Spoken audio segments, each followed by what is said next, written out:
Universal presents Gangbusters.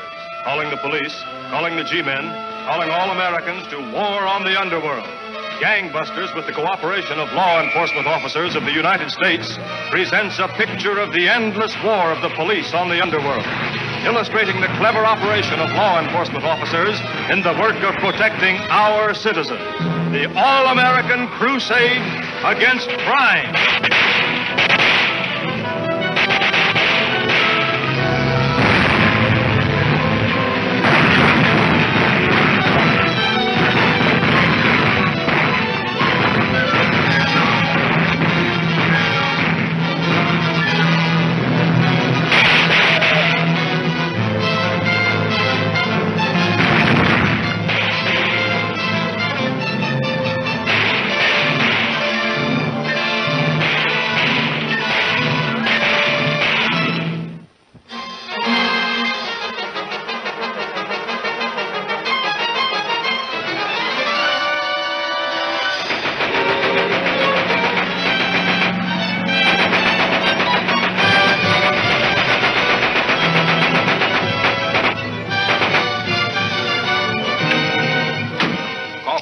Jim, they just shot McLeod.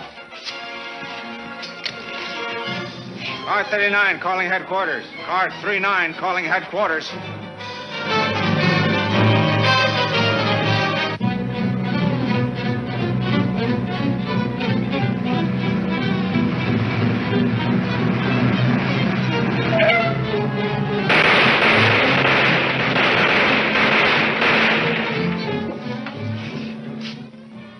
Bannister calling. Send riot squad to 4th and Center. Department store holdup. That is all.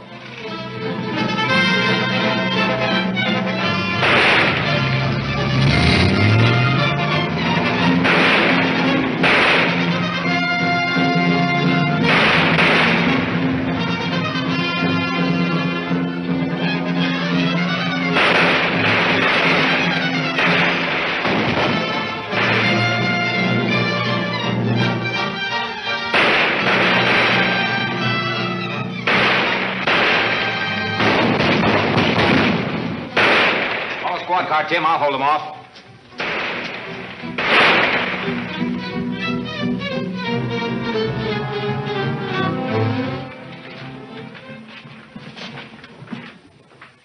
I tell you, as mayor of the city, I'm getting panicky.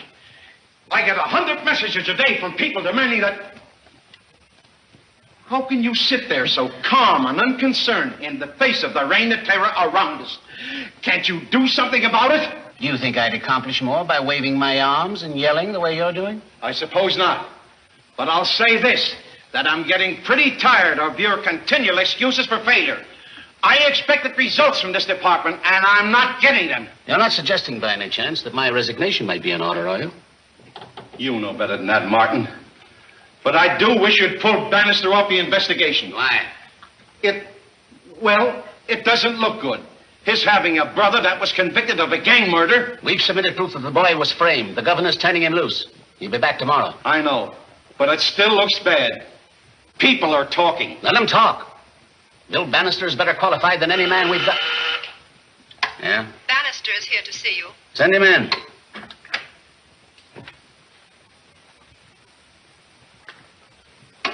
Morning, Mayor Hanson.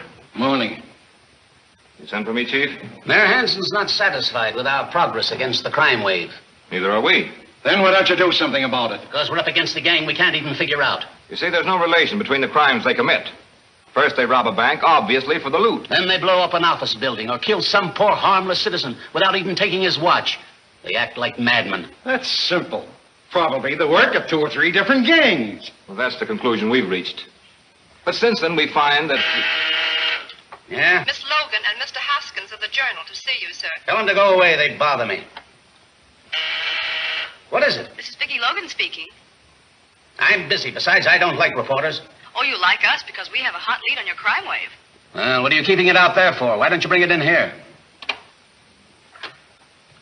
Ah, men at work. Morning, all. Morning, Mr. Bill. What do you hear from the mob? That's supposed to be funny. What about that clue?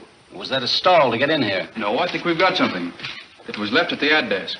What is it? Copy for a want ad. and a $20 bill to pay for running it in the afternoon editions. The boss didn't want to run it without your okay. We may want to check fingerprints.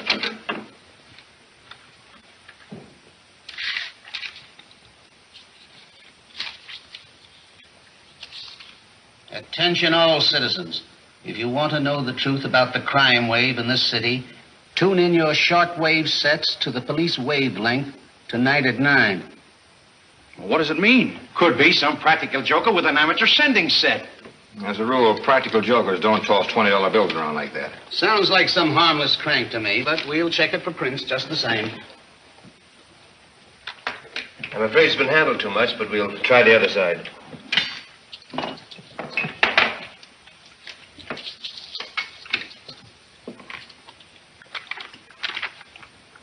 Now we've got something. You didn't really expect me to leave my fingerprints on this, did you? Signed, Professor Mortis. That's not the work of a crank. They're too dumb. Professor Mortis. Any of you ever hear of him? Probably an assumed name. Mortis. That's Latin for death, isn't it? Professor Death. Pleasant thought. Tell your editor to run the ad. What's the idea of running the ad? Be at my office at 9 tonight. We'll show you.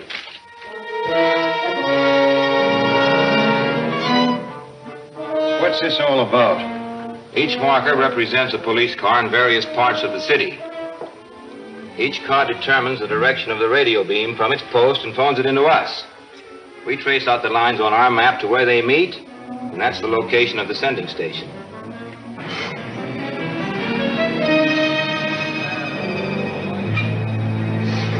Now, take it up a couple of feet. Right. That's good. Now, when the broadcast starts, I'll swing the car around slowly. You stop me at the point where you can hear it the clearest.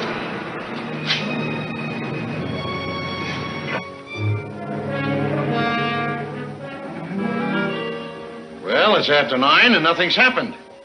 You can waste your evening, sir, if you want to, but I'm going out. Fellow citizens, you are listening to the voice of death. A pleasant thought, is it not? I believe you are alarmed at the spread of a reign of terror in your city.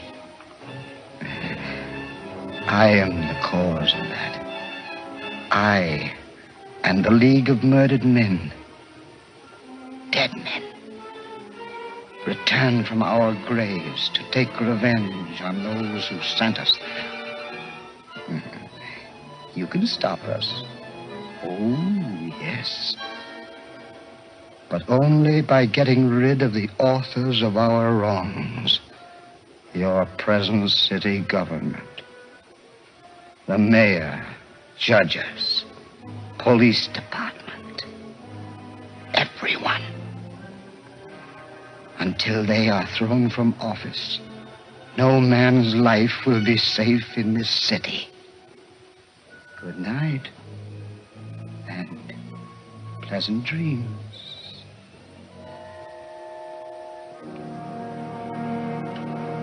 You see that compass? South 14 degrees west. Car 27? Right. I got you. Course south, 14 degrees west. Noel, I'm talking. For this car, the course of the beam is north, 4 degrees east. Right. Car 64, 2 degrees south of east. Nolan talking. Car 39, north 4 degrees east. Right. 400 block Front Street. Officer, that's where that message came from. Scatter a squad around that block and search every room and basement in it. Tim and I'll go on ahead. Well, what are you waiting for? An invitation? It's the next block, Jim. Better slow down. How about turn down this side street? Good idea. Isn't that a prowl car ahead? Yeah, with the lights turned out. Pull up, Tim. We'll have a look.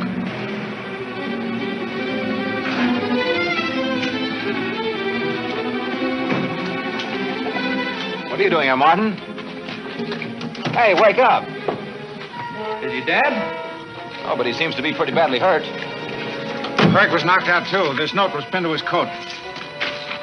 Thanks for the use of your radio, Professor Mortis. Hey, I don't get this. Means he used one of our cars to broadcast his warning. Tim, you better get these men to an emergency hospital as soon as you can. Right. Well, say, Bill, I wonder if this is the same gang your brother was mixed up with. No. Well, how do you know? He was convicted of a gang killing, wasn't he? It was framed, and I've run down the hoodlums who did it. The governor's turning the kid loose. Gee, I'm glad. When's he coming back? Tomorrow morning under police escort. He's got some inside dope on this crime wave. Something he picked up when he was in death row. Oh, boy, what a story. Listen, if you print a word of that before I tell you to, I'll have you pinched for obstructing justice. Oh, yeah, but Bill, we gotta have something to work If this on. story gets out before we nab that gang, my brother's life won't be worth a dime. Okay, but we get first crack at it when it breaks. What's the deal?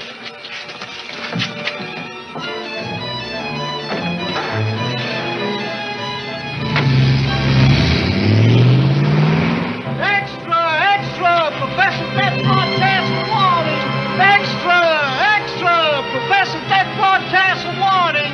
Extra! Extra! Read all about it! Extra!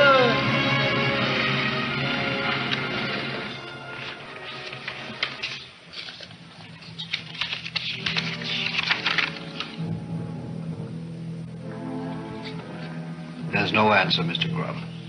And thank you. Yes, sir.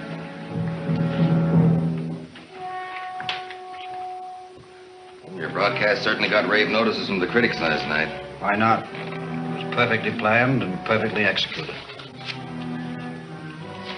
Bannister's brother is returning to the city tomorrow morning under police escort. What? He has an appointment with his brother at police headquarters. Well, that means he'll tell everything he's found out. That's what the police think also. He should arrive there about 8:30. Yes, just about 8:30.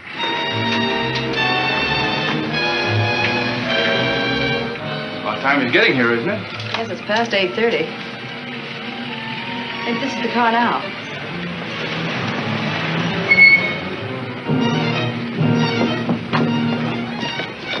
Welcome back, Mr. Bannister. How about a statement for the press? Sorry, I can't say a word till I've seen my brother. Oh, come on now. You gotta get some sort of a statement here, after all.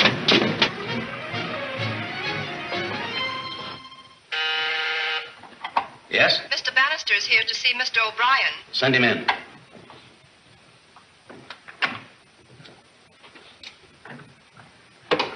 Hello, Bill. Hiya, fella. Hi, Chief. Glad to see you, son. Thanks.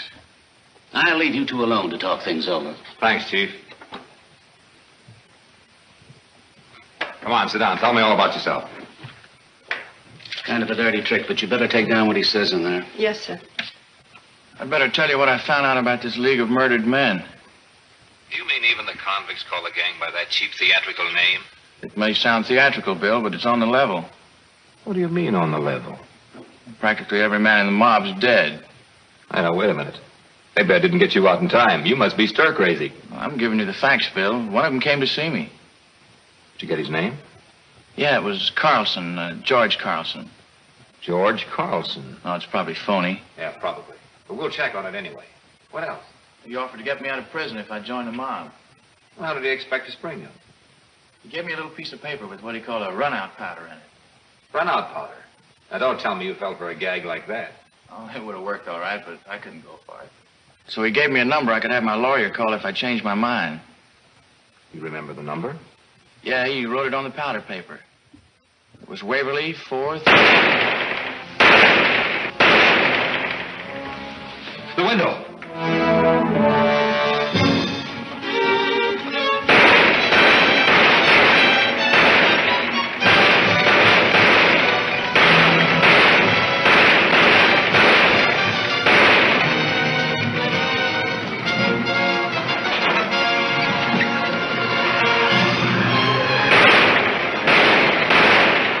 Anything afoot. Come on.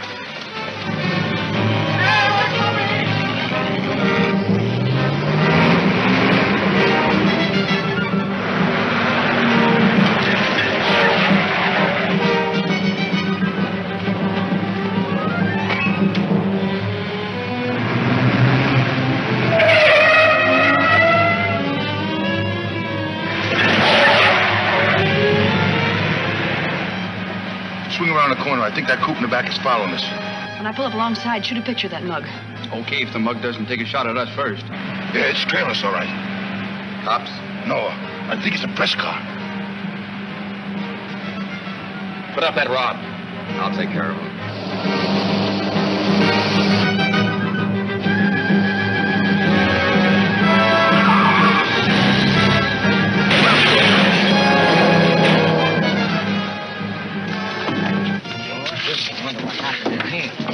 Did you get the picture? I think so. Well, let's get down to the police lab and develop it. Hey, the guy in that car snapped a picture of me. Are you sure? I was looking right at him. Then you'll need a real hideout. I better take you right to Professor Mortis. Yeah? Swell. It's about time I met that guy. After all I'd done for him. I think you're right.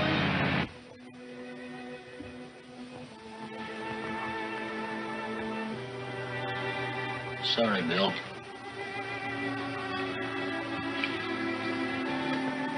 Sort of look after things for me, will you, Chief? Sure.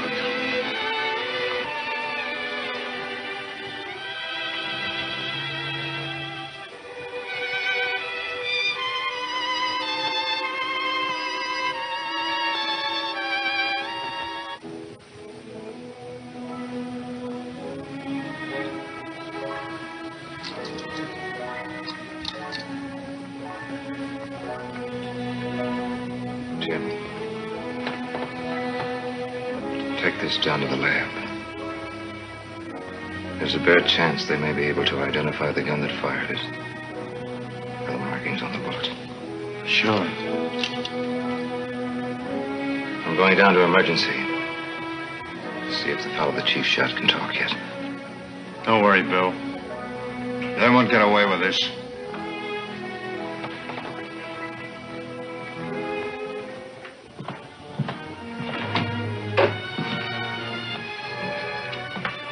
Looks like I'm too late. He never regained consciousness. Anybody recognize him? Well, not much chance. He'd had his face changed with plastic surgery. How about fingerprints? Blair's got him up in the lab, checking them now. Thanks.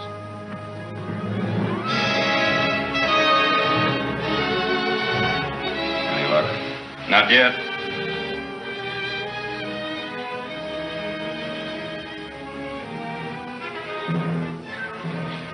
No luck so far. Here it is. Who is it? Jake Jordan. Couldn't be Jordan. He's been dead over 6 months. You must be mistaken. These prints are identical. And fingerprints don't lie. Randall's right. They're identical. All right, they're identical. But Jake Jordan still committed suicide in jail over 6 months ago. You don't suppose there is something to that League of Murder? How could there be anything to it? Well, how could Jordan be dead 6 months ago and running around town this morning shooting people?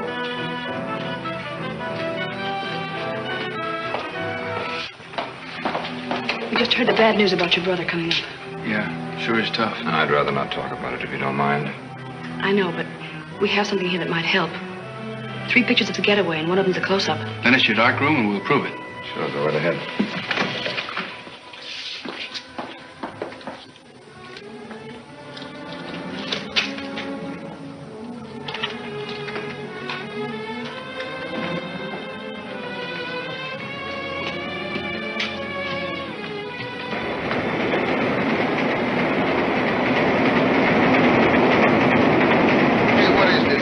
Going to the professor's hideout. You are.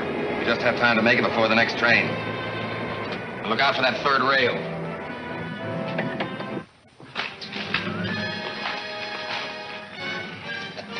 Hey, I don't like this. Come on, get down there quick. There's a train coming.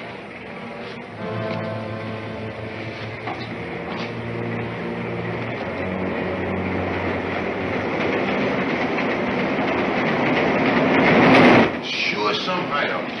Where's the professor? This way.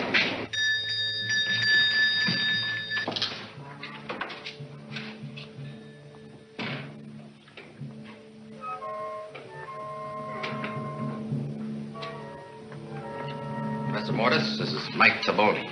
Glad to meet you, Professor. I wish I might say the same, Mr. Taboni. I thought I made it clear that only members of the League of Murdered Men were to be brought here. It's time Taboni joined.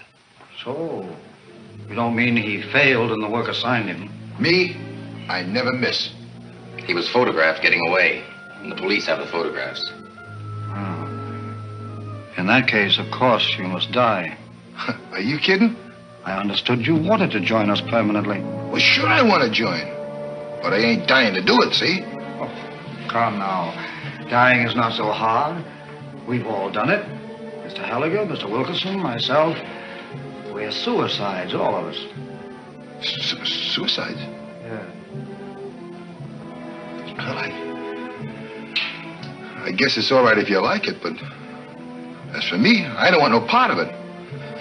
So, I'll be seeing you. Wait.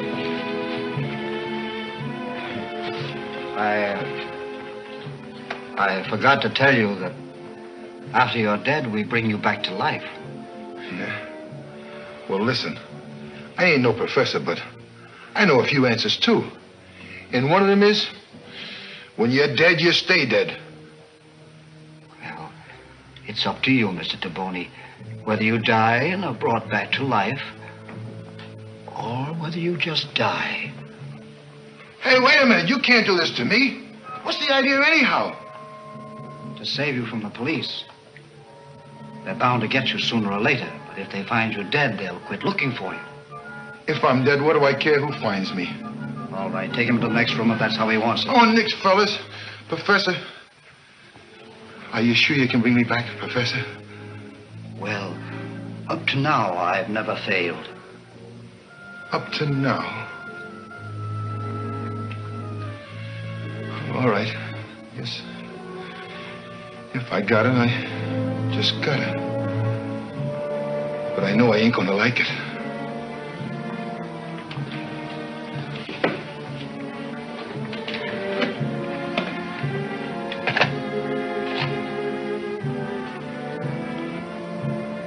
Keep this until you need it. Take him to his rooms and collect his belongings. Leave no trace of him. Wilkerson, you go to the airport and tell Max to be ready to take a passenger to Newgate. It will be safer for us if the police find you in some other city. Anything you say, but I still say I ain't gonna like it.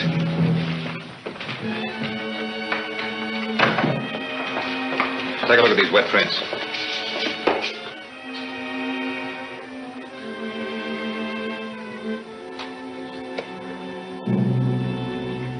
Don't say anything. I feel bad enough as it is. Forget it. Wait a second. I think I've got something. Whose gun is it? Taboni. Now we're getting somewhere. Get his mug for me out of the gallery. Taboni, alias Carlson. By the way, I found this in the back of the watch. Anything to you? What is it? Must be that runout Potter Bud told me about. Waverly 43752. The number he was to call. Hello. Get me the address of Waverly 43752. 841 Largo Street? Thanks.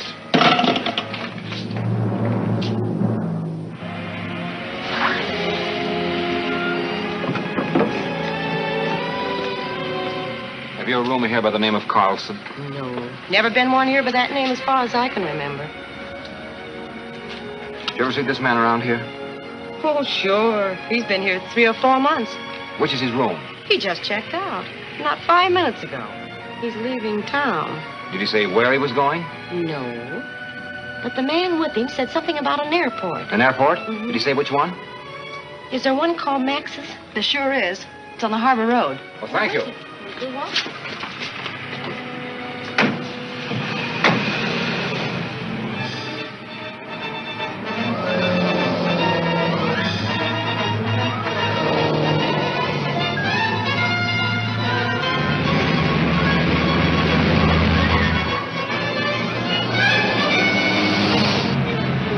There's the airport right ahead.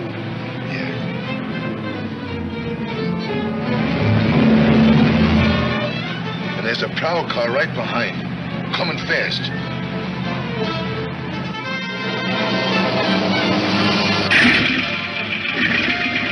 Tell Halligan to report back to headquarters when he gets here.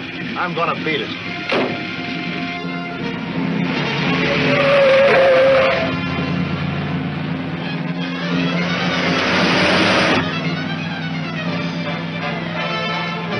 Drop your gun. I'll stop them. You just be ready to jump and get in that plane.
Chapter 2 of Gangbusters at this theater next week.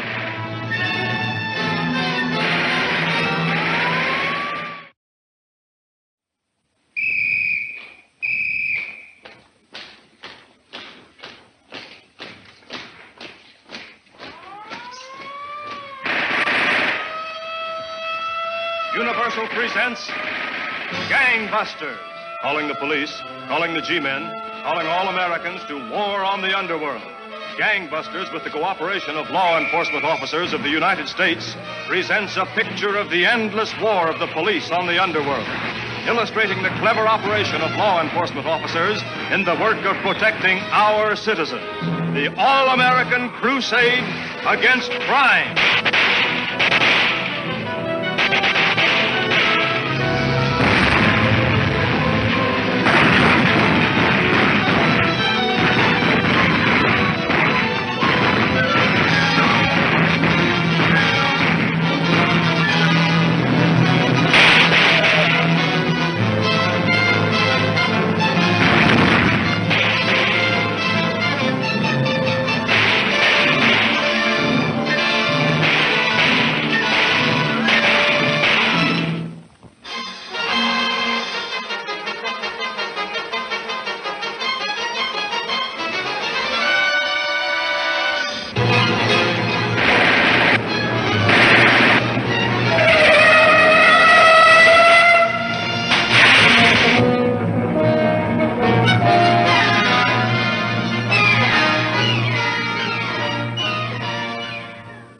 Know Professor Mortis and his gang are behind this reign of terror.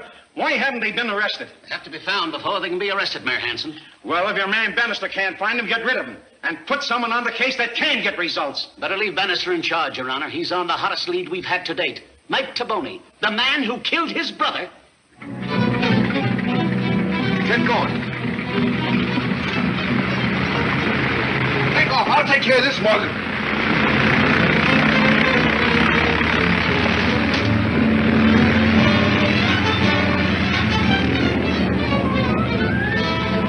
Out!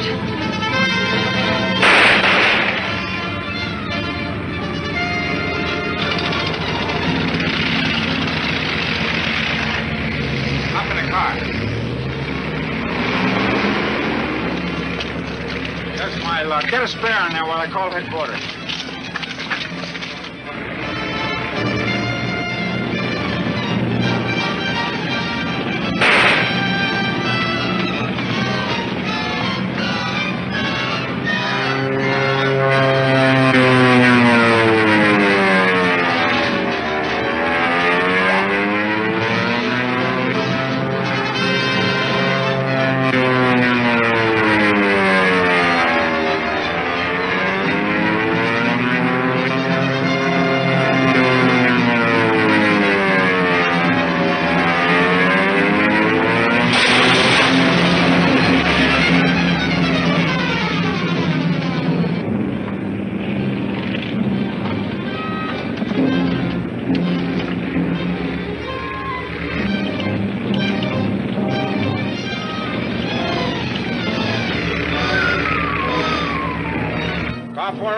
calling police headquarters. Car 40 calling police headquarters.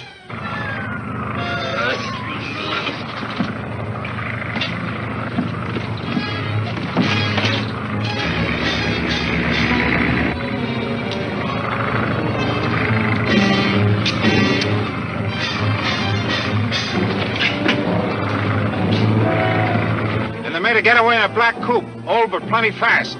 They're heading back to town on the Harbor Highway. I'm on 3 wheels and can't follow them.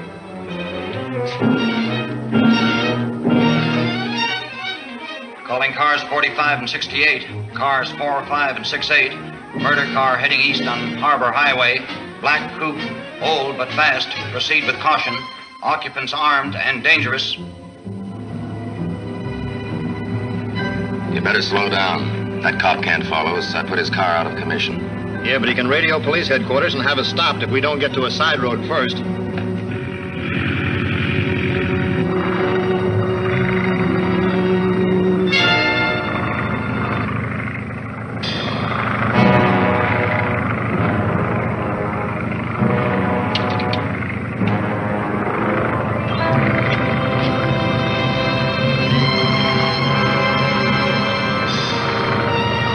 Bannister calling police headquarters.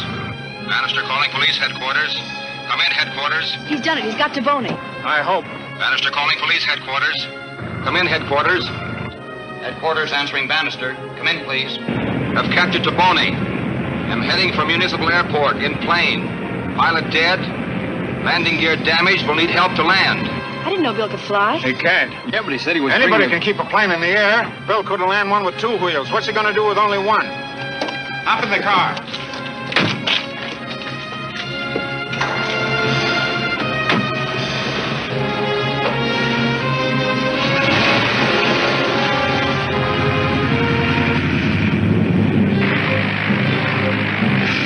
Circle had come in from the east. And when I tell you to cut your motor, do it. And bail left on your rudder.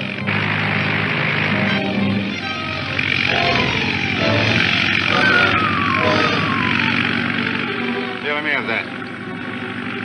Don't try to land, Bill. Bail out. I can't. I've got Taboni in only one shoot. He says he can't bail out. He's got Taboni in only one shoot. Well, never mind Taboni. Sorry. Not so fast, not so fast.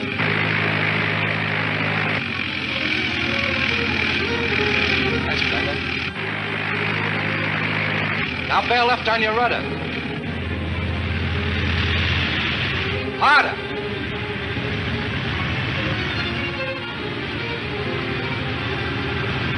Now level off easy.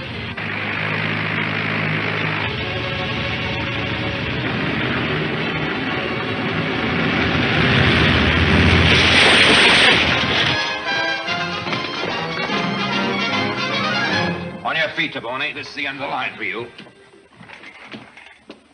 I never thought you'd make it, Bill. Neither did I. Let me be the first to congratulate you. How about an exclusive story? Now hold everything. Did his pal get away? Don't know yet. Well, let's find out. Come on.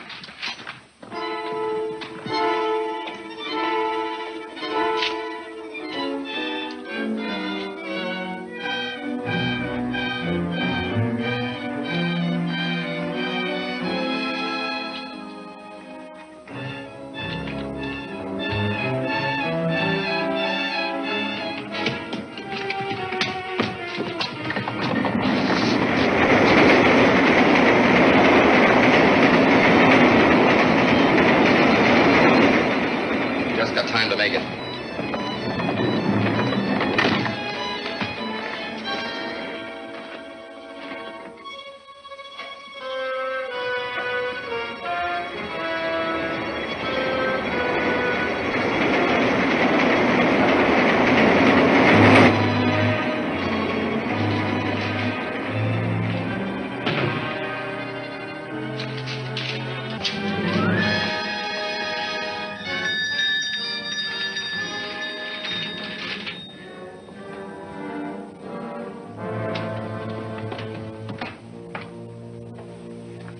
I assume everything went as I planned it. Yeah, we got Taboni off on the plane for Newgate, all right, but at the air...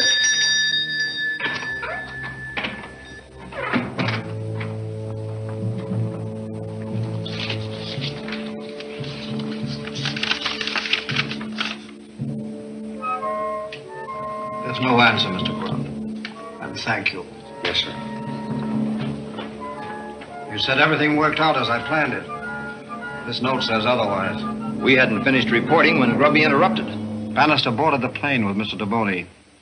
He may have arrested him. If so, you have bungled.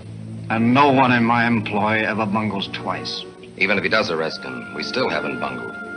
How so? You were shipping him to Newgate so that he could be found dead there and join the League of Murdered Men. And if he's arrested, we'll see that he's found dead in jail here, and he can still join us. That is what must be done.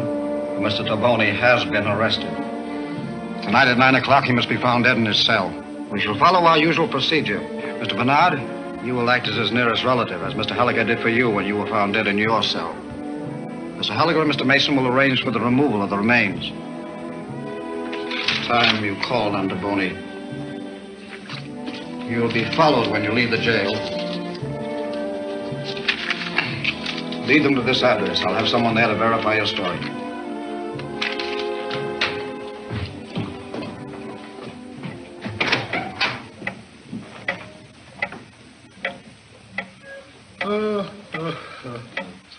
It says here they kept a guy awake 5 days and 6 nights before he went completely goofy. That's a long time, ain't it, Mike? Yeah.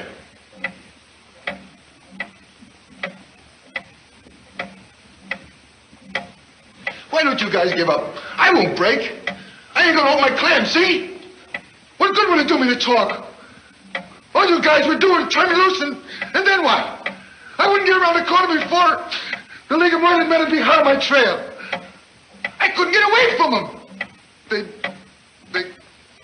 Oh, take him back to the cell. Kind of turns my stomach to see a grown man snivel. Come on, Lug. Hey, Bannister. This man wants to talk with Taboni. He says his name is Horton. Who told you Taboni was here? You an attorney, Mr. Horton? No, I married Mike's sister. I don't like to get mixed up in the mess, but she thought we ought to see if there was something we could do for him. You know how sisters are. I guess it's all right, Sarge. Ed, take this man back to see Taboni. Come on.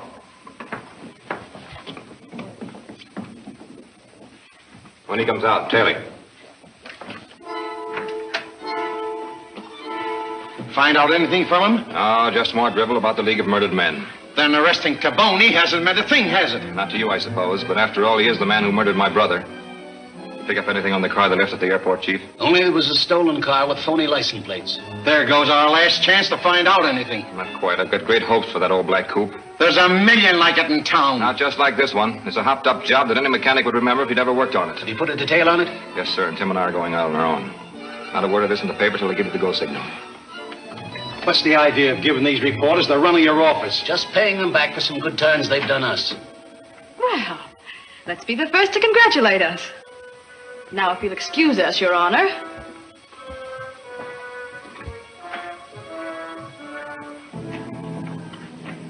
Hello, Mike. Your sister sent me down. My sister? Oh, yeah. Everything's set for tonight at 9. Have you got the runout pilot the professor gave you? Yeah. But I don't know. It takes a lot of nerve to commit suicide. It takes a lot of nerve to go to the hot seat. And that's permanent. Yeah, but why do I have to hang myself? You pretend to, stupid. So they won't hold an autopsy. Okay. It's a deal. Tonight at 9. But remember, no slip-ups.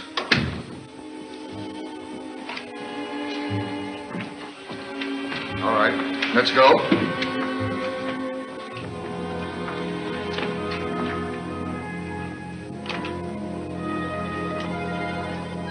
I think I know the car you're after. It belongs somewhere in this neighborhood. How do you know?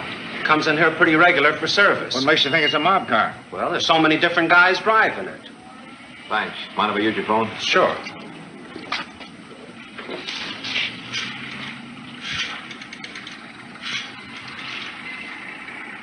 Hello, Chief. I think I got a lead on that black coupe. Call my detail out of the sticks and have them start at 5th and Main and cover every garage within 10 blocks. Right. Okay.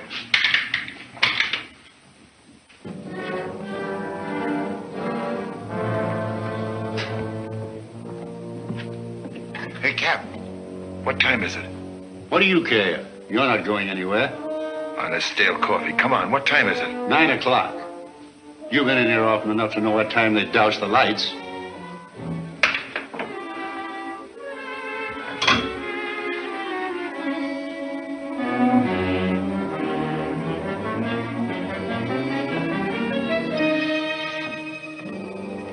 Oh, Sergeant, is it too late for me to see Taboni again? It is.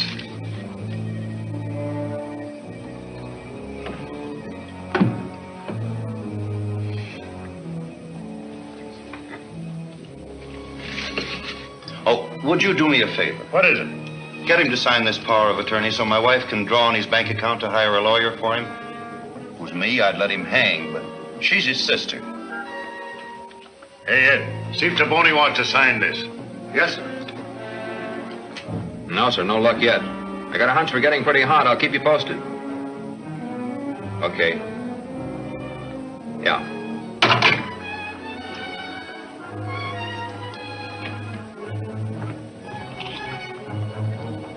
Dead? Death's calling. Send a doctor down to Block 4. Taboni just hung himself. You mean that Mike is... With his own necktie.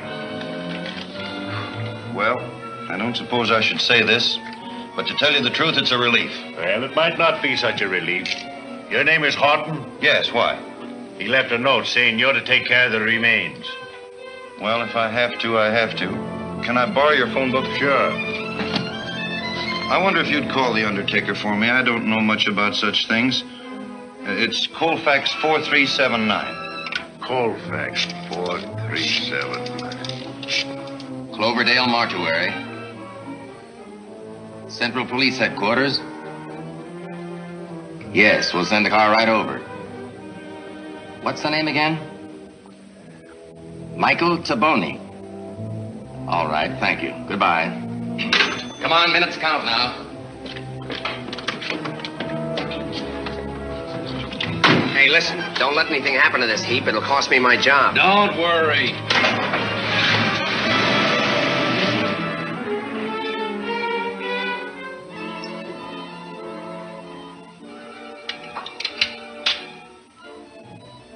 Somehow it grows more and more painful. Coming back to this old place.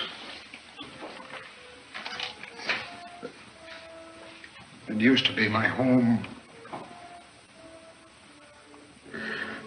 But I think what they've done to me, stripped me of honor and self-respect, driven me a hind-legged animal.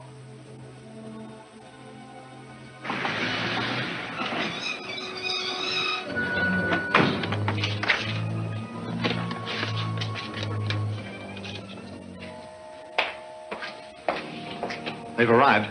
Is there anything else to prepare? No. No, thank you, Wilkinson. Everything is in readiness. Right here, please. You have any trouble? Not a bit. He's hardly cold. Good, good.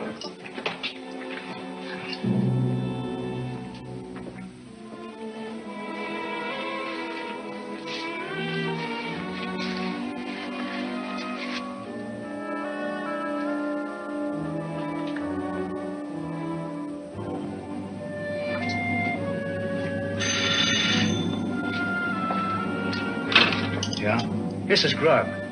I just found out that Bannister's casing garages for the Black Coupe. Yeah? Yeah, they're getting hot. All right, thanks. Slight pulse. Grubby says the coppers are casing the garages for the Black Coupe. Wilkinson, I wish you'd learn to speak more clearly.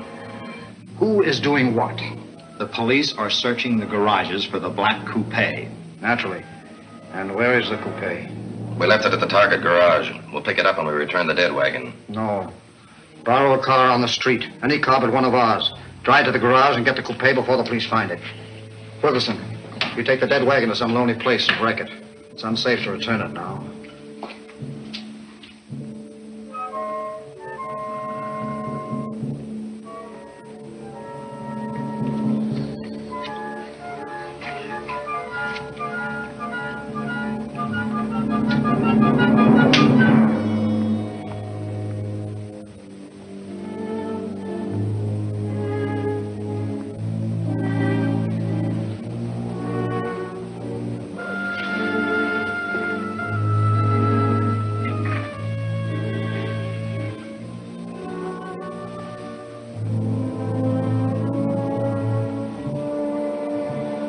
You've done it, Professor. Yes, Mr. Taboni. I've brought you back to life, as I promised. You are now officially dead, and a true member of the League of Murdered Men. Yeah.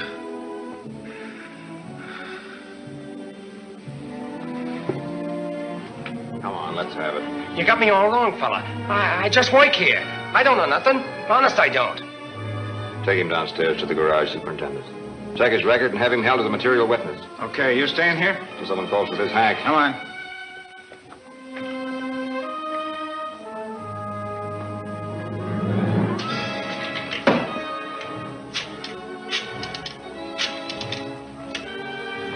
Hello, Chief. Bannister calling. Just wanted to tell you we located that coup and... What? Taboni committed suicide? Well, that's one way of cheating the law. Open that door. Let me out of here. Take it easy. It wouldn't be so good to get picked up for speeding in a borrowed car. Yeah, and it won't be so good getting to the garage after the cops have found that coupe either.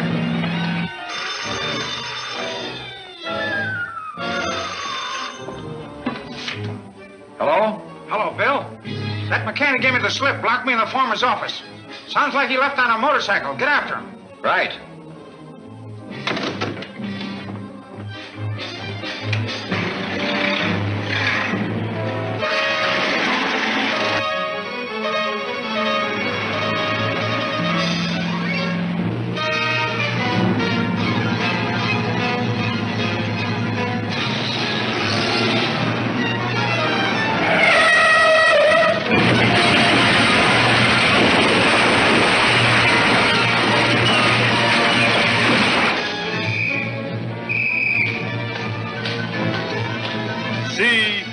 Blockade, Chapter 3 of Gangbusters, at this theater next week.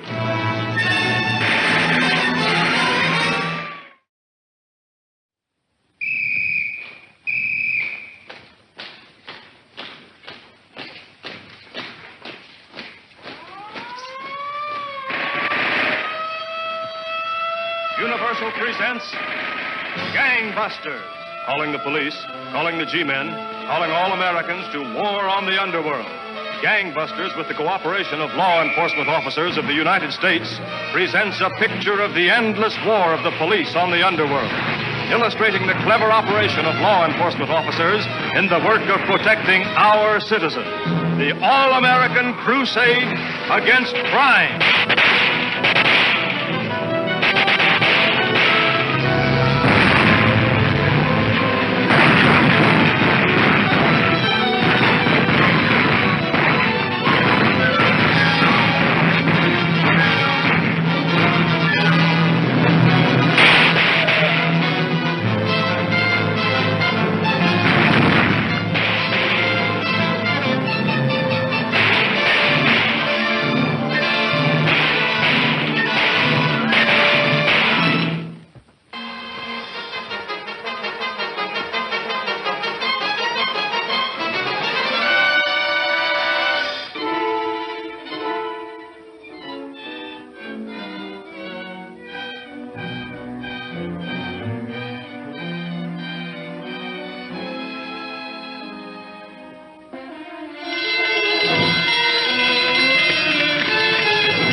It was Professor Mortis' gang. More of his campaign to terrorize the community. Any statement for the journal, Chief? Is Bannister still in charge of the case? Of course he is. Well, how come he let the gang pull off this job right under his nose? Because he was trailing another one of the mob cars at the time. He was? Any luck? Yes, he just phoned that he located the car at the Target garage and is waiting there to pick up the owner when he shows up. The Target garage, Mr. Haskins, and don't spare the horses.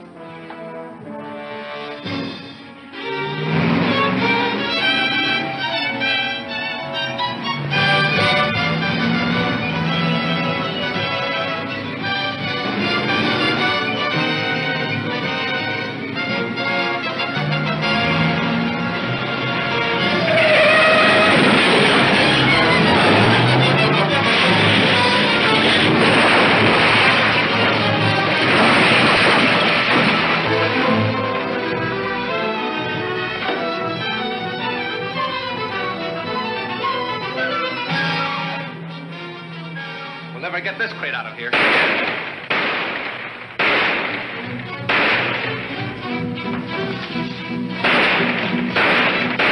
I'll be out in a minute.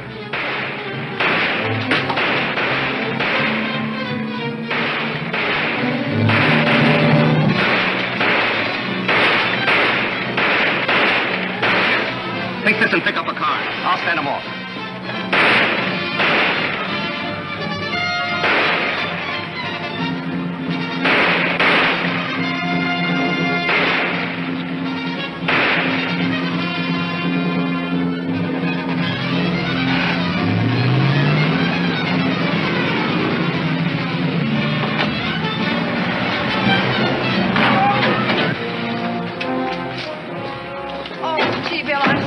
Forget it. Come on, fellas. Help me get this loose. Why is it reporters have to show up just in time to gum everything up? I'm sorry. You said that before.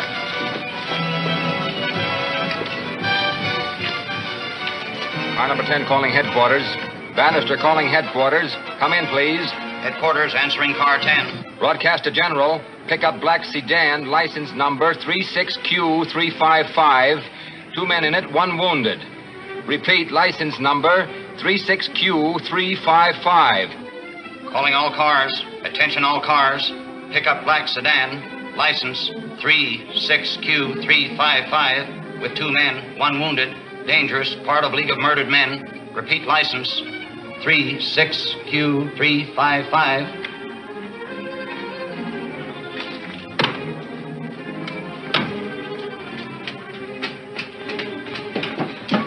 Oh, sorry. Hello, Mason. What happened to you? Just an accident, nothing serious. Don't kid me. I've seen them bullet holes before. So you think it's a bullet hole, do you? Well, I did think so, but I see now I was mistaken. All right, don't forget it. You want to earn an easy $5? Hey, I'm always glad to pick up an honest spin. Drive that crate out of the district and ditch it. Sure. You better keep to the back alleys and dark streets. Hey, I wasn't born yesterday.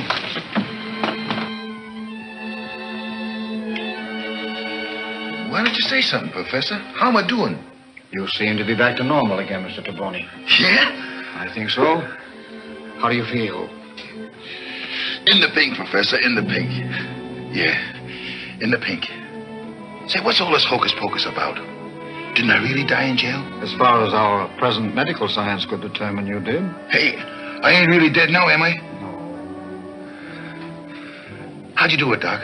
I doubt if you'd understand the process, even if I explained it. I guess you're right. But it's still a good trick if you can do it. Say, where are we? This ain't that setup under the subway, is it? No. This is my old home, where I lived before the law made me an outcast. First of the League of Murdered Men. Hey, Doc, who brought you back to life? A very intelligent question, Mr. Taboni. But one that is best left unanswered for the time being. Get your things, please. I think it'll be safer returning to headquarters while it's still dark.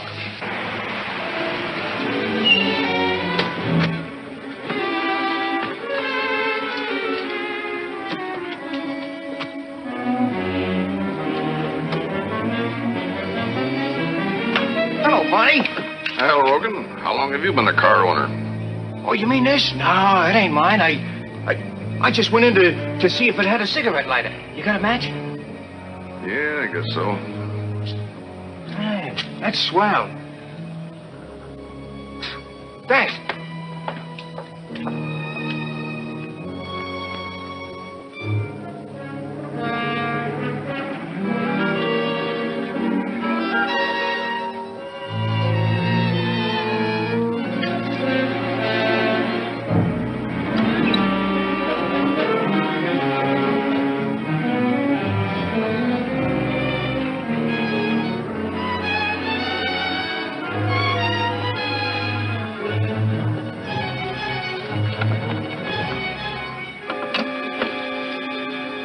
Gardner calling. Have Jerry Rogan picked up. I just called him fooling around a car that had bloodstains on the cushions. I didn't find it till after he had gone. It does fit the description of that getaway car. Right. Calling car 54. Attention, car 54. Go to 312 Bakeman. 2 ladies arguing with rolling pins. That is all.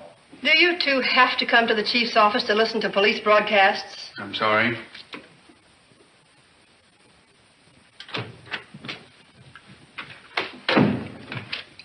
Good morning, Mary Hanson. How about little statements for the papers? After the way they played up last night's business, don't make me laugh. I see your department has scored another outstanding failure. Oh, I wouldn't go so far as to say that. You wouldn't. Gangsters again elude police. I tell you, this has got to stop. There's talk of recalling the entire administration. I know. You said all that before. And I say it again. Where's Bannister? Getting some sleep, I suppose. He's been on this case all night. Sleep? How can he sleep after the way he... So, you decided to get back on the job again, did you? Yes, sir. Seemed like a good idea to me. Any news, Chief? Have they picked up Rogan? No, but he's been phoning you every 5 minutes. Hello. Rogan. Hello, Rogan. What's on your mind? Yeah, they're looking for him. Now, listen, Bannister, I don't know anything about that job last night. On the level, Sure, I was the guy that drove the car.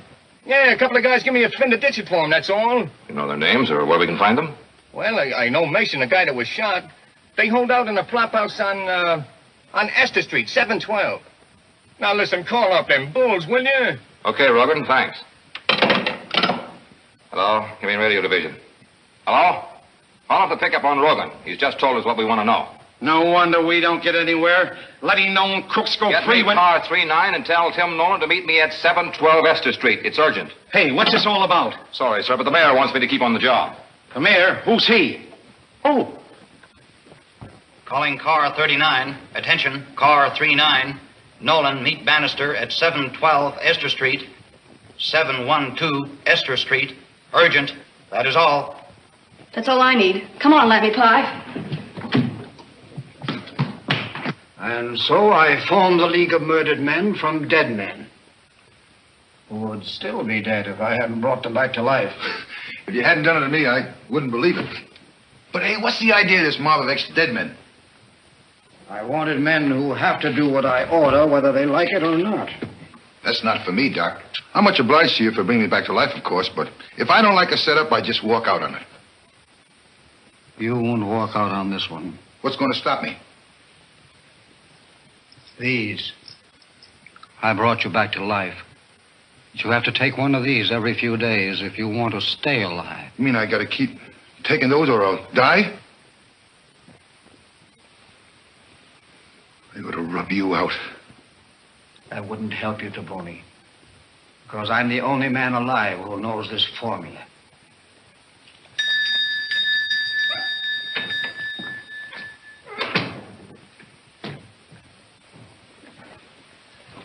Pretty late for you to report, isn't it, Holliger? I had to stay with Mason. He was wounded getting away last night. Seriously? Just a flesh wound, but it needed attention. Where is he?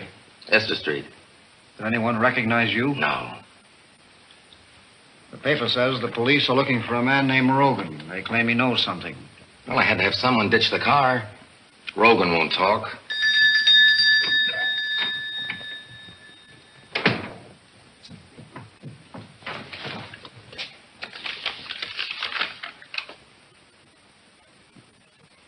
So Rogan won't talk. He's already talked. The police are on the way for Mason. Get to a phone and warn him.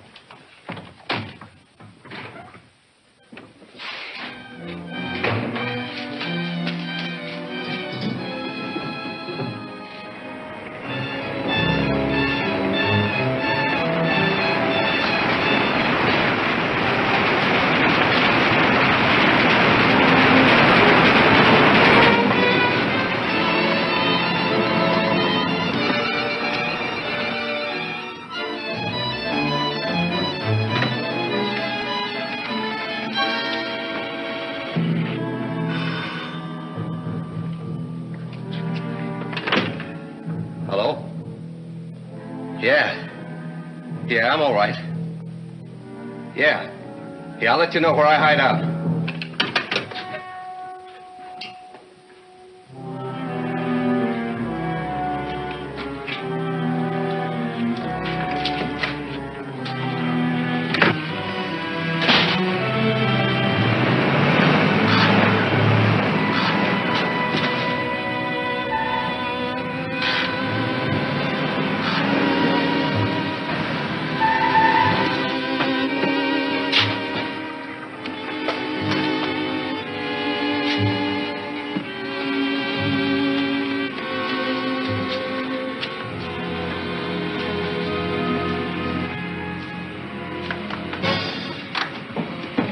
No, you don't. Scram, sister. Get out of here. Beat it, will you?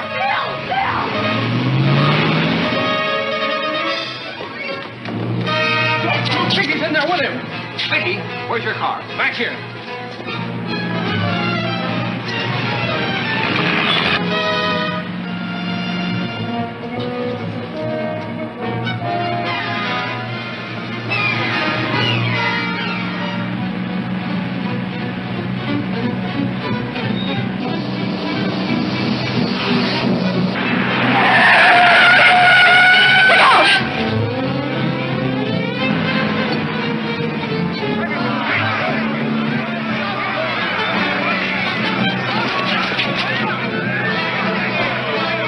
Ask if you and the officer take charge. I'll call a wagon. Come on, Tim.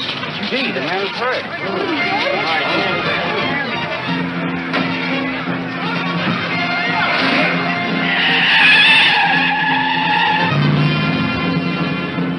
I was going to put you out, but after what's happened, I'm heading for the state line, and I might need you to keep the coppers from shooting. You think that'll stop them? Shut up. Turn on the radio. Let's hear what they're saying about me. Car 39 calling in. Car 39 calling headquarters. Come in, please. Headquarters answering 39. Send wagon to 4th and Market. Hit and run. Victim is dead. Driver escaped, but identity is known. Will probably head for the state line. Order Tri-County blockade. Driver's name Mason is wanted for murder. Escaped in police car number 10. That is all. Say, what's this Tri-County blockade business, sister? You really want to know? All motorized police units in counties bordering the city are directed from headquarters to key positions on all roads leading out of town. With your description, you haven't got a chance, brother. That's what you think. Calling all cars. Attention, all cars. Report stations at once for Tri-County blockade. Calling all cars. Attention, all cars. Report stations at once for Tri-County blockade. Car 20, intersection of Grand and Oak. Motorcycle 63, motorcycle 63, intersection highways 40 and 71. Car 20, car 20, intersection of Grand and Oak. Car 69, Grand and Valley. Report back. Car 47, Bluff and Kings Road. Report back. Motorcycle 17, Patrol Hill Road above Marlow Country Club. Car 26, Jones Terrace. Report back.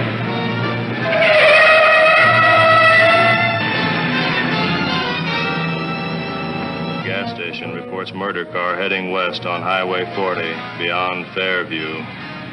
What do you think of the blockade now?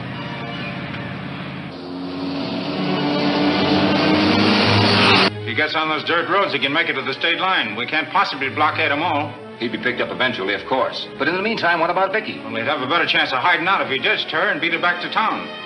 Yeah, of course. He could return by Garvey Overdrive or Burns Avenue. If we could only trick him into thinking these highways weren't covered. Yeah, but he's probably got his radio on and knows everything we're doing. Yeah. Say, that gives me an idea. Lopez in car 52 and Murphy on motorcycle 16 both speak a little Spanish. Worth trying. Let me have that mic. Atención, automóvil número 52 y motocicleta 16, motocicleta 16. López y Murphy, escúchenme. No hagan caso de la orden que les voy a dar en inglés, ¿me entienden? Calling all cars on Garvey Overdrive and Burns Avenue. Change your stations. Work farther north. There's no chance that the murder car will attempt to return to the city. That is all. Coppers are born chumps. Did they think I wouldn't have the radio on? Now we'll go back to town.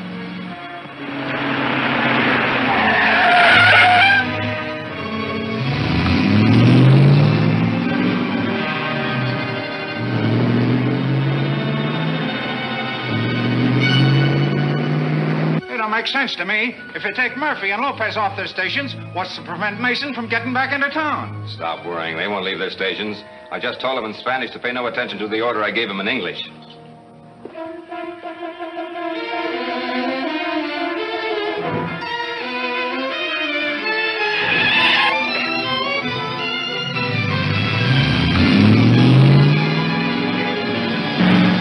Well, I didn't have a chance, huh?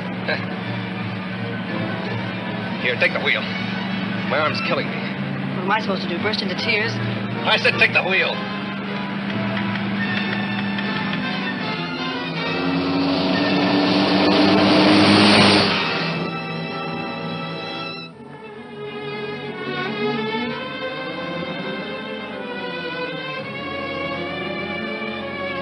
Bannister calling police headquarters. Bannister calling police headquarters. Come in, please.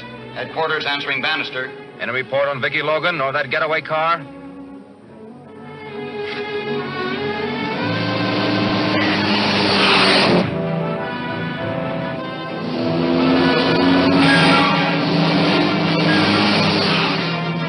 Okay, that's it.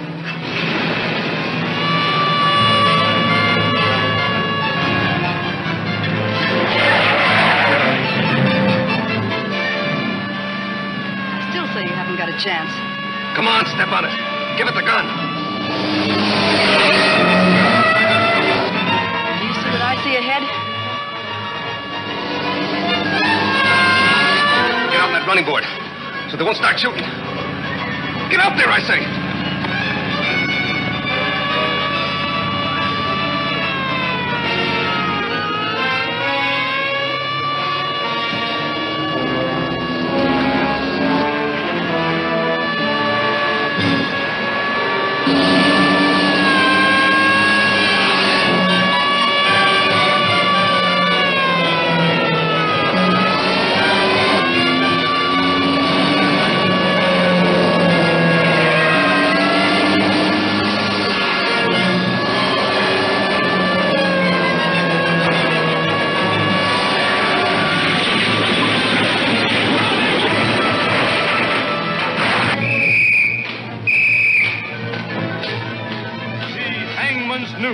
Chapter 4 of Gangbusters at this theater next week.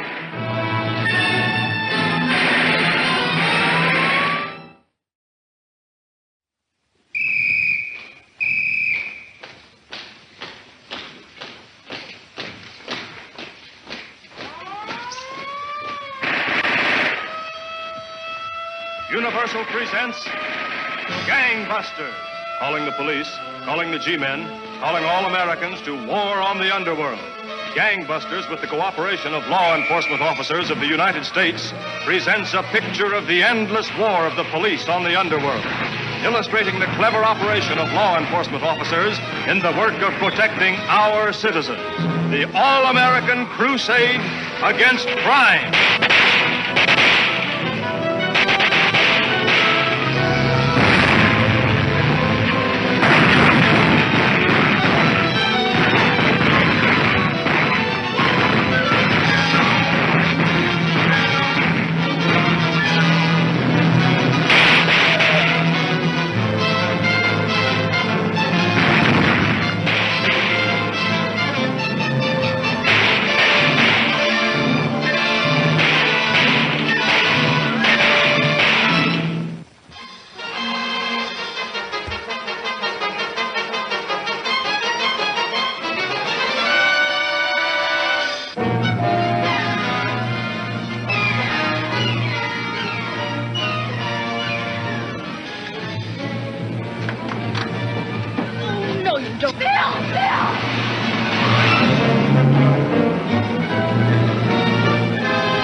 Sensational escape from the police, Joe Mason, known member of the Mortis gang, today abducted Vicky Logan, staff photographer of the Morning Journal. That's bad. Bannister must have got to Joe's room right after we phoned him to scram. Yeah, it says so here. You better get this down to Mortis while it's hot. No, better wait and see what happens. It says here, Bannister's blocked all roads out of town and expects a pinch any minute.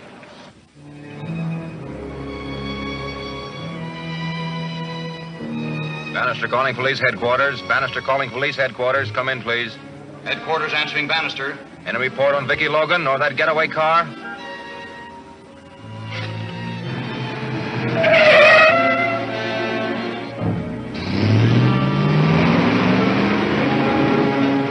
Here, take the wheel. My arm's killing me. What am I supposed to do? Burst into tears? I said take the wheel.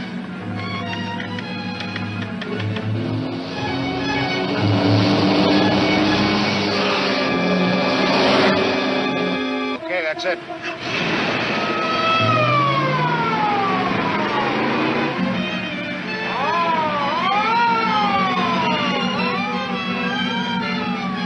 I still say you haven't got a chance. Come on, step on it. Give it the gun.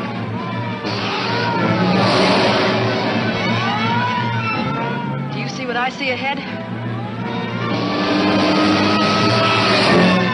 Get out on that running board. They won't start shooting. Get up there, I say.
It's no use. You can't get anybody out of that fire. There's a girl in there.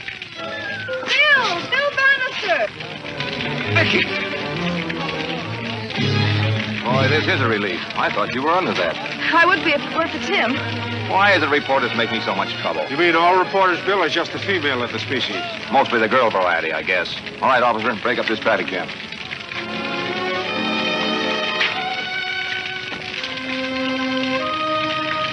Bannister calling police headquarters. Bannister calling police headquarters. Come in, please. Police headquarters answering Bannister. Come in, please. Mason's car is wrecked. Garvey Bridge. Mason is dead.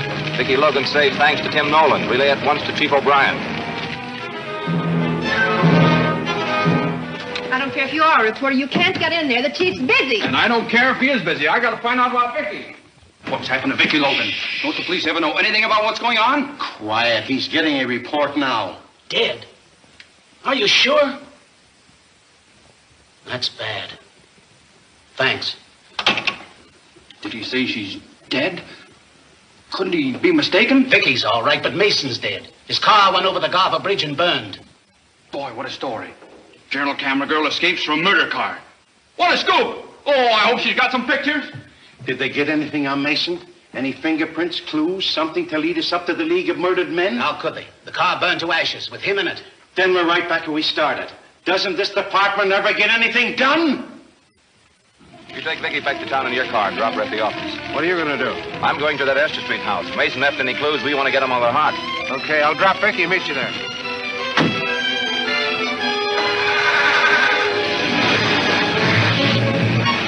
Extra, extra! General camera girl escapes from murder car. Extra, read all about it. Mason killed an auto wreck. Extra, read all about the thrilling escape. Extra, extra!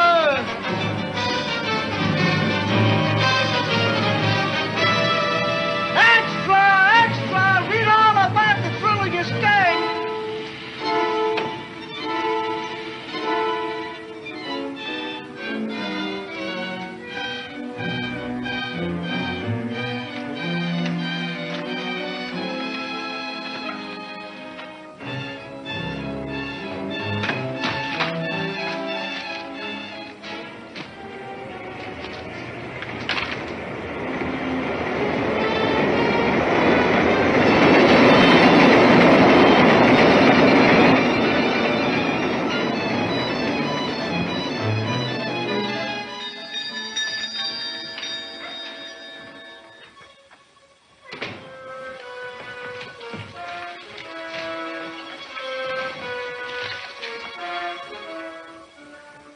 There's no answer, Mr. Grove.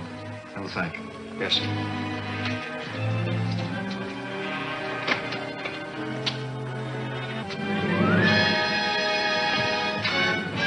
Mason's car was wrecked and he was killed. I know. Did Did he leave any clues in his rooms that might lead the police to us? I don't see how he could have. There was never much in him to begin with. Much. This man Bannister's no fool. He won't require much. Go to his rooms and make sure there's nothing that will lead him to us. The cops have probably got the place staked out by now. Staked out? They're on their way there now to search it. You've got to beat them to it and destroy anything he may have left. Well, if the cops find me there... If they find you there, make sure they never return to headquarters. Take Wilkerson with you.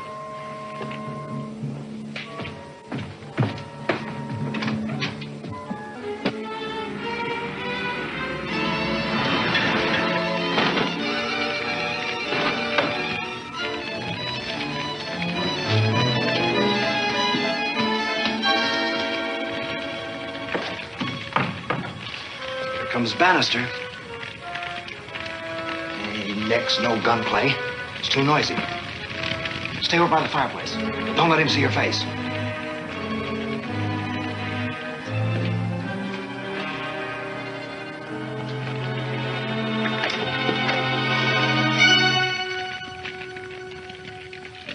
Hold it right where you are. What are you trying to do? Destroy a little evidence?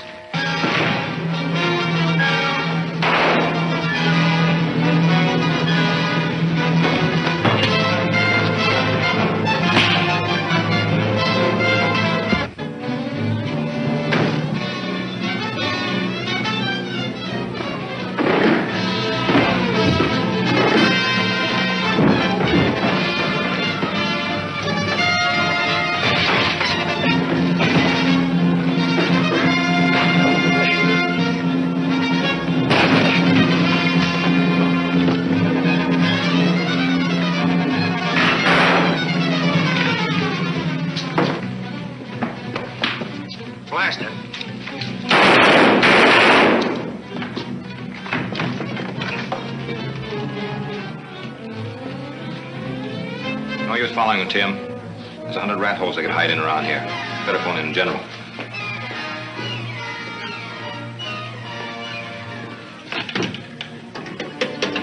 Get me police headquarters. Hello. Hello, this is Tim Nolan, reporting from 712 Esther Street. 2 members of the League of Murdered Men just left this address. Yeah, one's Wilkinson, the other's unknown. Wilkinson's about 33, 5'10", 160, got a sandy mustache. He's wearing a blue suit and a brown snap-brim hat. The other guy is wearing a gray suit, snappy dress, got a blue Hamburg hat. He's about 35. They both show the effects of a rough-and-tumble fight. Okay. Hey, how about phoning for a fingerprint man? Give this room a dusting. Oh, Mason's too smart to leave prints on anything but clothing, and the other 2 gorillas wore gloves. Come on, let's get this on the lab. All this laboratory hocus-pocus seems a waste of time to me. If we spent less time on that and more time in running down crooks, we might get somewhere. The lab plays a bigger part in crime detection than any other one department. Nonsense. What can you get from a pair of shoes? And you admit the numbers have been filed off the gun. You can't remove a number from a gun by filing it off. Why not? Well, when it's stamped in, it affects the metal clear through. It can still be brought out by the use of certain chemicals.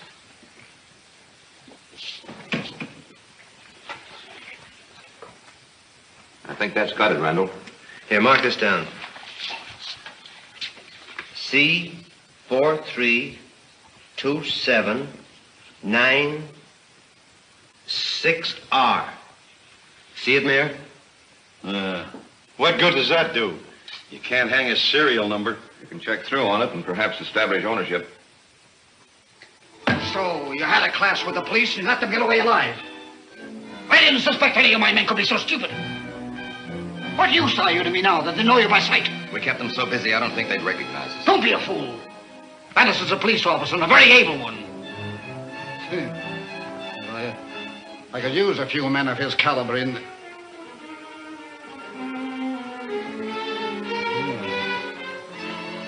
That's not a bad idea. I think I shall induct Mr. Bannister into the League of Murdered Men. What? Bring that copper down here when he knows I killed his brother? And when he has died and I have brought him back to life, he'll have to obey my orders in order to stay alive. Like the rest of you. I'm not dead, fellas. You got me all wrong. I never stole it on you. Well, we think you're dead. And we're giving you a chance to square yourself. Sure. You know me, always ready to do a pal a favor.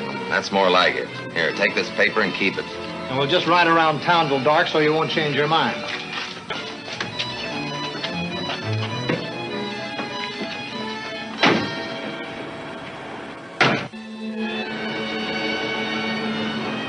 This gun was first sold to a member of the Crocker gang out on the coast. Well, this mob is not the Crocker gang. Their specialty was warehouse jobs. Furs, silks, rugs. Here are your fingerprints.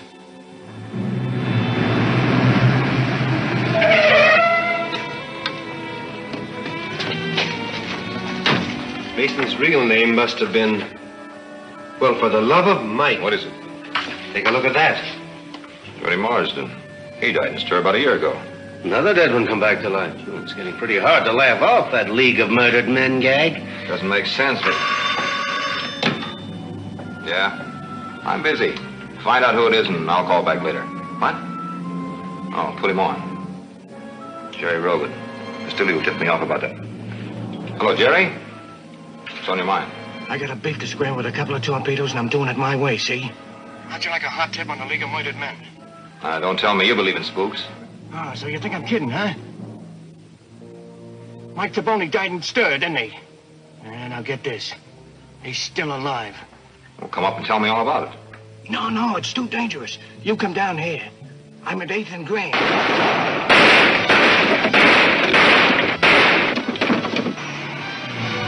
Hello? Hello?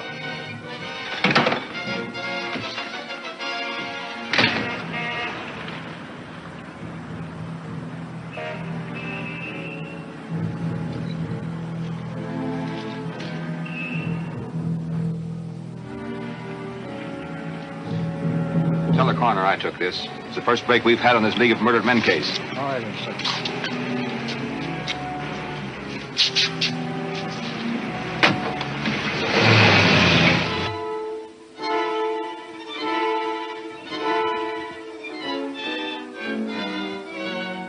Wilkinson, you go up in the loft. You know what to do. Sure. Now, the rest of us will hide out where we can watch without being seen. Taboni, you be the bait. I don't like it. The basic thing is always gets the hook. When Bannister comes in, you move out where he can see you And get shot right in the stomach. Not a chance. He wants to take you alive. What makes you think he's coming here alone? Bannister's no dope, you know. We'll take care of the others, if any. Remember, the professor wants Bannister a prisoner. Okay, but I still don't like it.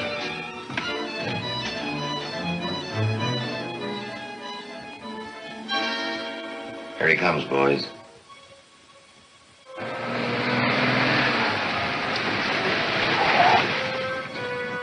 And he's alone. Bannister calling police headquarters. Bannister calling police headquarters. Come in, please. Police headquarters answering Bannister. Go ahead. I'm at 1313 Queens Road. Don't like the feel of things. Have Nolan come out just in case.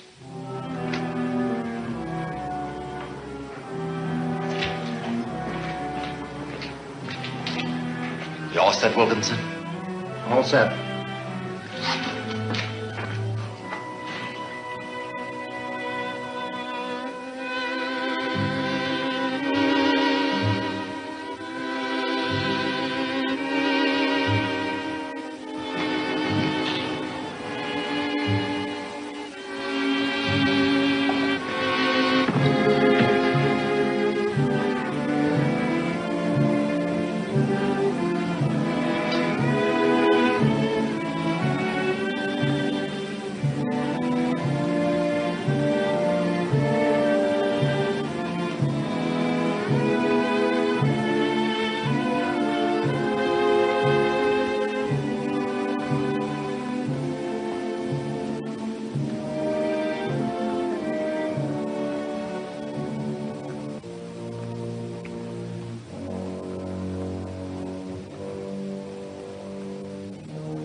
Hold it, Taboni.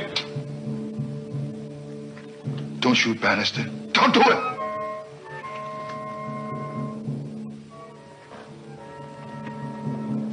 You're going to the chair, Taboni, for killing my brother. But before you burn, you're going to tell us a lot of things we want to know.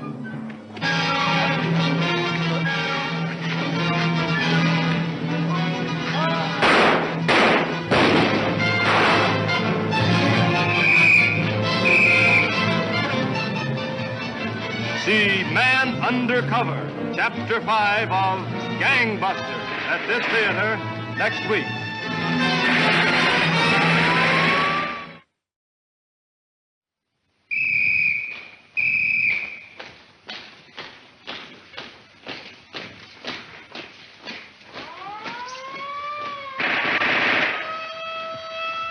Universal presents Gangbusters, calling the police, calling the G-men, calling all Americans to war on the underworld. Gangbusters, with the cooperation of law enforcement officers of the United States, presents a picture of the endless war of the police on the underworld, illustrating the clever operation of law enforcement officers in the work of protecting our citizens. The all-American crusade against crime.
Torpedoes to burn the waterfront like you said, but I still can't see what it gets us.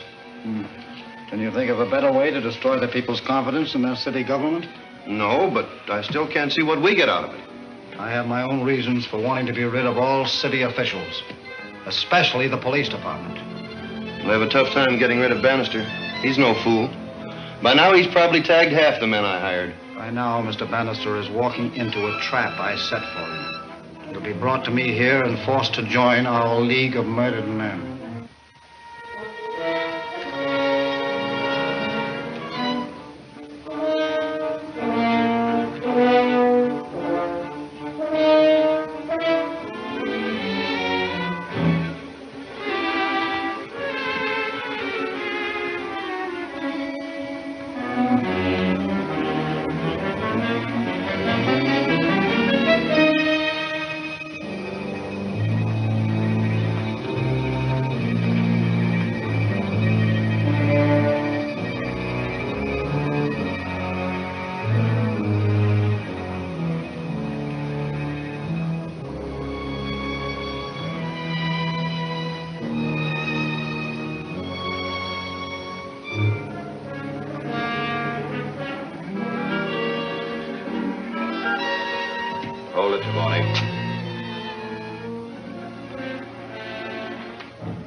Don't shoot, Bannister.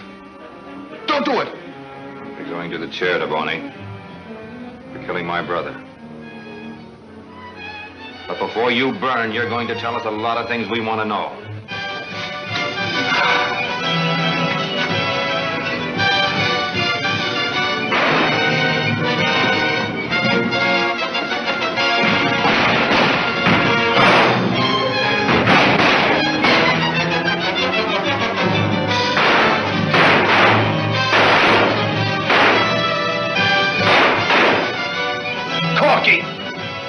Corky, I'm hurt!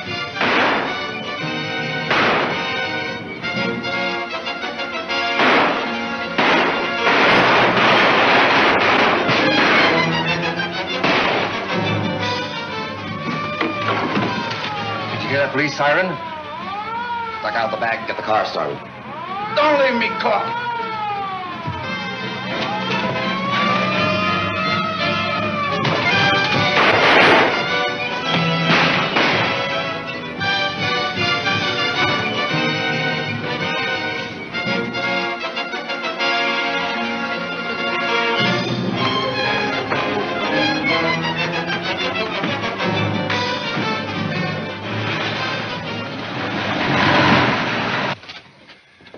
No use, Tim. They made a getaway.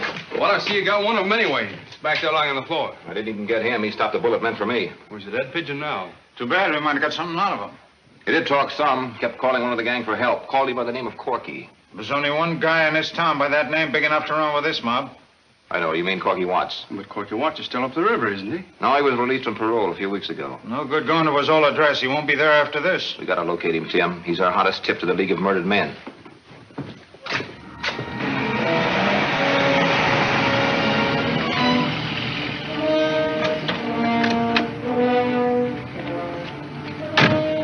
I tell you guys, you don't need to worry. No cop will ever tail me after the ride we took. Okay, Corky, but don't change hideouts without letting us know. Sure, sure.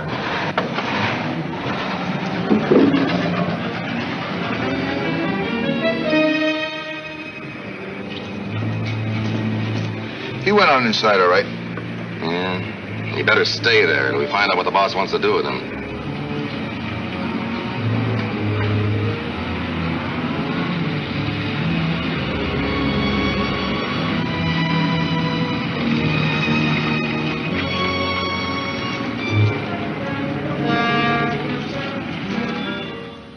Chief O'Brien, you've got to give out some sort of a story to the press. There's nothing I can say until I hear from Bannister. Well, make up something. The taxpayers expect it. They thought you'd have this gang busted wide open before now. So did I. Why in blazes hasn't Bannister reported? Does he think... Yeah? Mayor Hanson calling, sir. Put him on. That porpoise. O'Brien speaking. No, I haven't had any report from Bannister yet. It looked like a hot lead, but... He's always on a hot lead, but it freezes solid before he gets anywhere. All I can say, Your Honor, is we're doing everything we can to crack this case. All I can say is you'd better, or there'll be some changes made, Mr. O'Brien. Yeah? Mr. Bannister is here. Send him in. It's about time you showed up. What's happened? Well, it's a long story, Chief. I walked into a trap, there was a fight, and Batty Sims was killed. Who did it? I don't know, but Corky Watts was one of the gang. Corky Watts. Have him picked up for questioning. We went to his room, but he's pulled out. Maybe the mayor was right. There should be some changes made. I dug these out of the gallery on the way up. Corky Watts. Frenchy Ledoux. What's Ledoux got to do with this? Ledoux? Is that the same fellow they call Frenchy the Duck? Yeah, runs a social club down on the waterfront. Sort of a hangout for the gang. Never mind that. What's he got to do with Corky? Well, they were cellmates in the big house, and Frenchy's seems like a natural place for Corky to hide out. Well, what are you waiting for? Go over his place with a fine comb. If you don't find Corky, stake it out until you do. Tim's already waiting in the car downstairs.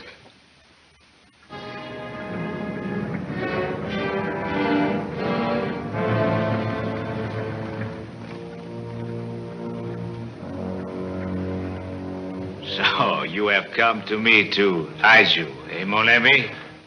Why? Did you broke your parole? Yes, sure, I broke parole, but... Listen, Frenchy. That ain't what's worrying me. No? What is? The mob I got mixed up with. The League of Murdered Men. Oh, do not tell me, my friend, you are afraid of this trick name. That ain't no trick name, Frenchy. They are dead men. Every one of them. I know because I... Oh, skip it. What it is you want from your friend, Frenchy? Well, the cops don't bother me, but the mob does. They spotted me in the roost, and they want to rub me out. So I've got to have a place to hide, Frenchy. I just got to. I think it might be arranged. For a price. All right. What is it?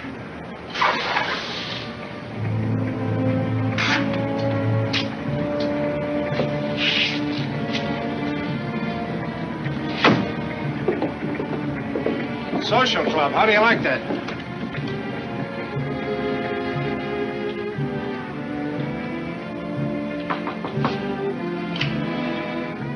Hello, Bruiser. Haven't they caught up with you yet? Go on, beat it. Nobody allowed but members. Skip it. We want to see Frenchy. But does he want to see you? I hope so. Come on, open up. Okay.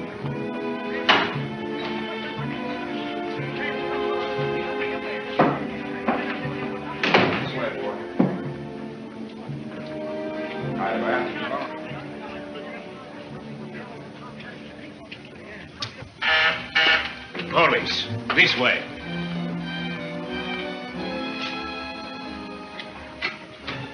In here.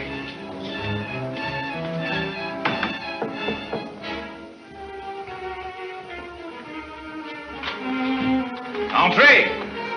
Couple of gents to see you, Frenchie. Oh, Monsieur Bannister. How you are? You didn't been here in such a long time, my friend. I wouldn't be here now, Frenchie, if I wasn't looking for a friend of yours. So, who it is you look for? Corky Watts.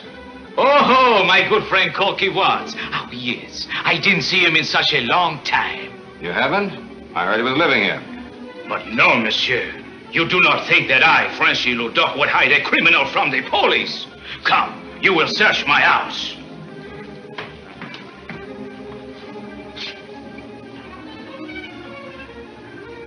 Oh, that's all right, Frenchy.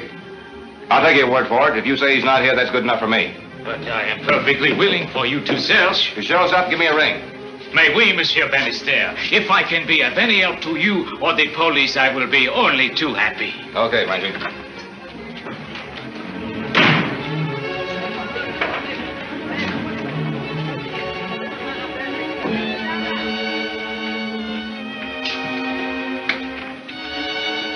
Are they gone? But yes. You will be safe upstairs in room 3 until this thing she blow over. Maybe the wolves will come back. No, do not worry, my friend. There is a back stairway from room 3 which lead downstairs to the alley. I still think we ought to search the place. Corky might be there. I'm sure he is, Tim. Frenchy hustled someone out of his office just before we went in. What makes you think so? Frenchy was smoking a pipe. There was a cigarette stub on the floor still burning. Well, let's go back. No, Corky's more valuable to us where he is as bait. It's the League of Murdered Men we're after. We'll tip them off we know where Corky is. When they show up for him, we'll be waiting for them.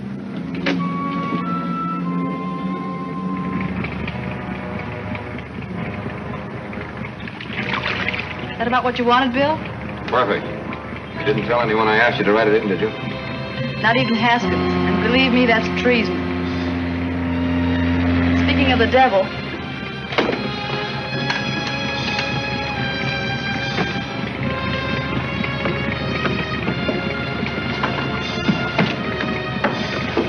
Any luck yet? Not yet. I left the car at the end of the wharf where it'd be handy. What makes you so sure anyone will show up, Bannister? The police believe Corky Watts has taken refuge with a former cellmate on the waterfront.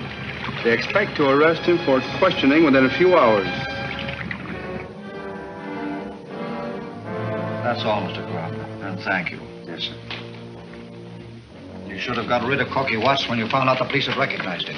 You've always told us never to make a move like that without orders from you. Well, you have those orders now. Bernard, you and Wilkinson go to Frenchie's and make sure that Corky Watts is in no condition to talk when the police find him.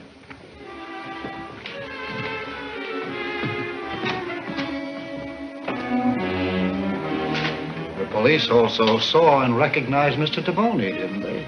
Yeah. That makes him as useless to us as Corky Watts, doesn't it? Hey, wait a minute. You can't rub me out like you're going to do to Corky. I was only following orders. No, Mr. Taboni, nothing as drastic as that. Bring my surgical equipment, please. Say, what's this surgical business? Nothing to be alarmed over. A simple operation I've performed many times.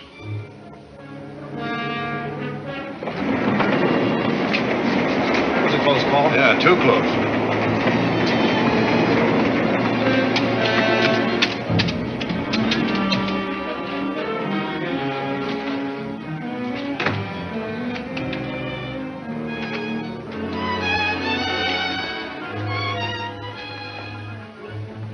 Remove your coat, Mr. Taboni, and lie down here. Oh, no. Nothing doing. Not till I know what gives. A simple matter of plastic surgery. I'm going to change your features so the police won't recognize you when they see you. That's not for me. Bullets I don't mind, but knives I can't stand. I'll stay just the way I am. You haven't forgotten, have you, that you can't go on living without those capsules of mine? Remove your coat and get on the table. Come on, Mike, off of the coat. Okay. But I won't like it. I like my pan the way it is. Sheer vanity, Mr. Taboni. Sheer vanity.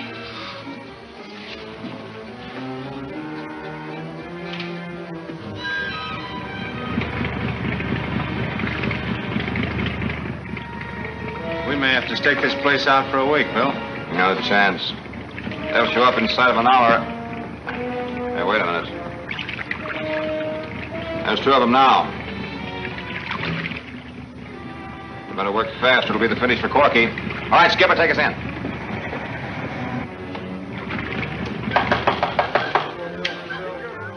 Media, no one allowed but members in here. We want to see Frenchie. Open up. Okay.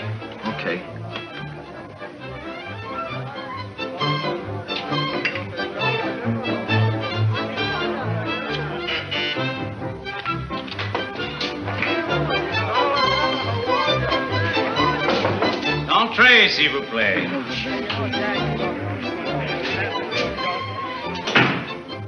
You have business with me, monsieur?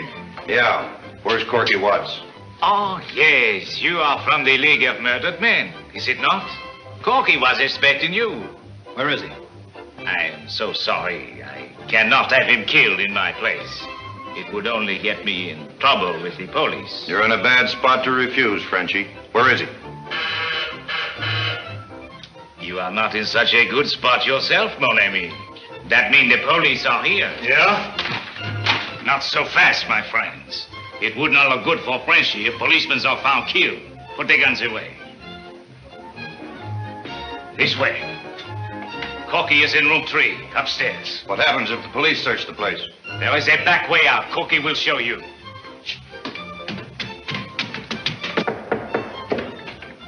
Come in. One moment. Oh, Monsieur Bannister. I did not expect you back so soon. How can I serve you? Where are the 2 men we just trailed in here? 2 men? I did not see them. Okay, Frenchie, I guess we'll have to search the place. I suppose you have a search warrant? Sure. This time we outguessed you, Frenchie. Bernard and Wilkinson, let us in. The cops are downstairs. Cops? I ain't heard no sirens. They're downstairs. Open up, stupid. Nothing doing. I know what you're here for. I am sorry you suspect my house, but you may search if you like. Thanks. Keep an eye on him, Tim. Come on, open up. We gotta get out of here, I tell you. Take the stairway to the roof. Try the fire escape. Hold it. Turn around. All right, copper.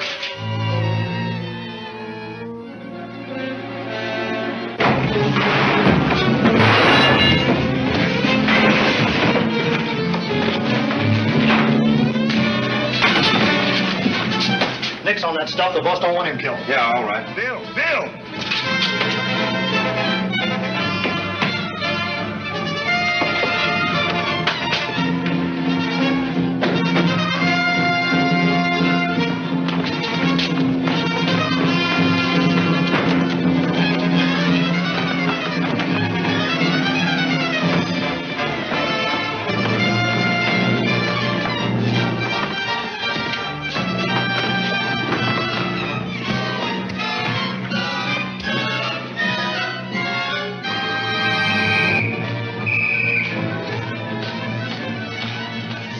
Under Crumbling Walls, Chapter 6 of Gangbuster, at this theater next week.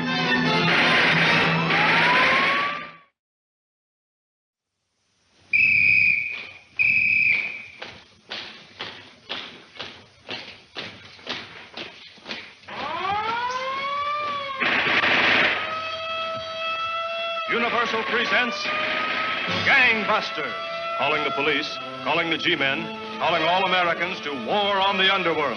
Gangbusters, with the cooperation of law enforcement officers of the United States, presents a picture of the endless war of the police on the underworld, illustrating the clever operation of law enforcement officers in the work of protecting our citizens.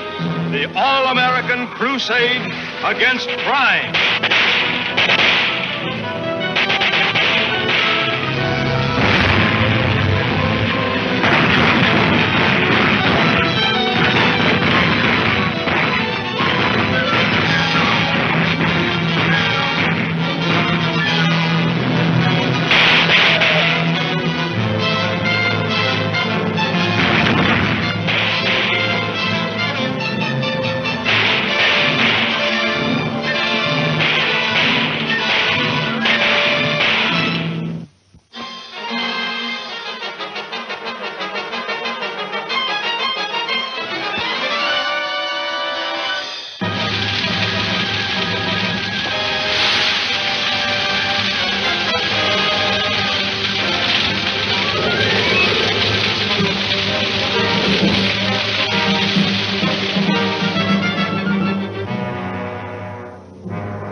don't see what makes Bannister so sure the Mortis gang set those fires at the other end of the harbor.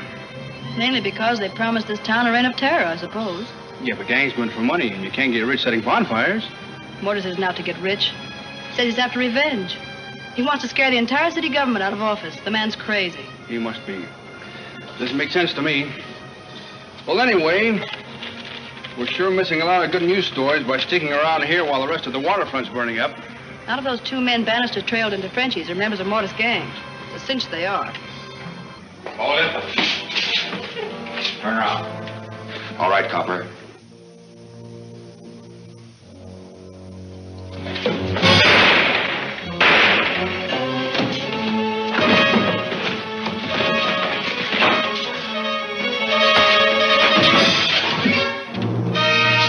Nix on that stuff. The boss don't want him killed. Bill!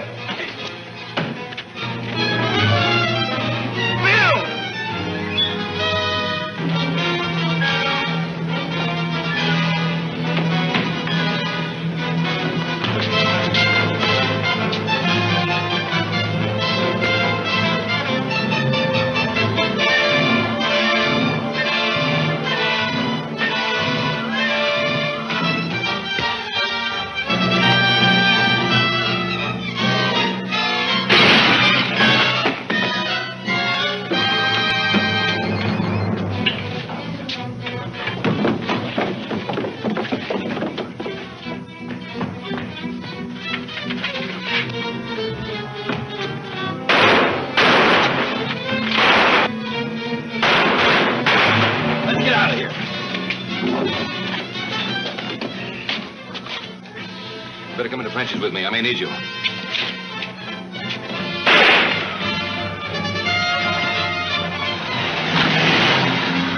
I'll go after him, officer. Go into Frenchies and see what happened to Tim.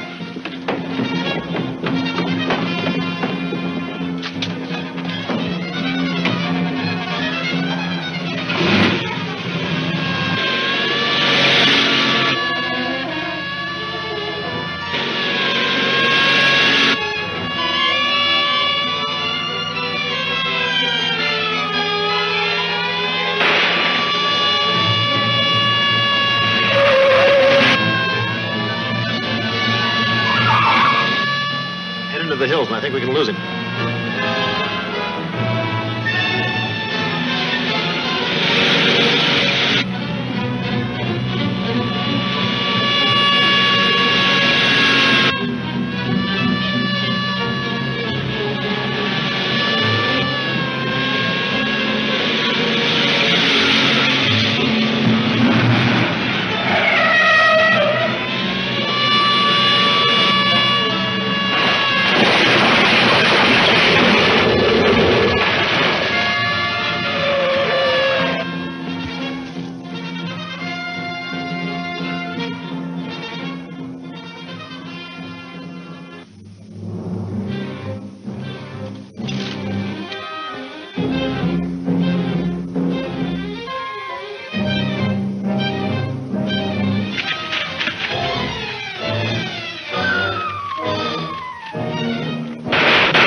I got one good print off that glass, Bannister. That's a break. Have a look, Nolan. Hey, Bill. I think we got something here. The slug on the right is the one that was shot at you. It was fired from the same gun that killed Corky Watts. That gives us a definite murder charge against the owner. Now, if we can establish his identity and tail him, we'd be in a spot to bust this gang wide open. Hey, Bannister. There's your man. He's really got a record. Ted Lane, he's not the man that shot at me. It's got to be. If the fingerprint you brought in is his. Ted Lane committed suicide months ago while I was waiting for the chair. Another one, huh? Well, it begins to look as if there must be something to this League of Murdered Men business. Doesn't seem possible, but it sure looks like it. Hey, maybe this Professor Mortis has got some way of getting them and bringing them back to life. Oh, ridiculous. I'm not so sure. Got a picture for you, Bill. A good clear one for a change. It's a blow-up of one I took when they were going to the Frenchies. This is the man that killed Corky Watts and took a shot at me. And his real name is Ted Lane. Fingerprints just don't lie. Say, I think I've got it. These lugs have all had their faces altered. No wonder we couldn't recognize any of them. You mean plastic surgery? Let's see. Sure, that could be the same face, retreaded. Give a copy of that to every man on the force. Dragnet? No. When we find him, we're going to trail him night and day until he leads us to the League of Murdered Men. And Professor Mortis.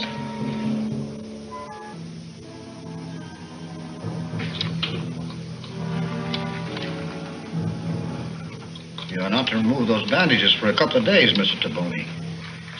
When you do, you'll find I've changed your face so you won't recognize it yourself. Well, that ain't gonna make any hit with me. I like my pan the way it was. Did you really? Well, of course, there's no accounting for taste. What sort of a crack is that? A crack?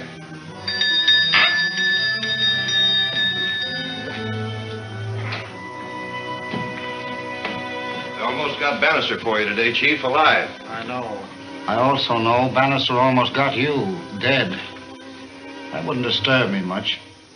But, Mr. Bernard, the police got a very good photograph of you. They expect to use it to locate you. Then trace you to me and stamp out the League. It'll take better police than they have in this town to trail me. They're a bunch of saps. If they weren't, they'd quit fighting me and resign, as I advised them to do. I'll prove that to the city tonight with this little device I've contrived. You better come away from there. Those dials are set at 540, 640, and 740. Now, I set this at 540. Flip the switch. 640. Snap the switch. And 740. Remote control? It has a radius of about 15 miles, which is sufficient.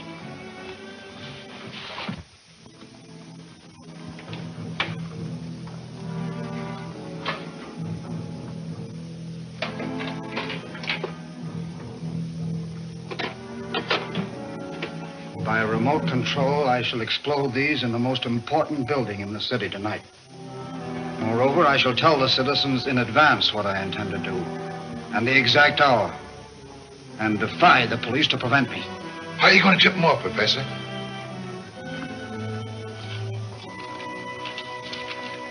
Attention, citizens. Tune in your shortwave sets at 5 p.m. today to another crime wave broadcast by Professor Mortis. Important.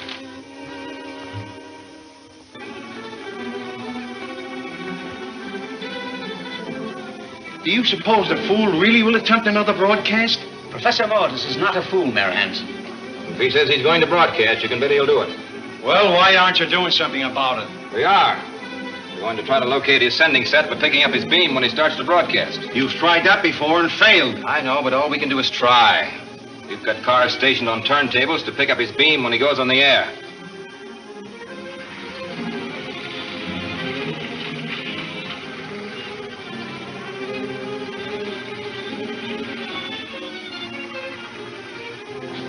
Well, I better start fishing for it. It's just 5.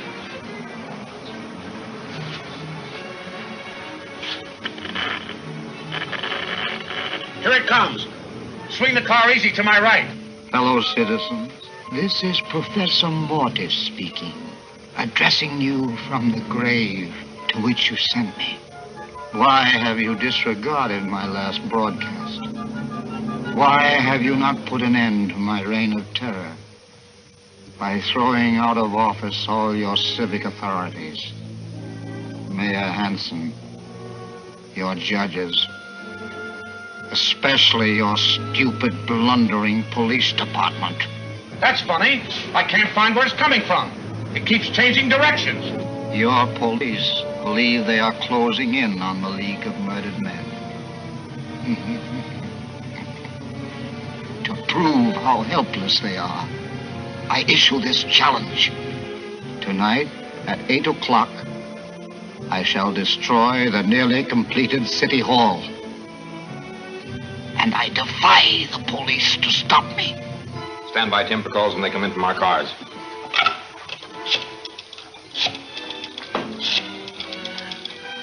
City desk. I'll hold the line. Hello? I see, okay. Car 14 in some kind of trouble. Interference, probably. Hello, Ed. Happy. I'm calling from the chief's office. Did you hear the broadcast? Yeah, I'll keep you posted. Hello. Car 66. All right, I'll tell him. Car 66 couldn't locate the beam either. Hold on, Ed. Something breaking. Hello? 74. Go ahead. What? What course? Hello, Bannister speaking. What's wrong, Andy? Oh, I see. Thanks. What's wrong? None of our cars have been able to get a line on the radio beam. It's been shifting around in all directions. More police inefficiency. How could a broadcasting beam shift location? Well, it was probably sent from a moving car. Scoop lead on Mortis story. Police unable to triangulate for sending station. Broadcast made from a moving car. Play up the mad genius angle. Genius? The man's insane. Maybe. Better call the contractor and stop construction. And no night shift tonight. What, make a laughing stock of myself? That man wouldn't dare blow up that building.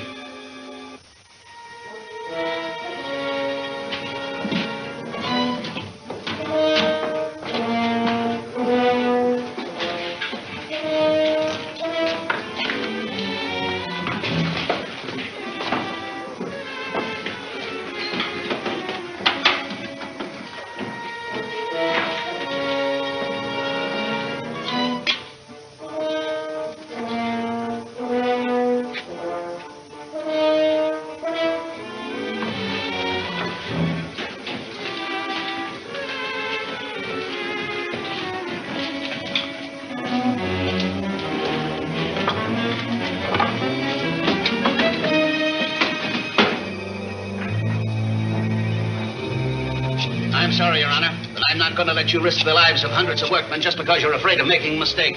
Hello, Building Superintendent. O'Brien speaking. Did you hear that lunatic's broadcast just now? Better stop work for the day and call off the night shift. Right, bye. It's a fine thing when the city government can be shoved around by... Headache, Bill. Take all the men you need, and don't forget you're probably dealing with a madman. Yes, sir. Come on, Tim. Hello, Ed. Well, Chief O'Brien won the argument. Come on. All work called off until further orders. Hang up on it. Bannister I want to get details. some pictures. Quieter!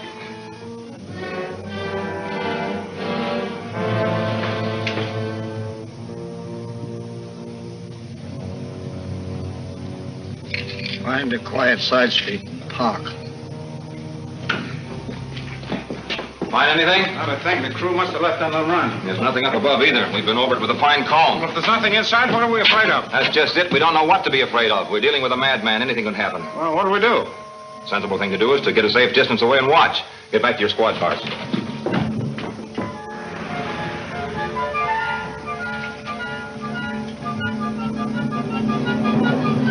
Three minutes.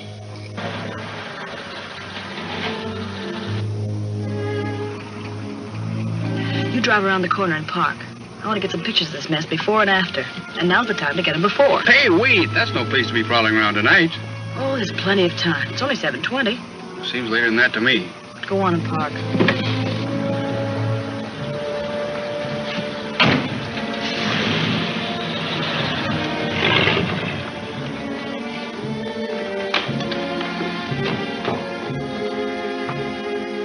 A minute or two until 8.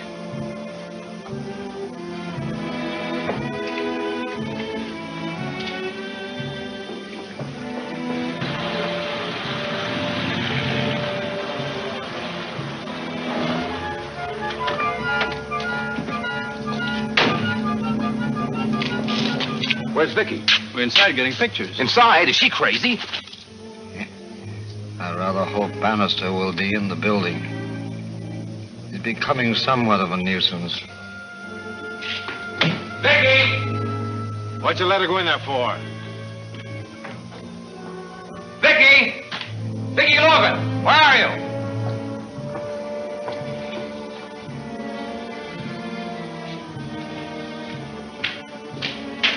Vicky! Vicky, where are you? Here I am, Bill, up here. Come on down out there, you little sap. It's nearly 8. Is it? My watch must be slow. 8 o'clock.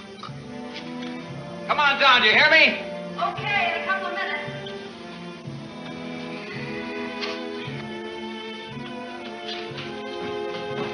Now, 5:40. Will you please get out of here?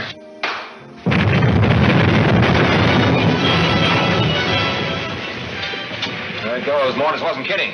That was out front. Good thing it was. Come on. Ever slide down a rope? No, but I can't think of a better place to learn. Now use your feet as brakes. Get going.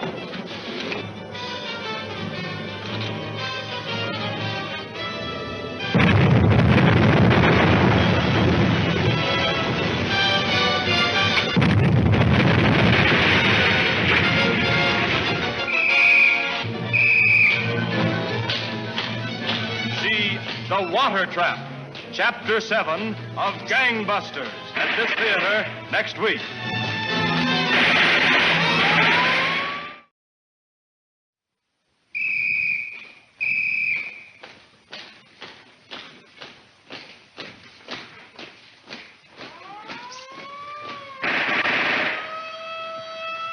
Universal presents Gangbusters, calling the police, calling the G-men, calling all Americans to war on the underworld.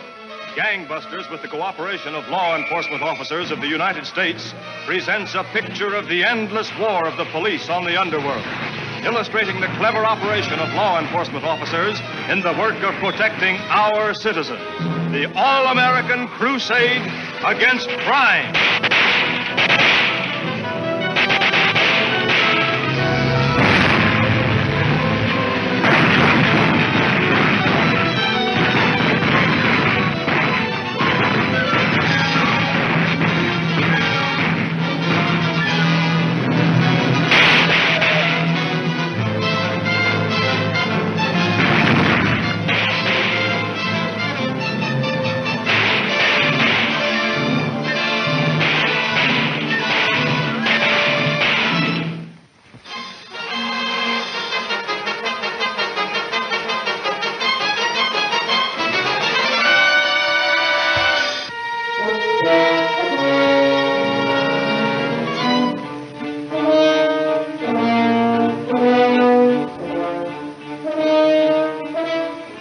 This threat of Professor Mortis is a lot of nonsense. Absolute nonsense. I hope so, Your Honor.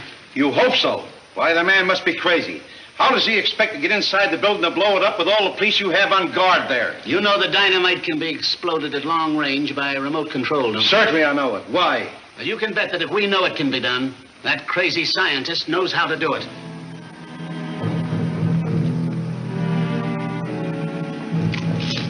Where's Vicky?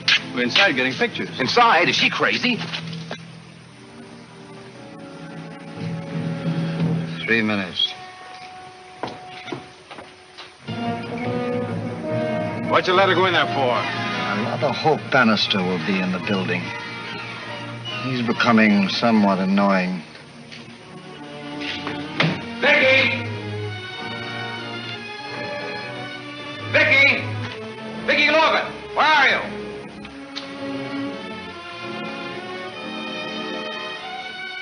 A minute or two until 8. Vicky! Here I am, Bill, up here. Come on down out there, you little sap. It's nearly 8. Is it? My watch must be slow. Come on down, do you hear me? Okay, in a couple of minutes.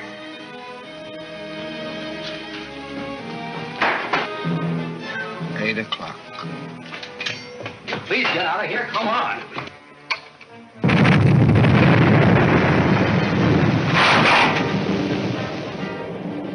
There it goes. Mortis wasn't kidding. That was out front. Good thing it was. Come on.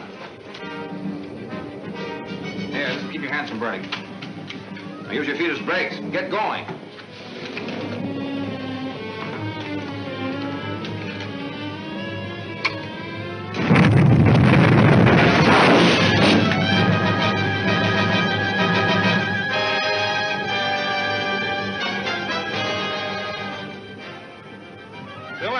in there. They didn't have a chance.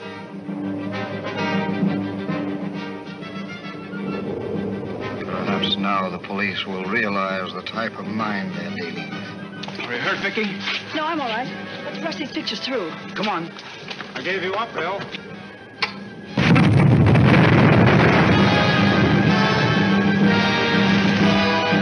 Stop the car. We must see if the other boys have taken care of the bank. Oh, it's a cinch. All the cops in town are right here. That, Mr. Taboni, was the general idea. Those explosions were planted time bombs, or else they were set off from some other place. There was no one else in the building. The nerve of that guy Mortis. He'll try anything.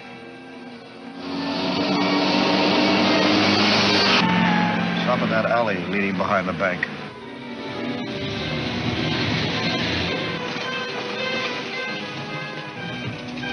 Everything worked out. Only one hitch. And that was? One of the watchmen played ball. The other one had to be handled. I see. Wilkinson and Henry, that's the watchman we paid off, have been loading the money in the other car. And when Henry has served his purpose... Right.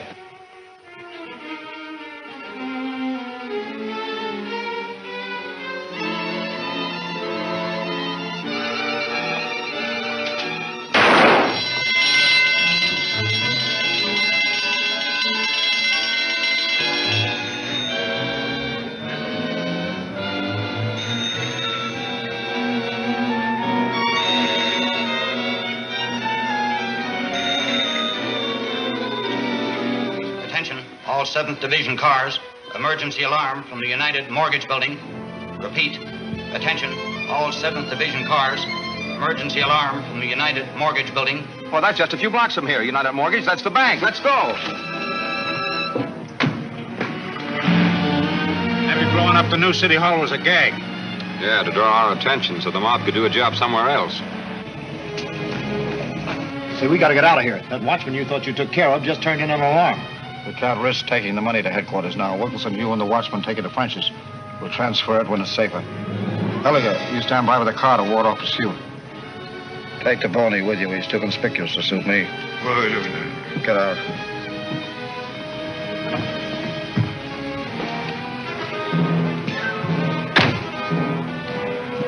Wait a minute.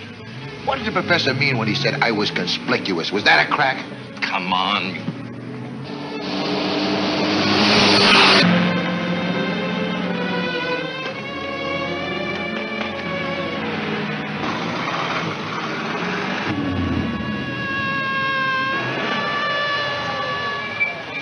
Take care of things here. We're going after the car that just left.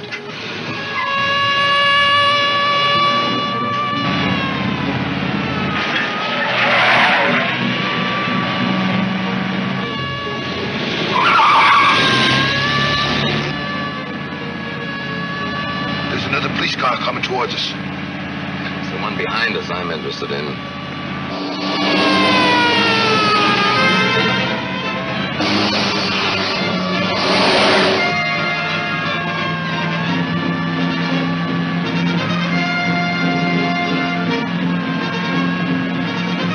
Hey, look what that guy done to my looks.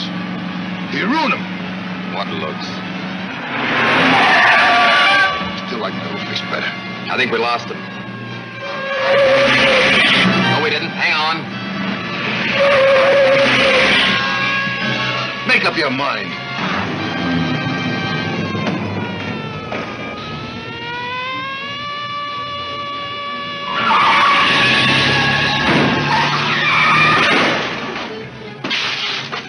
Where you going? I dropped my gun. We can't stop for that now.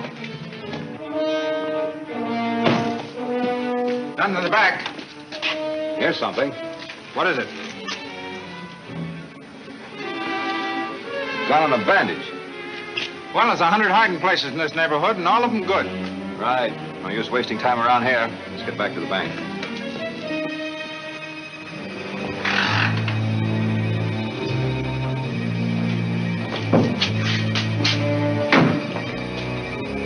What'd you find? One vault open and emptied, one watchman dead, the other missing. You sure there were two watchmen? Yes, I know the missing one. Queer duck by the name of Henry. Here's something else. A witness saw this car leave the other end of the alley in a hurry. That's a break the whole license number. Send out a general right away. Yes, sir. Looks like we chased the wrong car. Are we going in the bank? There's nothing in there but routine work. We want to get that gun and bandage back to the laboratory.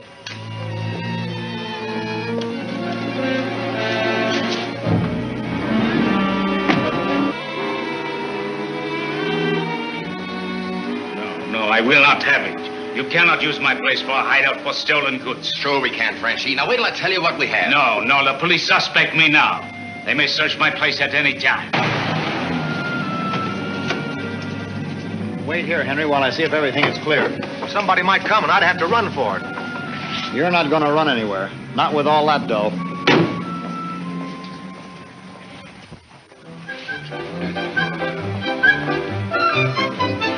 That'll be Wilkinson. It better be. Everything straight? Somebody ought to be out there with Henry. It's a lot of dough. A lot of dough? Money? Yeah. You know, the stuff they used to keep in the vaults down at the United Mortgage. Oh, in that case, I think it could be arranged. No, you're cold on it now, Frenchy. We'll find another hideout. No, I did not know it was so important. Important. It's the biggest haul ever made in this town. Oh, well, come, I think we are wasting valuable time. The night air she is so bad for perishable goods. Come, there's a garage in the back where I keep my wines. Let's see the garage.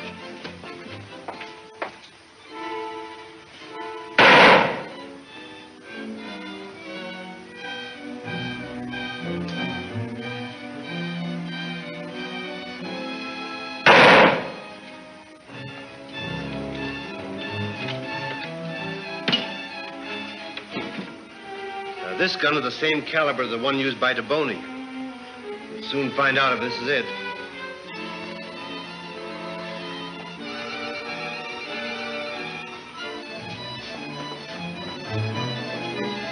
This garage hideout isn't so hot, but it'll have to do.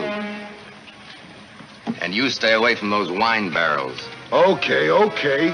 But you left Henry in there with him, didn't you? So what? These bullets definitely match. They're fired from the gun that killed your brother.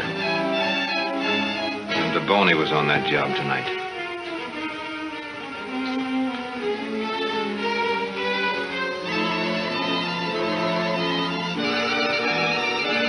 Oh, how about taking in your film for the 5-star? Good idea.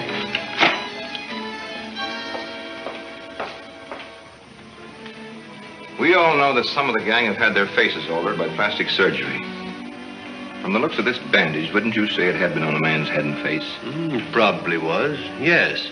And it could have been used by a man recovering from a job of plastic surgery. You mean DeBoney has had his face altered? It's very possible. And not a bad idea. Of course, it makes it tougher for you. Yeah. You better ditch the car, just in case. What about Henry? Bring him in here for a while.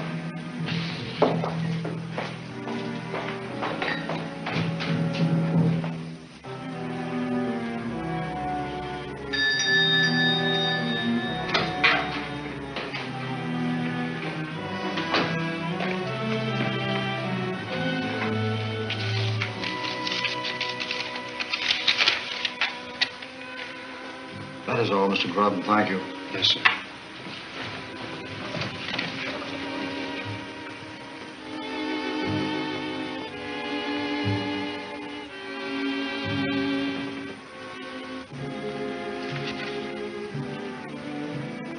Haven't you got a better hiding place in that garage?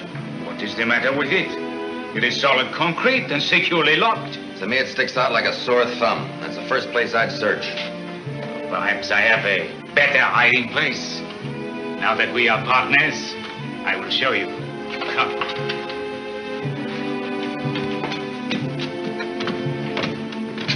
See? How firm, how sound. All right, so what? Observe.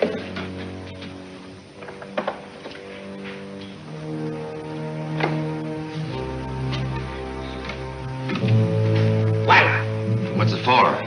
A long time ago, a bootlegger owned this place. He received his goods this way. That down there is the river. It's a swell spot, but not for our stuff. Sure, it's too wet. Besides, it might drift away. You could tie the bags so and lower them by ropes. Won't do for the money, but let's see that key. Plain, ordinary key. Yes, but what she unlocked is not ordinary. Yes? I wonder if Wilkinson's back with Henry yet. Oh, yeah. We got him to worry about now. Silent, clean, efficient. Yeah.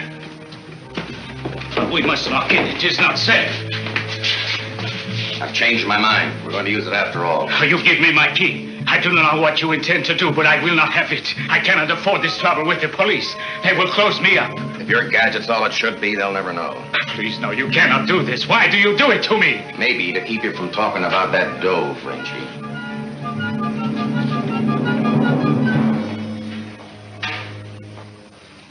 There's Henry now. Henry wanted to warm his feet. Oh, why, sure. Give him anything he wants. Come on, Frenchie, you join the party, too. Another thing. Get that, will you, Bill? Police lab. This is Bannister talking. Okay, we'll be right over. Come on, Tim. They want us back to the bank for a checkup. I better get back to my dear old paper.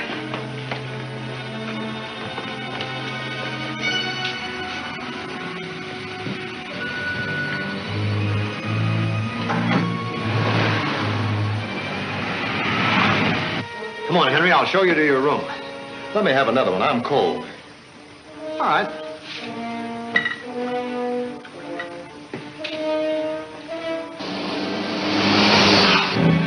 You're not heading for the bank. I know it. That call came from the Harbor Division. They found the car we want dumped in the river. Yeah? What does the waterfront suggest to you, Tim? Frenchie's. Right.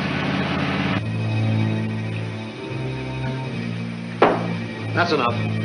Just one more. All right. We'll take the bottle with us. Come on.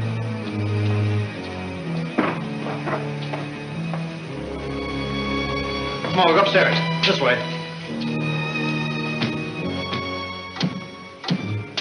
Hurry, do not step on that landing!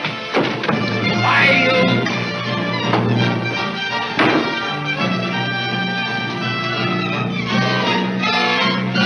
What'll I do with this guy, boss? In they go.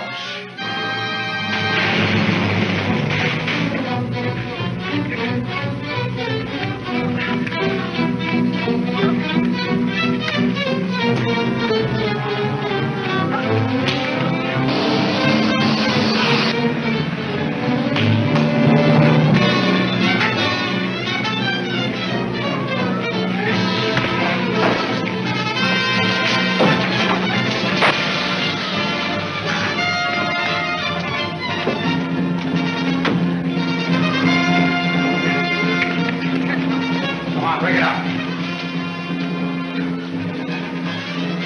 Help Henry. They will kill him. All right, hold it. Tim, in here. Take care of him.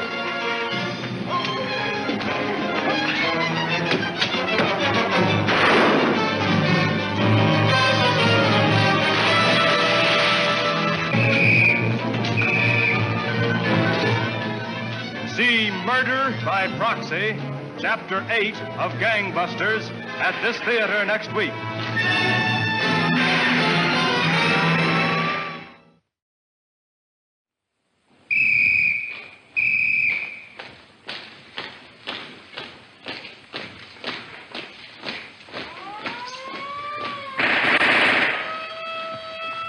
Universal presents Gangbusters. Calling the police, calling the G-men, calling all Americans to war on the underworld. Gangbusters, with the cooperation of law enforcement officers of the United States, presents a picture of the endless war of the police on the underworld, illustrating the clever operation of law enforcement officers in the work of protecting our citizens. The all-American crusade against crime.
got to get out of here. That watchman you thought you took care of just turned in an alarm. We can't risk taking the money to headquarters now. Wilkinson, you and the watchman take it to French's. We'll transfer it when it's safer.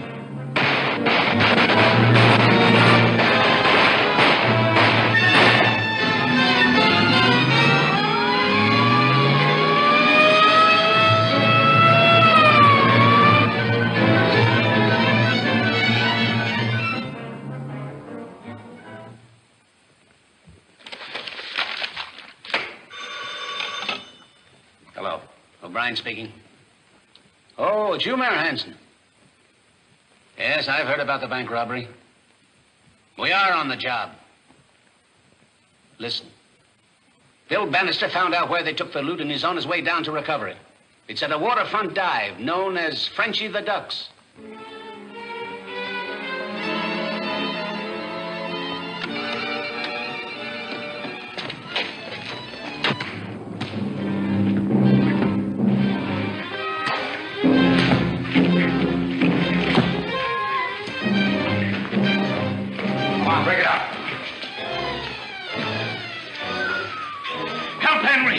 Kill him. All right, hold it. Tim, in here. Take care of him.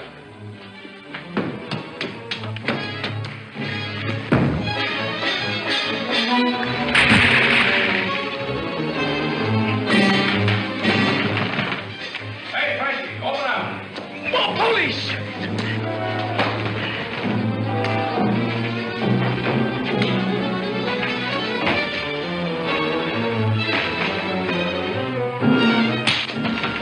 Outside. Look out for the trapdoor.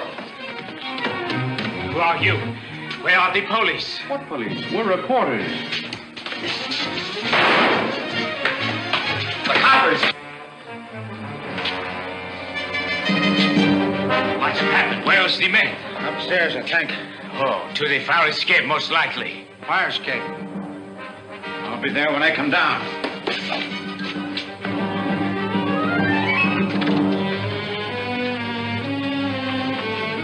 Think it's safe to leave that door in French's garage? No, he's liable to tip off the cops and square himself. Or grab it for himself.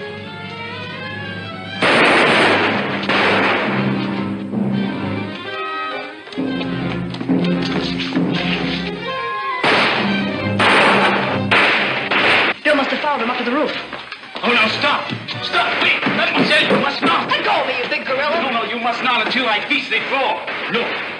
Come on, help me. Nom de nom, what have happened to Monsieur Bannister? Come on, get me out of here! Mr. Robertson! Have patience. We will jump you out quick like a Jacques Rabbit.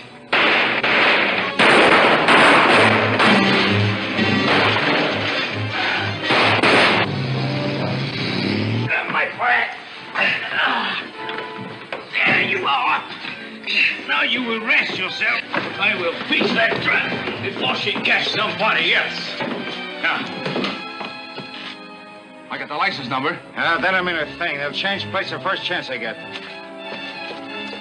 Today I will get nails and a stick and fix that hole forever. It's dangerous the way it is. Are you kidding? But no, mademoiselle. What you build it for? I didn't build it. A long time ago, a bootlegger owned this place. He used that hole to hide his liquor. Well, that's as good a story as any. What about the others? They left by the fire escape. Tim's after them. Well, let's get out of here.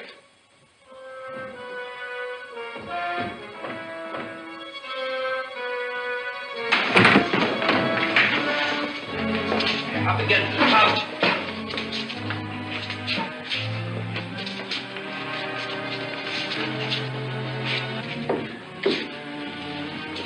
Who is it, Bill? One of the mortgage company watchmen. Gotta get a doctor. It's no use. They double-crossed me. Serves me right. But it won't do them any good. You better not talk, fellow. The money they stole is... Frenchy knows where.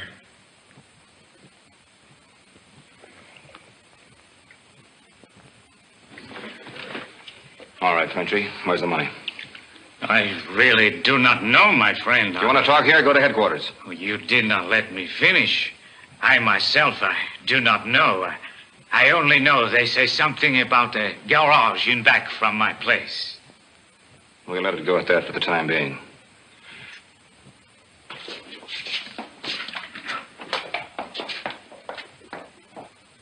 For the very first time, I think Frenchy Ludoc is a big fool. I have make enemies of the League of Murdered Men. The police, they suspect me.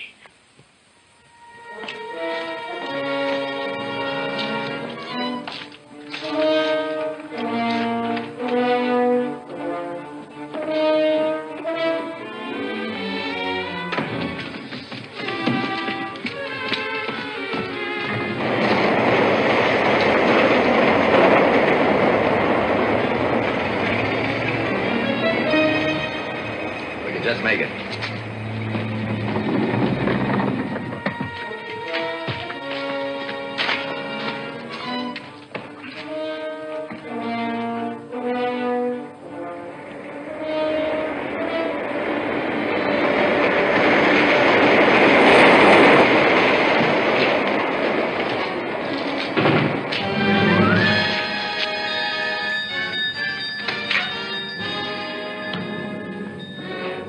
Everything went off even better than you planned. Better? How is that possible? Bannister's dead. Dead? That's not better. I had other plans for him. How about the watchman? Oh, he ain't never going to tell nothing no more, boss. I mean, Professor. And the money's hidden where we can pick it up anytime we want it. It won't take many more such raids to convince the voters they need a new city government.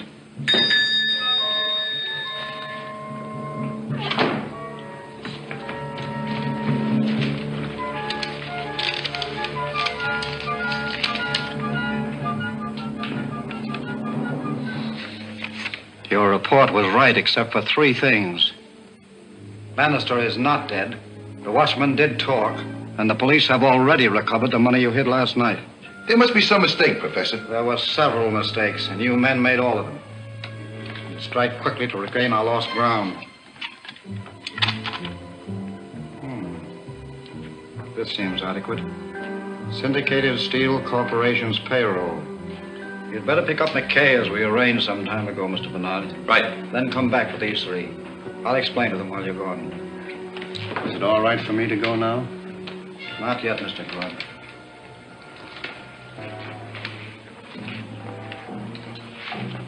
Bannister's becoming too efficient. I think we'd better get rid of him. That's what we've been trying to do. I'm not interested in attempts, Mr. Taboni. This time I shall get results.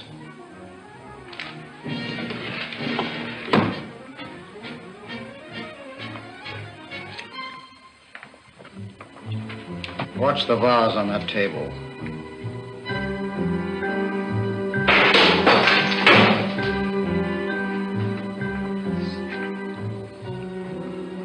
There are 4 more shells inside. Now, Mr. Grubb, this is what I want you to do. Take this camera. You follow these instructions closely. I want you to take this camera down to...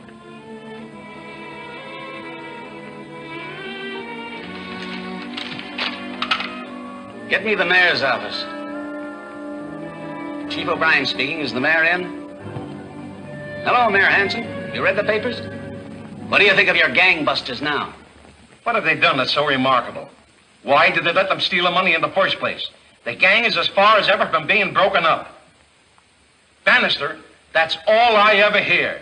If I had followed my judgment, I'd ordered Bannister off the job. You do, and you can have my resignation at the same time. Give me police lab. Is Bannister there? What did you dig up on that mob car that was wrecked? What do you mean, nothing much? Well, no real clues. Just a scrap of greasy paper we picked up inside one of the doors. Don't expect much from it. What, he is? Well, I'll resign from the case if you want me to. Okay, Chief. Ready now, Bill.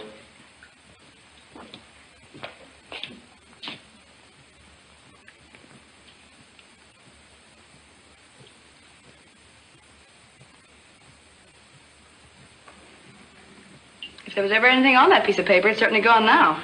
Well, if there ever was anything on that paper, young lady, infrared rays will bring it out again.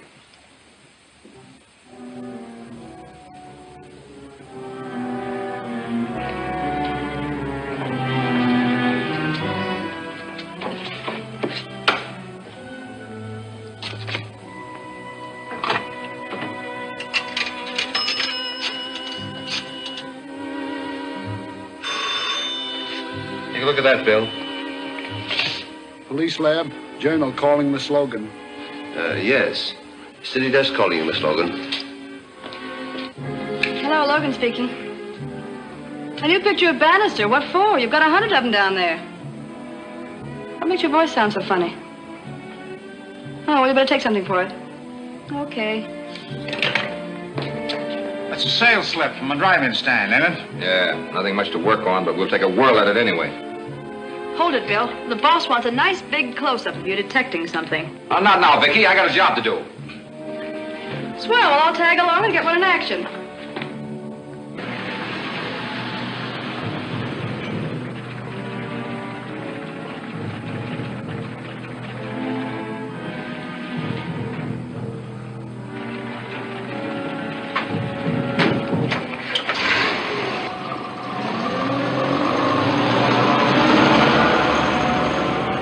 Hey, Toots.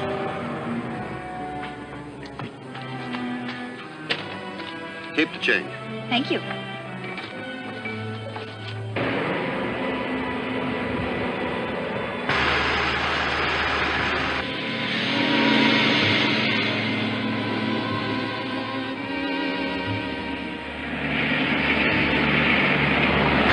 Everybody, make it snappy.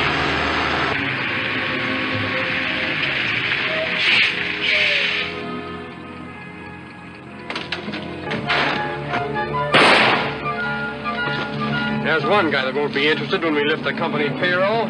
Get into your work clothes, McCain. Let's get this truck out of here.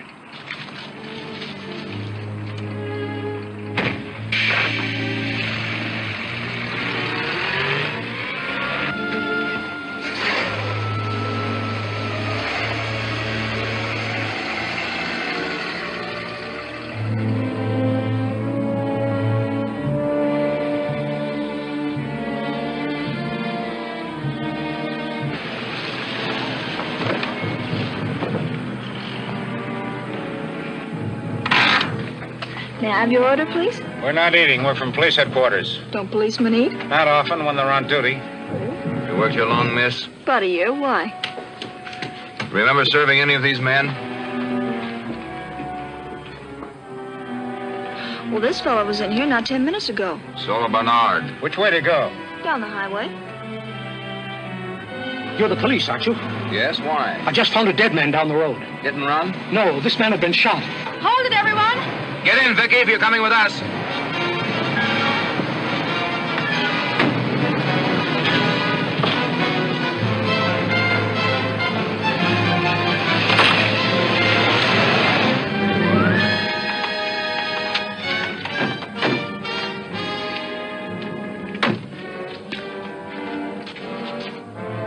Nothing on him to identify him. Turn this way and hold it. Don't do it, Vicky. I'll smash your camera. I don't want any pictures of this for reasons of my own. P-A-R-O. Mean anything to you, Tim? Not a thing. P-A-R-O. The cuffs of his pants are filled with steel filings, and the sole of his right shoe is worn like a truck driver's. That doesn't help much. Tracks show 2 cars pulled in here. Looks like a light car forced a heavy truck off the highway. Yeah, but where are they now? Did you pass a truck a few miles up the highway? Yeah, 3 or 4 of them. Gravel truck, syndicated steel delivery. Syndicated steel, that sounds like it. This fellow must have been the driver. I bet the kid at the log cabin can tell you. We'll go back and find out. This is more than a truck theft. Stand by until you're relieved.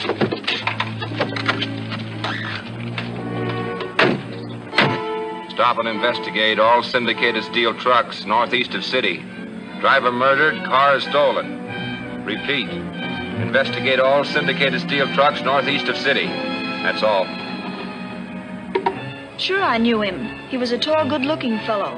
He tried to date me up for tonight because it was payday at the mills. Payday? That's what he must have been trying to write, that they were after the payroll. He wouldn't be having the payroll in the truck, would he? Oh, they hire armored car service. Wait till I phone headquarters.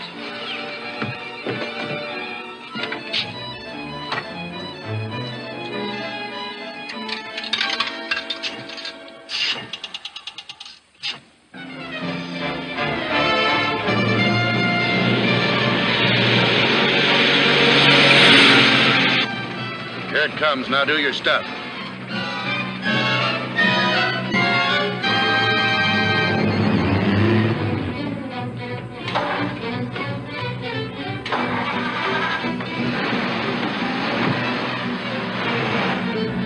payrolls on its way to the steel mill by armored car. I tried to stop it at Hilldale, but it had already gone through. I don't see how anybody can hold up an armored car. I don't either. We'll follow it and find out.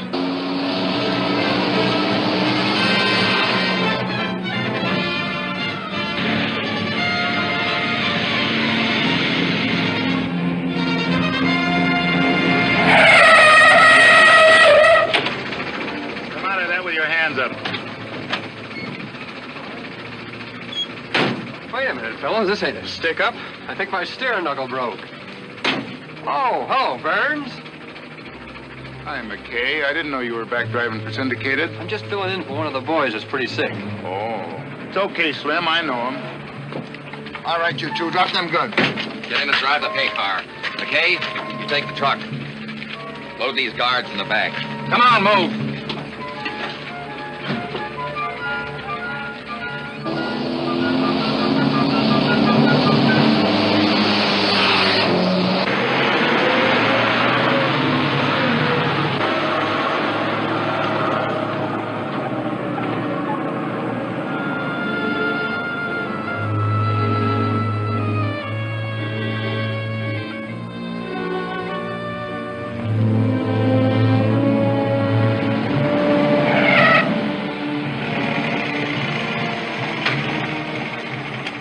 Pass an armored car between here and the steel mills? No, I didn't. That's funny. We knew we were behind it. Any crossroads up ahead? None that I know of this side of the steel mill. Okay, thanks.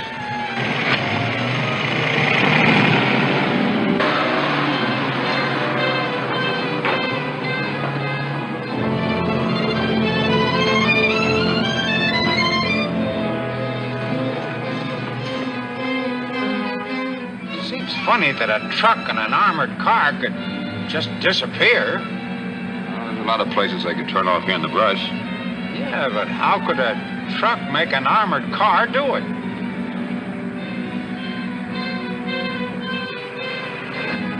Better pull up, Tim.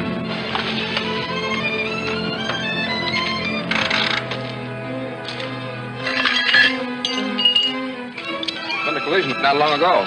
How can you tell? Otherwise, this would be flattened. Looks like the tracks run clear over to that fence.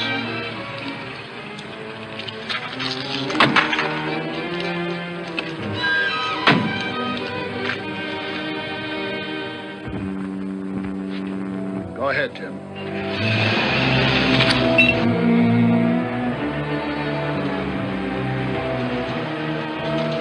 Hold it, Tim.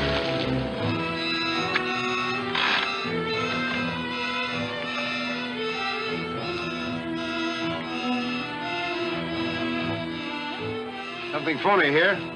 Tracks go right under that board fence. Oh, Bill, look this way.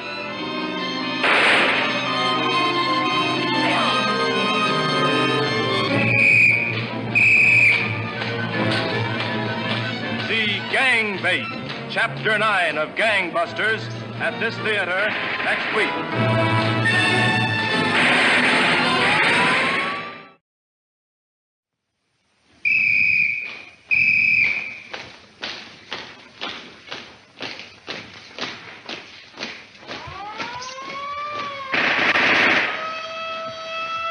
Universal presents Gangbusters.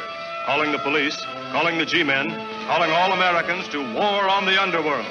Gangbusters, with the cooperation of law enforcement officers of the United States, presents a picture of the endless war of the police on the underworld, illustrating the clever operation of law enforcement officers in the work of protecting our citizens.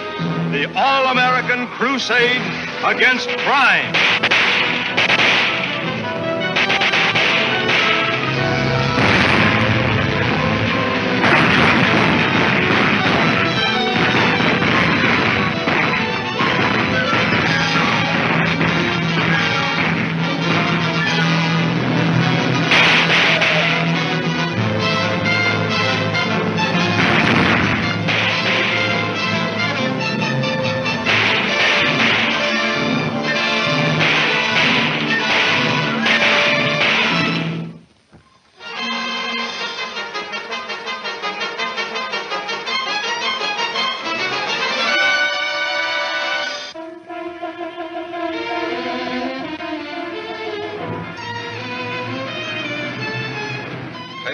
its way to the steel mill by armored car. I tried to stop it at Hilldale, but it had already gone through.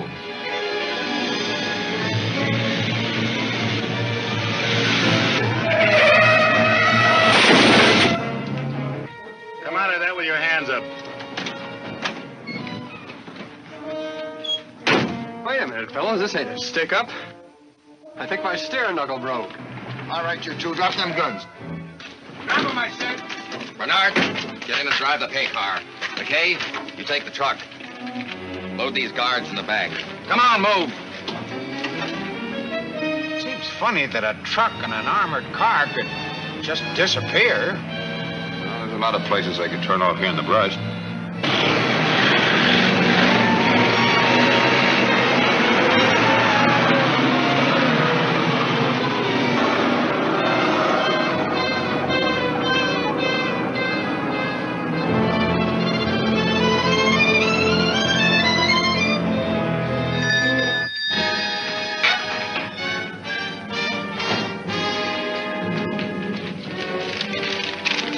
See this, Doc?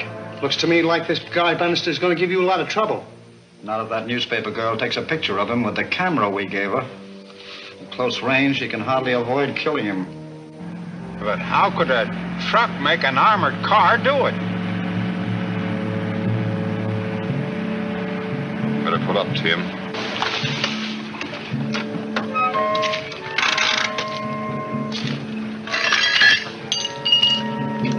Been a collision, all right, not long ago. How can you tell? Otherwise, this would be flattened. Looks like the tracks run clear over to that fence.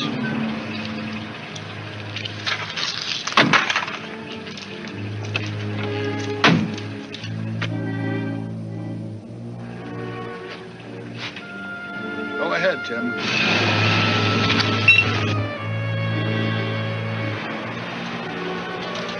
Hold it, Tim.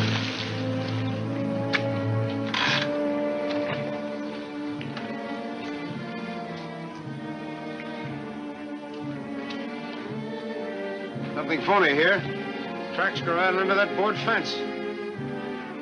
Oh, Bill, look this way. Bill! Bill, you all right? I guess so. Did you hear that? Sounded like a backfire up on the road. Sounded like a shot to me. What have you got in that camera? I don't know. All I know is I snapped you a picture and it went off like a gun. Yeah, it is a gun. And you almost parted my hair with it. Is it yours? No, that's not my camera. Mine had my initials right here. Somebody switched cameras on you. Yeah, somebody. I guess I know a backfire when I hear one. And I know a gun when I hear it, too. I've been shot at it enough times. All right, all right. I'll go check on it if it'll make you feel better. Keep an eye on those guards. Well, put it back in the car and don't shoot any more pictures. That armored truck must have driven through here. Yeah, no doubt of it. Let's take a look.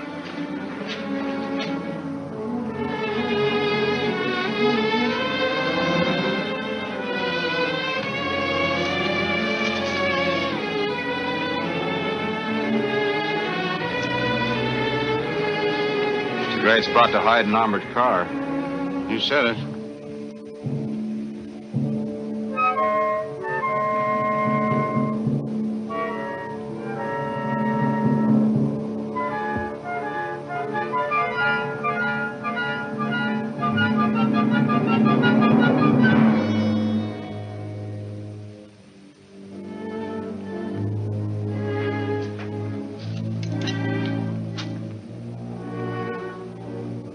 Cracked the safe.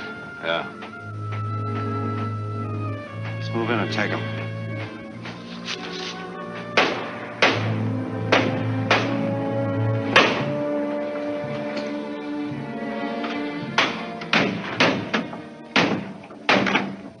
It's a good thing we waited. We'd have moved in on the whole gang.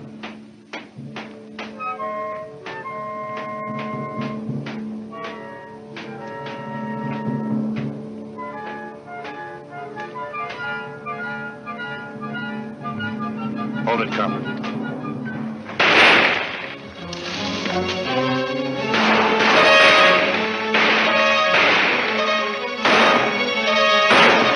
Get the armored car out of here.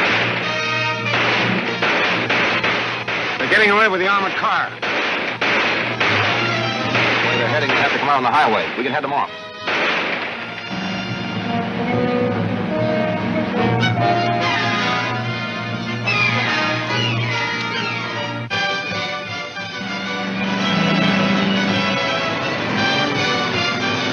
This is Nolan. That armored car is now heading west on Highway 18.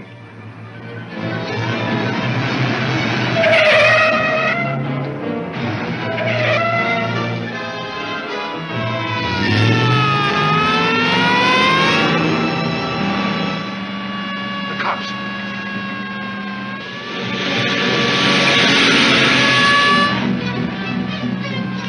Slow down, Mac. Slow down? Why? We're safe in here. Hey, they're slowing down. We can catch them. I don't want to catch them. Huh? It'd be like going up against an army tank. I can slow down, too. He can take us all day like this. And radio for help, which he's probably doing. Mac, when you come to the next curve, turn around and head back, fast.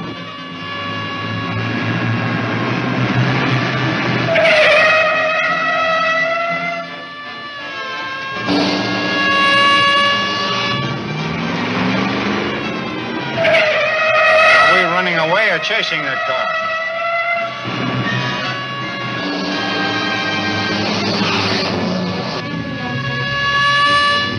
This is Nolan. That armored car has turned around and is heading east on Highway 18. Next down crosswise of the road at the next cut.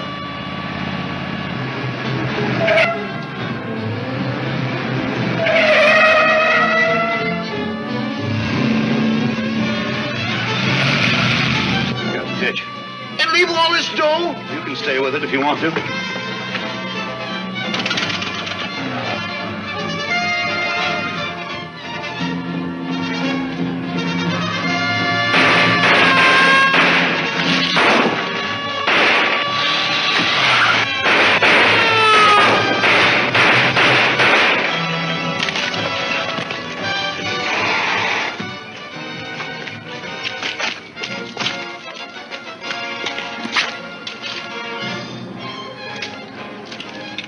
Poor kid, it was either him or me. When the other squad cars get here, let them take care of him. Oh, Tim. Yeah? Don't tell anyone we've recovered the money. Vicky knows. She won't when I get through. Send her back to town in one of the other cars. What are you up to? A lot of things. I'm afraid this is just a waste of time. Why? Well, any crook smart enough to rig up a thing like that is too smart to leave any fingerprints on it. Well, there's plenty of smudges. I'll see how they come out. Bill. Hey, point that thing the other way. No, this is mine. Some cop found it in a telephone booth downstairs. Downstairs. That's funny. Yes, very. Vicky, someone we trust around here is double-crossing us. You're right, Bannister. No prints. That's that. Maybe there's some on the camera. Oh, it wouldn't mean a thing. Everyone's handled it. Police lab. Richard speaking. Chief wants to see you in the office right away. I've been expecting that. Oh, Bill, have you found out yet how the gang got away with the money? Not yet.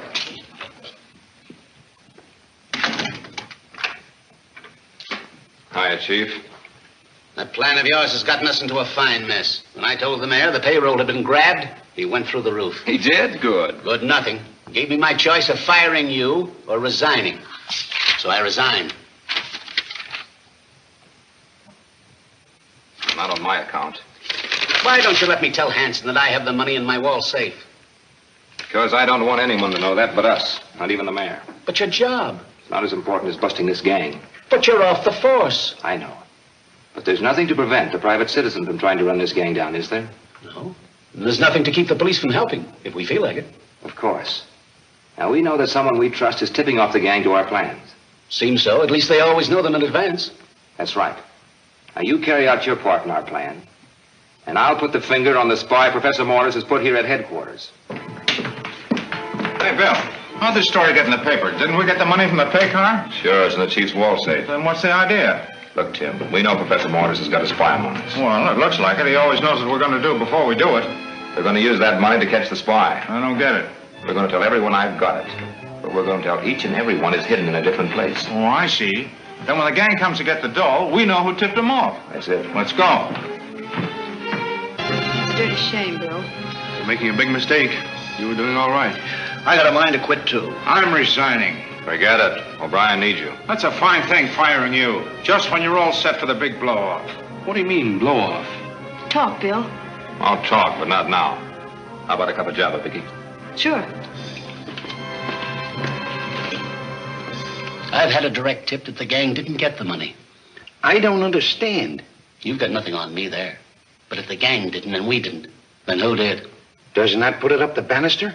I've heard rumors that Bannister and Frenchy the Duck are pretty close. The money's in my apartment. I was going to use it to trap the gang, but Mom's the word. Let them worry about it for a while. If you won't tell a soul, I got the money in my cellar. Now listen, keep it under your hat. But the money from the armored car has been located at... According to the papers, we have the payroll money. According to you, gentlemen, the police have recovered it. Now, what did happen? What could happen while Wilkinson and I were chasing people through the brush who weren't there? You mean you think Taboni and I grabbed the money? Gentlemen, please. I'm sure Mr. Bernard wouldn't do such a thing. Besides, he had no opportunity. There's another possibility you gentlemen have overlooked. Mr. Bannister has been discharged from the police service. Perhaps he anticipated that he would be and neglected to turn in the money.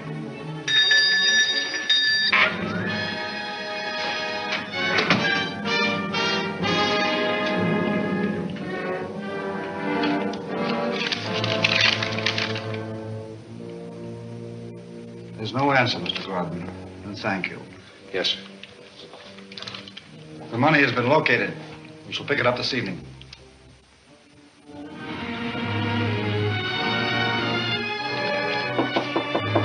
Who is it?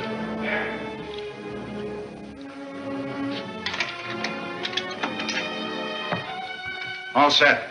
I staked out men at every place we said the money was hidden. Good. Now, whichever place the gang raids, we'll know just who gave them that particular address. My men will call me here as soon as anything starts. I better call the chief.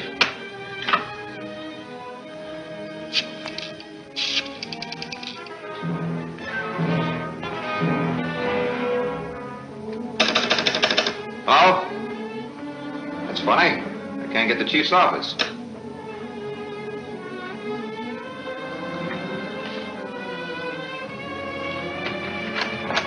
Hey, Chief, something's gone wrong. What do you mean, gone wrong? Well, Bill just had me on the phone and said to tell you to get that money out of your wall safe and into the vault downstairs, quick. What money? Well, search me. He said you'd know. Why didn't he phone me? He said he was trying to, but your line was dead. He seemed awfully excited. Get that bag out of the closet.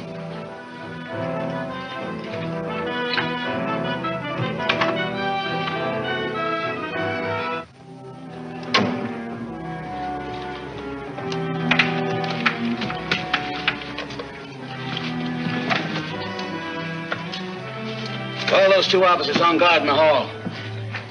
Hey, you two. The chief wants you. Take that down and store it in the big safe. We'll take it, but not of the big safe. Keep your hands up.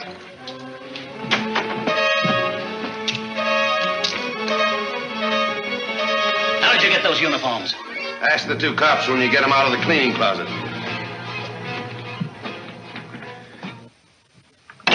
I don't see why I can't get the chief. He said he'd be...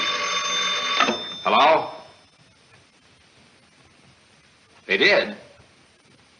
I'm sorry they didn't go into Frenchie's so I could pin it on the mare. Bye. A carload of men just passed your place 3 times. Now they're unloading at your corner. My place? I told Haskins the money was there. That makes him the gang spy. It looks like it. Better get going. Take the men from downstairs. I'll see if I can get the chief again. All right.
Vengeance, Chapter 10 of Gangbusters, at this theater next week.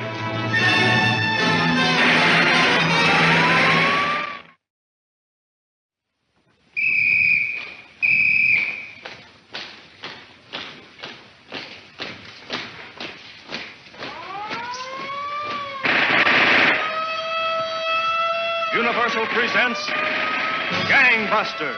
Calling the police, calling the G-men, calling all Americans to war on the underworld. Gangbusters, with the cooperation of law enforcement officers of the United States, presents a picture of the endless war of the police on the underworld, illustrating the clever operation of law enforcement officers in the work of protecting our citizens. The all-American crusade against crime.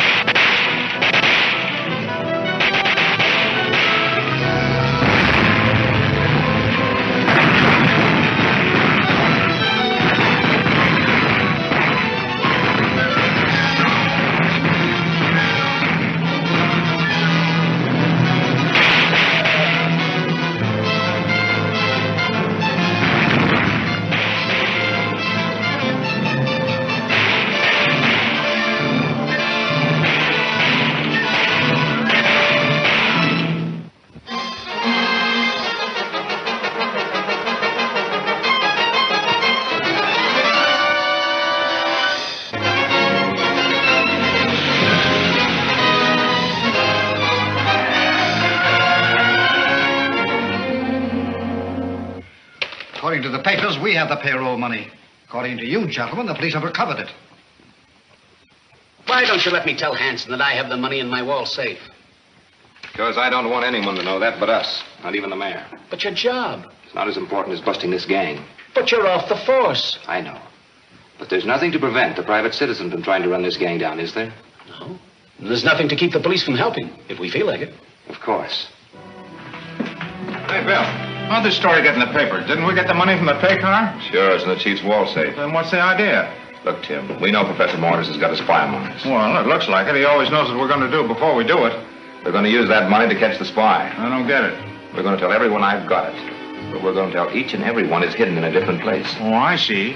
Then when the gang comes to get the dough, we know who tipped them off. That's it. Let's go. The money's in my apartment. I was going to use it to trap the gang, but Mum's the word. Let them worry about it for a while. If you won't tell a soul, I got the money in my cellar. Now listen, keep it under your hat. But the money from the armored car has been located at...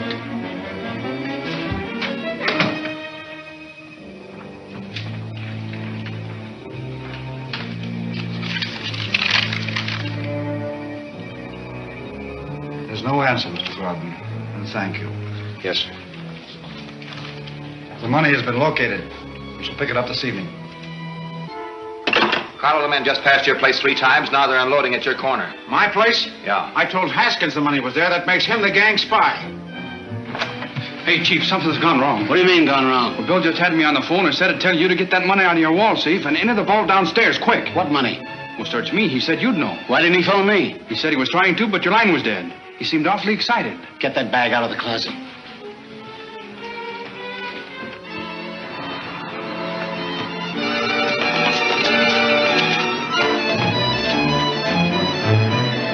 Hey, you two. The Chief wants you. Take that down and store it in the big safe. We'll take it, but not in the big safe. Keep your hands up.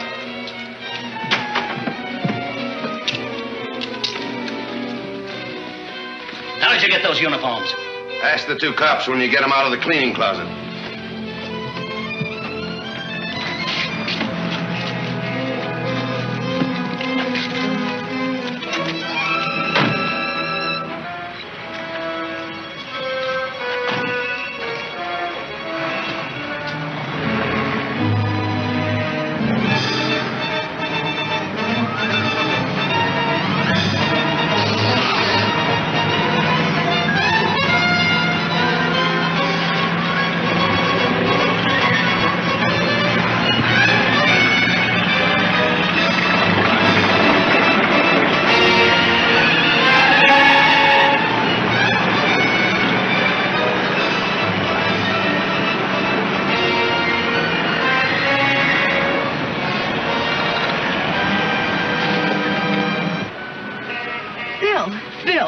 Snap out of it.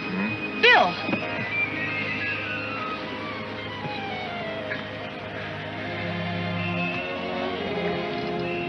Vicky, how did you get here? Oh, you know Vicky. Always where she's not expected and least wanted. What do you mean, not wanted? What happened? What about Tim? I don't know. All I know is your stakeout missed fire. Oh, no, it didn't. At least we know who's carrying information to Mortis. Who? Prepare yourself for a shock, Vicky. Your little helpmate, Mr. Haskins. Haskins? That bump on the head didn't do you any good. I hope you're right, but nevertheless, we'll get him in the chief's office tomorrow morning and find out for sure. But listen, Haskins, the money's gone, and it was you who called the phony policeman in from the hall. Well, you told me to. Don't forget, you told the chief I called you on the phone when I didn't. Well, I thought it was you. It sounded like your voice. Honest. Let's be fair about this, Bill. That could happen. Well, how come the gang showed up at the place we told Haskins the money was cached? Well, they showed up at your place, too. Yeah, that's right. Well, Haskins, I guess you're just a victim of circumstances. I'm glad of it. You mean all is forgiven? All is forgiven. Gee, thanks, pal. Well, I guess I better go get a short coffee or something. I'll see you later. Well, is anybody convinced? Sorry, but I'm not. Me neither. His alibis are too pat. I hate to doubt a boy like Haskins, but I think I ought to put a tail on him. Well, since I'm not on the force anymore, it wouldn't cost anything to let me do it. Good. Then it wouldn't have to go on the record in case we're wrong.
I thought we'd agreed you were never to come here except when sent for. I had to. I'm in a jam. Look, I want to talk to you alone.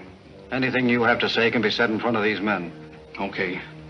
We've got enough money stacked up so that we can split it, scatter, and live like kings. I believe so. But stacking up money is not my real purpose. I know all about that, but the cops are wise to me. They know that I've been tipping you off to their moves. And you're afraid? Well, why not? This guy Bannister's no dumbbell. And he's going to get us sooner or later, too, Doc. He might. But I intend to get him and the entire police department first. Hey, that's a big order, ain't it? My plans are all made. I warned them what to expect on my last broadcast. They ignored the warning, so they have no one to blame but themselves.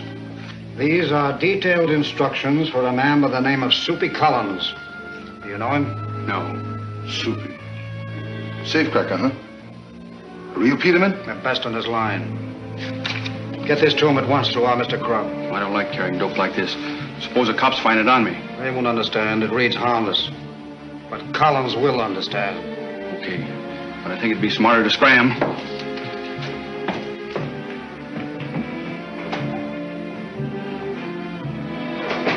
Hey, what did you mean you ain't interested in dope? What other reasons is there for a mob, then? Revenge and power.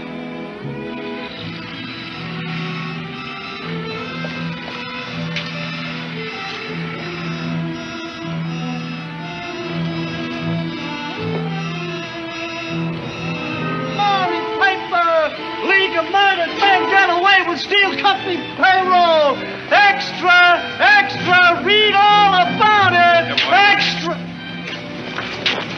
Soupy Collins. Extra, extra, read all about it. Extra, extra. My League of Murdered Men get away with steel company payroll. Extra, read all about it. Underworld makes a big haul. Here you are, boy. You better have the latest edition, Soupy. Extra, read all about it. Paper, read all about it. Extra, paper, read all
I don't know, Tim.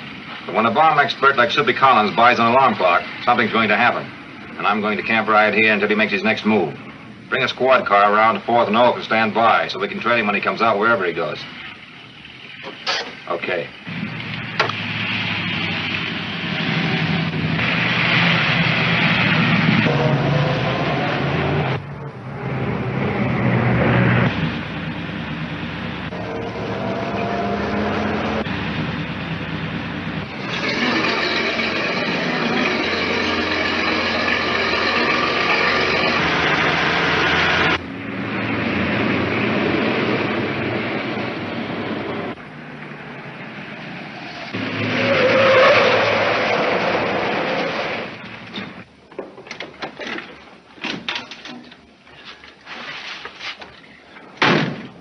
What makes it tick? You tell him. I'll hook it up while you guys load the stuff. Soupy drove the truck into the yard behind the old warehouse. I've got to get in there and see what's going on. Let's go. No, you stand by down at the corner. If Soupy comes out again, trail him. If I hear any trouble, I'll trail you. Right.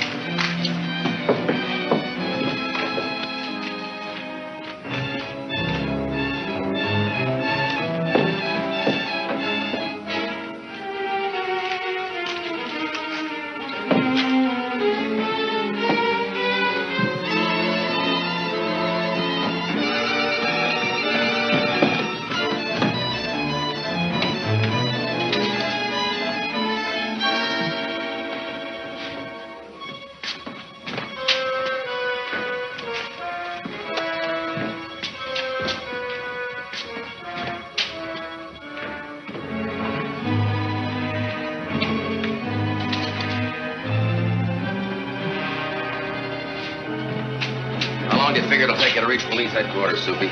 20 minutes. I'm allowing 10 more for safety. That's cutting it pretty close. I know what I'm doing. Anyway, I'll be on the truck. Yeah, well, I'm glad I won't.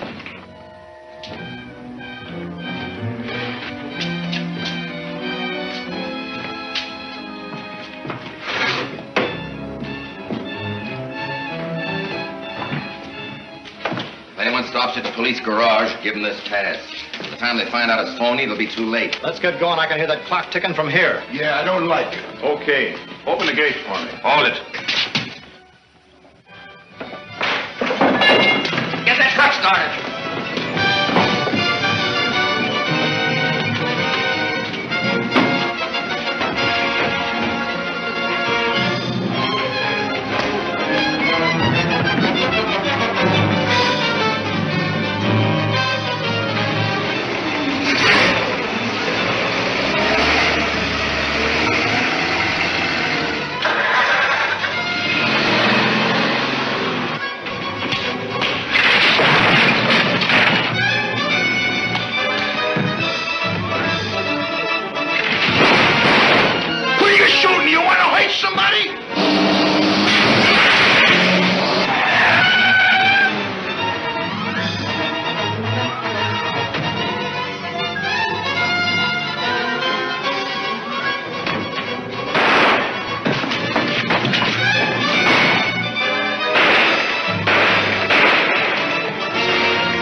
truck.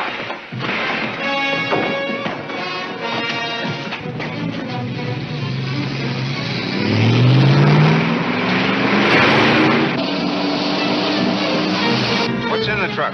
Dynamite. They're going to park it in the garage under headquarters and blow the place up. That'll kill everybody in the building. Catch it and dump it in the river. Yeah, if there's time.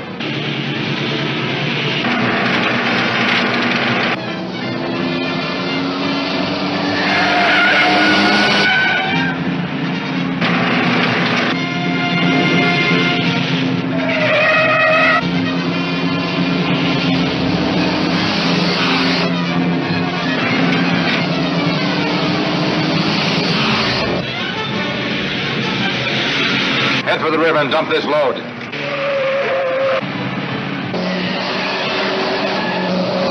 We better leave, buddy. We ain't got more than a couple of minutes. Keep driving.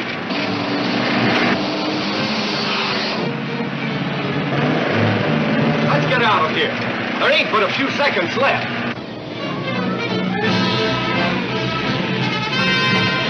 There's the bridge just ahead. There ain't time. There better be.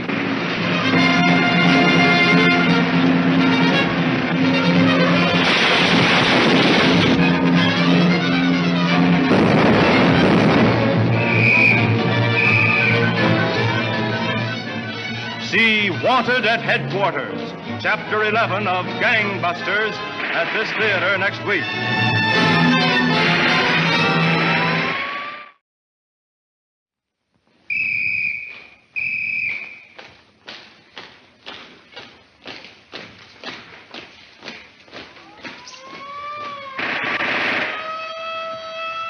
Universal presents Gangbusters, calling the police, calling the G-men, calling all Americans to war on the underworld. Gangbusters, with the cooperation of law enforcement officers of the United States, presents a picture of the endless war of the police on the underworld, illustrating the clever operation of law enforcement officers in the work of protecting our citizens. The all-American crusade against crime.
How much more of this sort of thing do you think the people will stand for before they get wise and do what you told them to?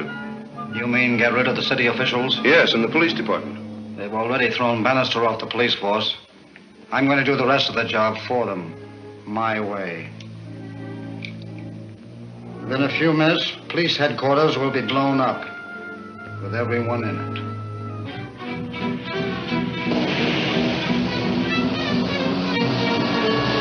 What's in the truck? Dynamite. They're going to park it in the garage under headquarters and blow the place up. That'll kill everybody in the building. Catch it and dump it in the river. Yeah, if there's time.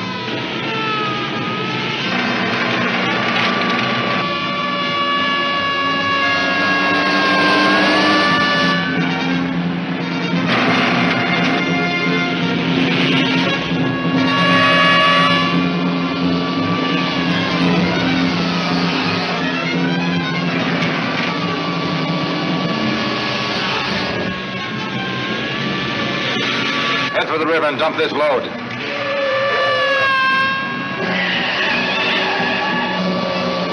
leave, buddy. We ain't got more than a couple of minutes. Keep driving.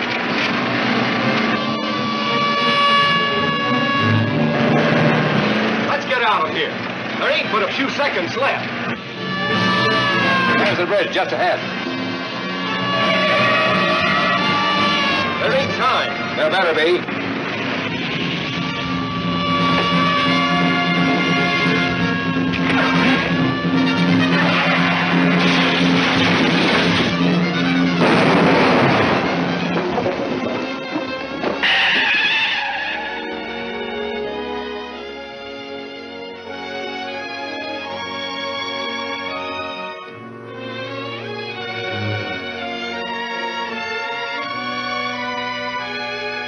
Close, Bill. Yeah, too close. Soupy's dead. You notify headquarters. I'll stay here. Well, we run into some trouble, boss. It didn't work. What went wrong, Mr. Hollier? I wish I knew. Somehow Bannister got wise. Yeah. I wonder who spilled it. Do you recollect that the last time Mr. Hoskins was in here, he said he thought the police suspected him? That's it. The police spotted Collins through him. Undoubtedly. I'm afraid we'll have to send Mr. Hoskins away. You mean blast him? Not necessarily. They must not be allowed to come here anymore. Warn Mr. Grubb of this. Yes? Bannister is here to see you. Good. Send him in. Congratulations, Bill. Thanks, Chief. That was a great piece of work, Bannister. Well, it's a start anyway. These are the kind of headlines we like to read. I suppose you're giving Bannister his badge and reinstating him? Got it right here for him. No, thanks, Chief. You're not quitting now just when we got this gang on the run. No, I'm not quitting, but I don't want the badge just yet. I certainly don't see I've what... accomplished more since I've been off the force than I did when I was on it. So let's let it ride like that. All right, but it doesn't look good. How did you do it, Bill? By trailing Haskins. Then your plan worked. Fortunately. You see, Haskins was carrying information from here direct to Professor Mortis. Then he should be arrested at once. That would be another mistake. I don't understand. We'll skip that. The Chief does understand. I used Haskins once, and I intend to use him again. Yes, that's all right. What's your plan, Bill? Well, the reporters will be here for more news if they're not already here. Now, this is what we'll do. What's up? Another angle on the story, I guess. All I know, I got a tip from my office to be here. Do you think it's true Bannister's back on the force? What's the new angle? Have you caught Mortis? What about Bannister? What I have for you is more important than news. Are you kidding? But first of all, I've got to ask you to keep a secret. A secret? No news? What good's a secret? I know that's asking a lot of reporters, but I have to take that chance. Well, how about it? Will you do it? How long do we have to keep this secret? Not long. I promise to give you every break as soon as I crack this case. Okay. We'll play ball. Let's have it. All right, here it is. In a notebook among the effects of Soupy Collins, we found mention of a newsboy named Grubb. We believe that Grubb is the go-between for the League of Murdered Men. We want to get a hold of Grubb before the League gets wise and has a chance to silence him like they did Corky Watts.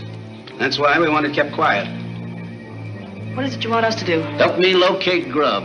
With your connections, you can do it quicker than we can. As soon as you find out anything, report to me. That's all. Goodbye. Thank you.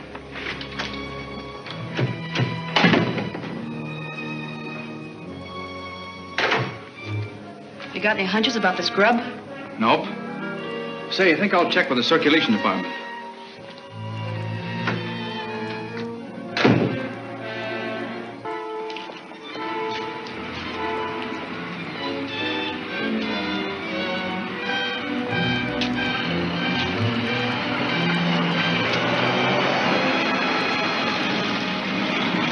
Hiya, Haskins. Going downtown, Al? Sure, hop in. All right, back here. Only going a few blocks. Okay.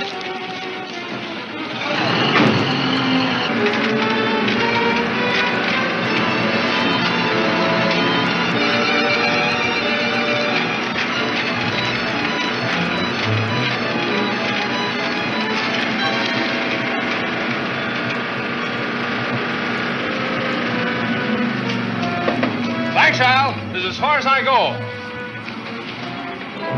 Extra, extra! Extra afternoon edition!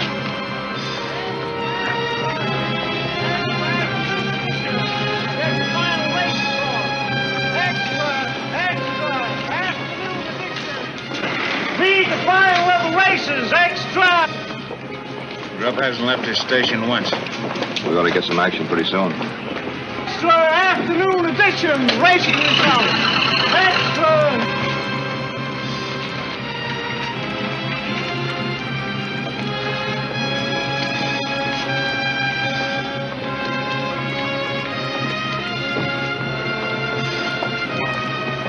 I didn't see anybody slipping that note. Must have got it from that bundle of papers. Smart trick. Watch Taylor.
Why do you suppose Grubb ran into the subway? We can't figure it out. He wouldn't commit suicide just because he was being followed. Whatever it was, it didn't work out so good for him.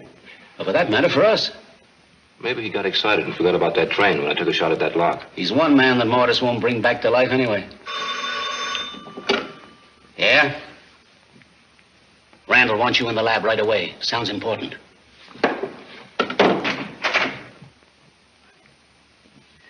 I can't get much from this, Bill. There are no fingerprints, and it's written with an ordinary pencil. What about the paper? Well, it's just from one of our scratch pads here at headquarters. Then Haskins wrote it here and got it to Grubb by that delivery truck. Grubb would have taken us to Mortis, but the train stopped him. Where's Haskins now? He was in the press room upstairs. He's our one real lead to the gang. If we could stampede him, he might lead us right to them. Get him in the chief's outer office in about 5 minutes. I'll see that no one else is there. And then what? Show him how to listen in on the chief's dictaphone.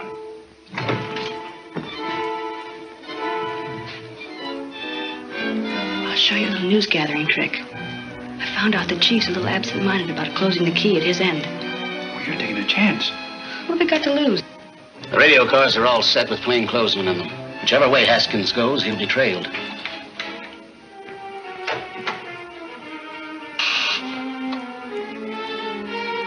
What do you mean, Bill? The clue we found on Grubb panned out. Then you were right. Yeah, if nothing goes wrong, the dragnet will locate the Mortis headquarters inside of an hour. Say, I've got to get busy. I'll say we have. No, you cover things here. I'm going with you. He's on his way. Oh, I need something in here.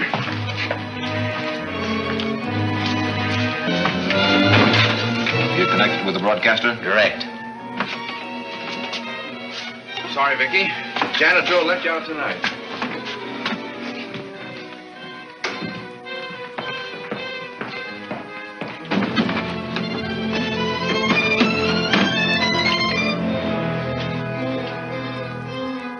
Attention all special cars. Haskins has just left. When you pick him up, report.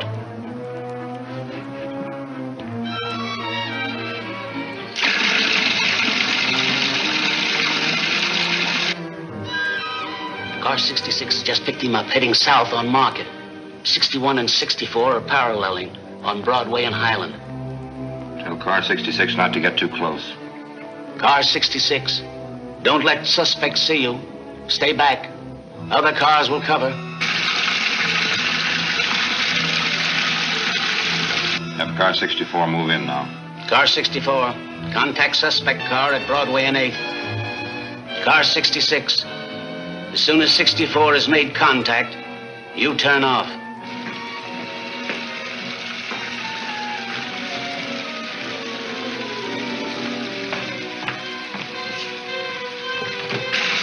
Vicky! What in the name of... What happened? Don't ask me questions. Just get me out of here. Haskins has ditched his car. He's gone into the bus terminal. Instead of heading for Mortis, he's running away. Tell one of the boys in car 64 to check all ticket windows quick.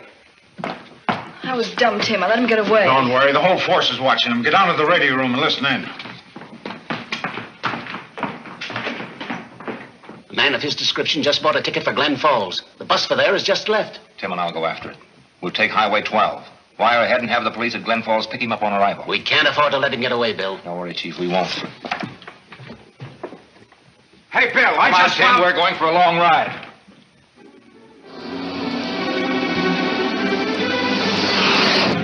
We ought to make it to Glen Falls about the same time that bus does. Hey, it looks like a highway patrolman flagging us down.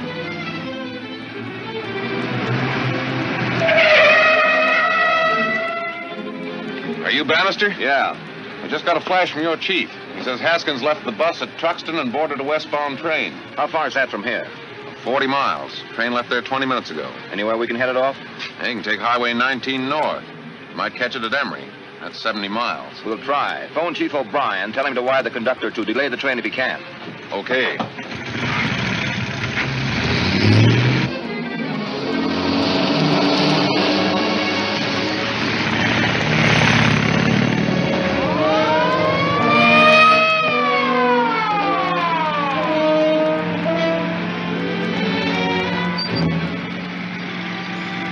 We're officers. Pull over. I have a message for you.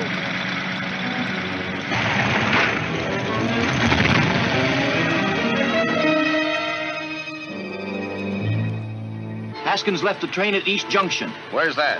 Next turn to your left and east 10 miles. Thanks. I'd say he's 30 years old, about my build, his black hair and blue eyes. Yeah, he got off here. I noticed him because he was kind of nervous-like. Where'd he go? Down the track. Hopped the northbound freight just as he pulled away from the water tank. How long ago was that? 9 minutes and 30 seconds. Thanks very much. I recollect exactly what time it was because I said to the young pilot...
See The Long Chance, Chapter 12 of Gangbusters, at this theater next week.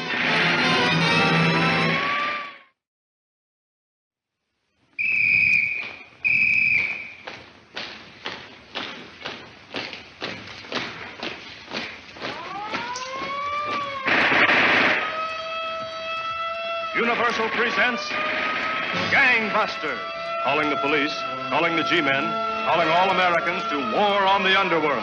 Gangbusters, with the cooperation of law enforcement officers of the United States, presents a picture of the endless war of the police on the underworld, illustrating the clever operation of law enforcement officers in the work of protecting our citizens. The all-American crusade against crime.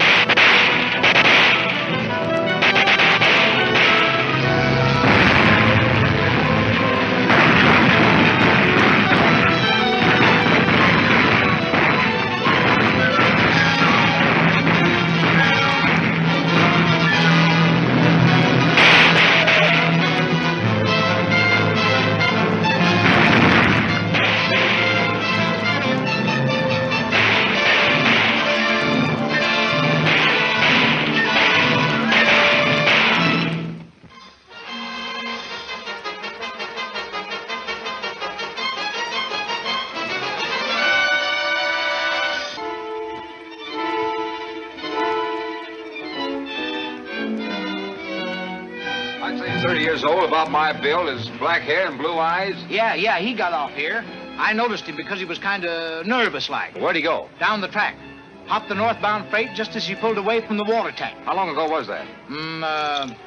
9 minutes and 30 seconds. Thanks very much. I recollect exactly what time it was, because I said to the young fellow,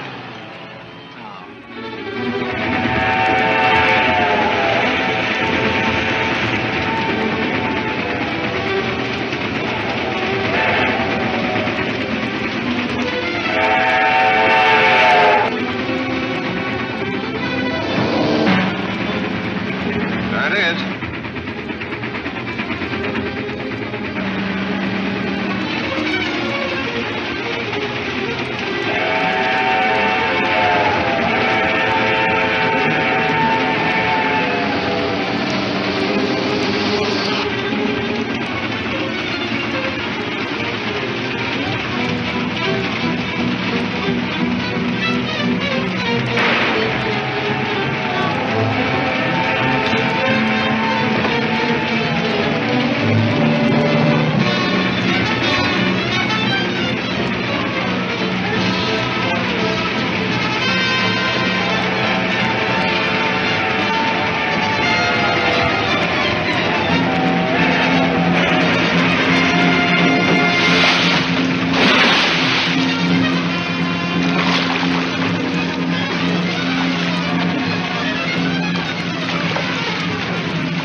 Resisting arrest doesn't make you look very innocent. You can't arrest me, Bannister. They threw you off the force. You're not a cop. That's right, but Tim is. Here he comes now.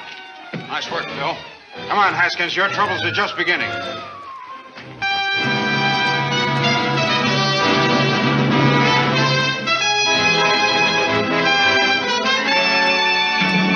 Is this story true?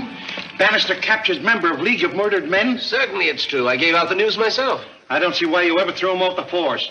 He's the only man you had that ever got anything done. Well, you told me to, Your Honor. It was an order. Put him back on again. And that's another order. Bannister again, eh? All right, Mr. Bannister. We'll have Haskins out before the day's over. Hey, Professor, are you going to have him make out he commits suicide with them little white pills like I did? Certainly. And claim the body for burial and bring him back to life. Who can you send to make arrangements? Cops have seen all us guys since we had our pans altered. Take this J.P. Malloy. He's an attorney who will act for us.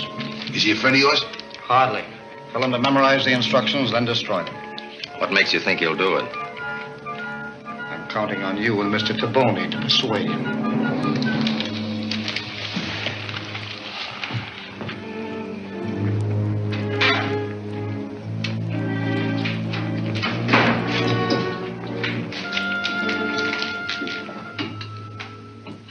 Mayor Hanson asked me to arrange this interview, Haskins. Persuade you to help us in rounding up the League of Murdered Men. What do you say? Not a chance. Why not? I'll use my influence as mayor to get you as light a sentence as possible. We don't make that sort of a bargain with criminals, Your Honor. I don't want it anyway. The League wouldn't rat on me, and I won't rat on them. Do you mean to tell me you're more afraid of the League than the law? Sure I am. You can't send me up for more than a few years. The League plays for keeps. Take him away.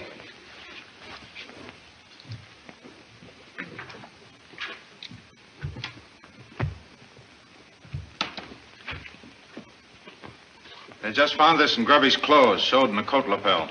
Make anything of it, Bill? No. Know what's in it? No, they just found it. How about me taking it to the lab for analysis? Go ahead. Mind if they strip Haskins to the skin to see if he's got a duplicate? What makes you think he has one of them? He's psychic, Your Honor.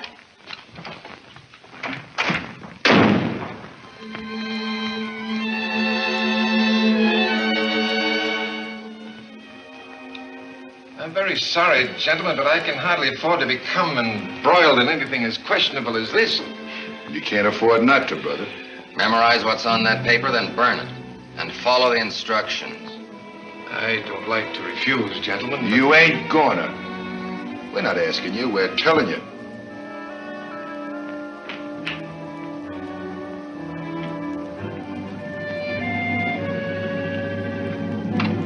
Yes, Mr. Malloy. Get Chief O'Brien for me at police headquarters. Yes, sir.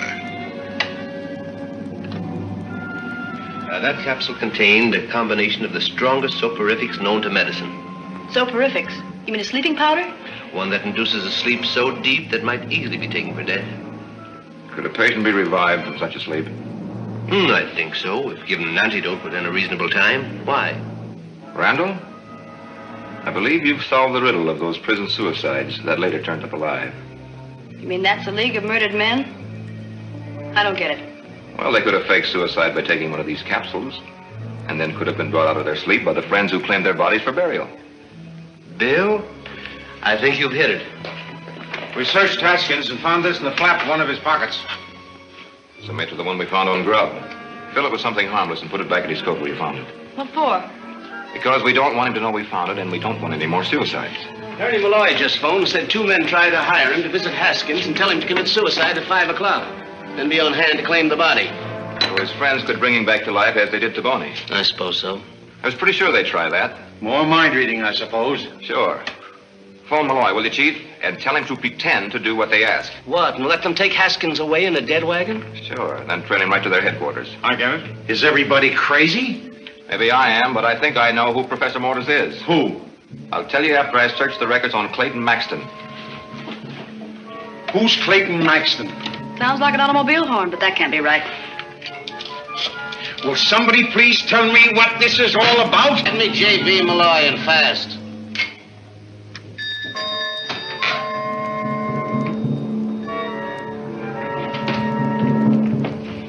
Well, I judge you convinced Mr. Malloy you should assist us. Sure. We'll pick up Haskins' body at 5 sharp. You know what worries me is, can we trust this guy, Malloy? Certainly not. By now, he's probably tipped off the police. Tipped off the police? I hope so. We've got to make them believe they're outwitting us.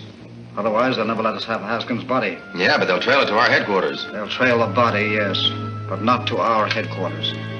Now, this is what I want each one of you to do. I was right. Professor Mortis is really Dr. Clayton Maxton, one of the greatest scientists in the country. Of course. I remember him now. Unbalanced on the subject of suspended animation. Right. He killed a man experimenting with it. He called it an experiment. The law called it murder. And sent him to the chair. With the help of his lab assistant, he got one of those capsules and apparently committed suicide. He was taken away by this same assistant and brought back to life. Do you know who the assistant was? Haskins. Would you mind turning around while I phone some misinformation to the papers?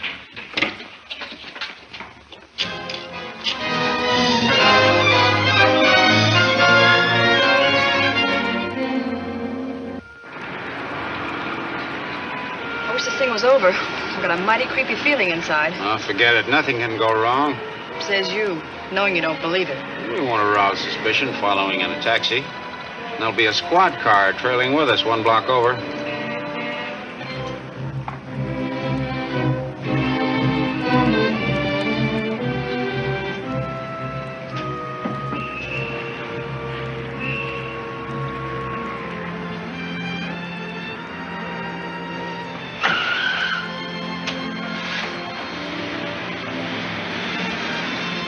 There it goes. All right, driver, follow that car.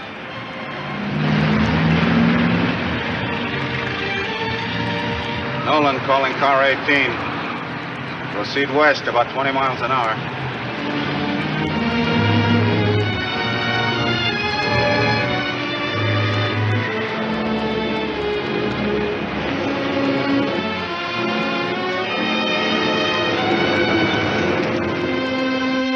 I get an awful guilty feeling about letting Bannister tackle this harebrained scheme. You ought to have, after getting me to fire him off the force. Well, I told you to reinstate him afterward, didn't I? But he wouldn't come back.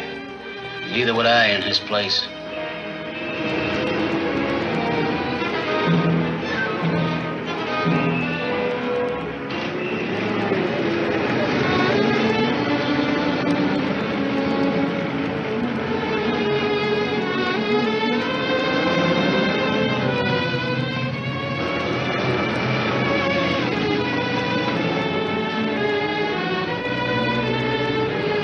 Worked like a charm. By the time they find out they're following the wrong car, Happy will be in the clear. Better tread along, just in case.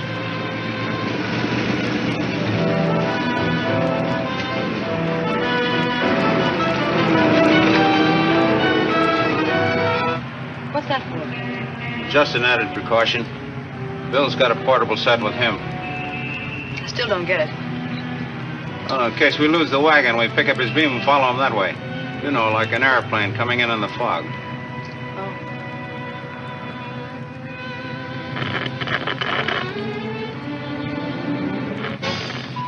There it is.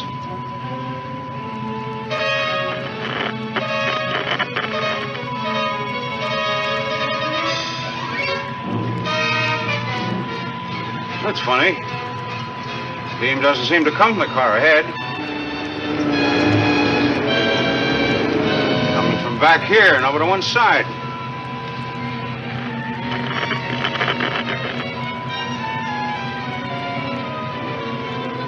This thing is all wrong. The beam isn't coming from the car ahead. Maybe Bill isn't in it. It's gotta be. We haven't lost sight of him for a minute. But radios don't lie either. Yeah.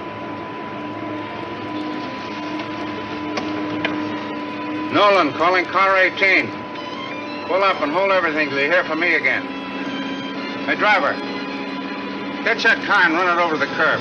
Let's beat it. We're wasting our time. Wait a minute. Something's gone wrong.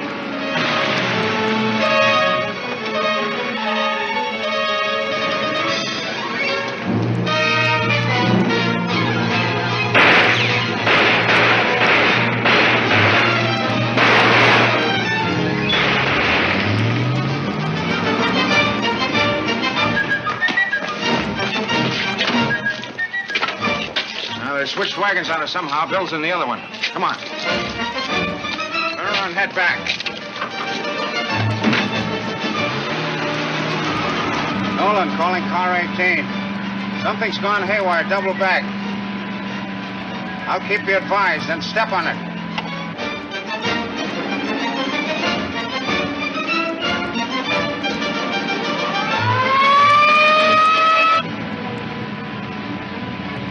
Driver, turn north the next corner.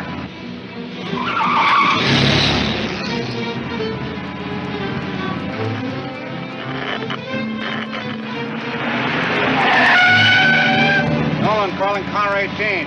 Turn north on Grand and continue till further advised.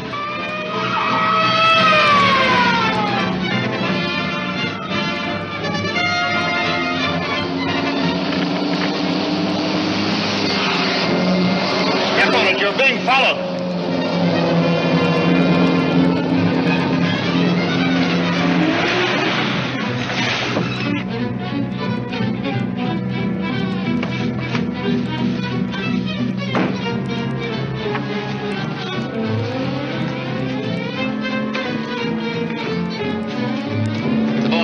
handle it. Take this wagon up the road and ditch it.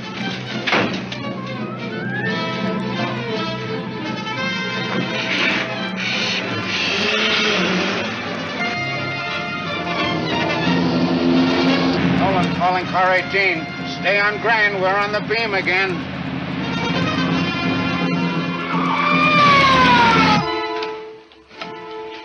Right here, please.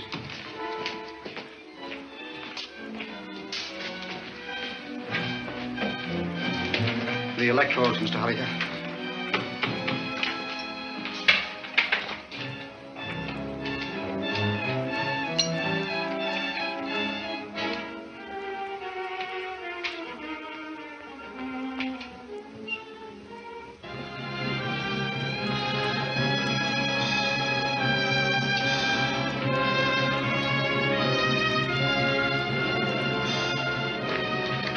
Bannister.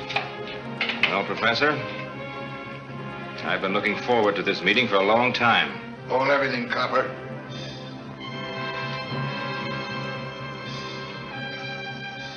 Your coming here enables me to do something I've been wanting to do for a long time, Mr. Bannister.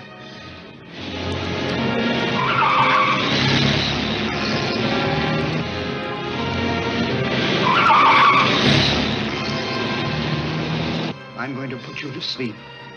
A sleep that can't be told from death. Then I'm going to bring you back to life again.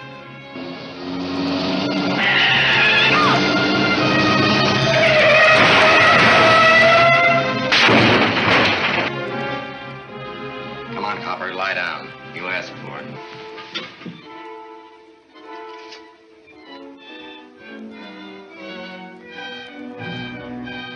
What's the sense in killing me if you're going to bring me back to life? To remain alive, you must repeat the treatment every few days.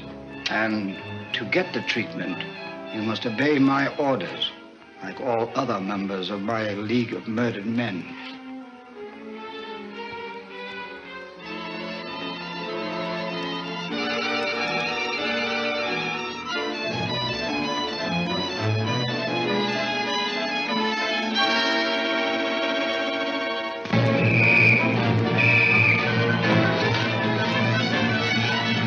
Law and Order, 13th and final chapter of Gangbusters at this theater next week.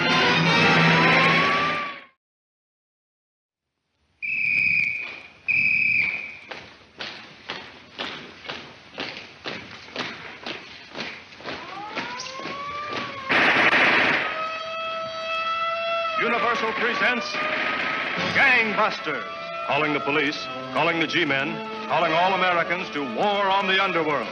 Gangbusters, with the cooperation of law enforcement officers of the United States, presents a picture of the endless war of the police on the underworld, illustrating the clever operation of law enforcement officers in the work of protecting our citizens.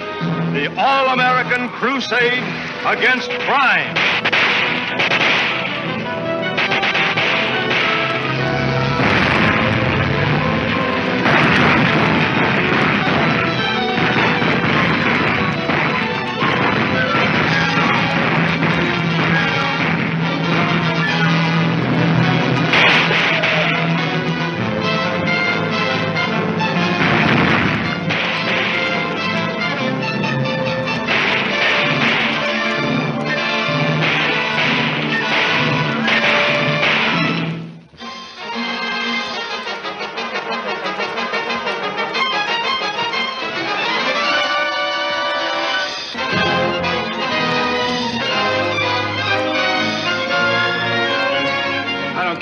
Haskins hasn't committed suicide. Of course not. But we want Professor Mortis to think he has.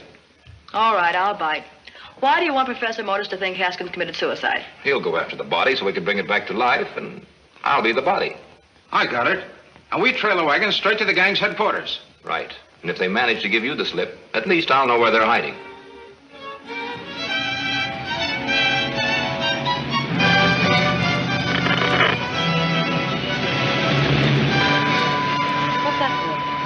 Just an added precaution.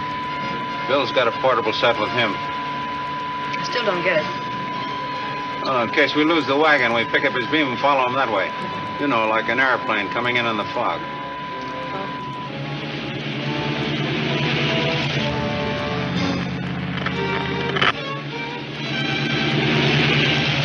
Step on it. You're being followed.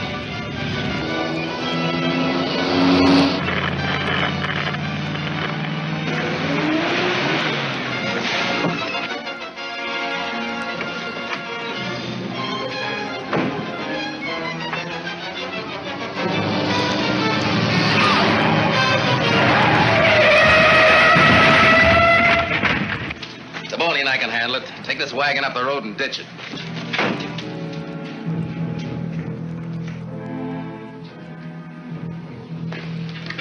Bannister. Well, Professor, I've been looking forward to this meeting for a long time. Hold everything, copper.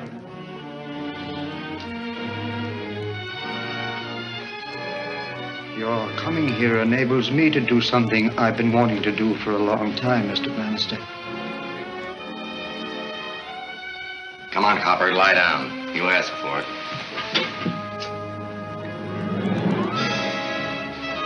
What's the sense in killing me if you're going to bring me back to life? To remain alive, you must repeat the treatment every few days. And to get the treatment, you must obey my orders.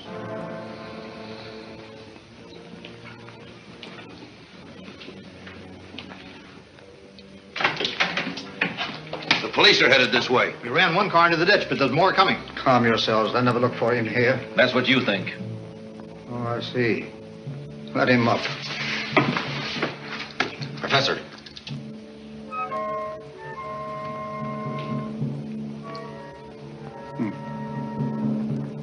Radio beam sending, sir. So you've kept them informed, eh, Bannister? It's a little late for that, isn't it, Professor? Very clever. Nevertheless, you won't get away. Take him to headquarters in your car. I'll go by a different route.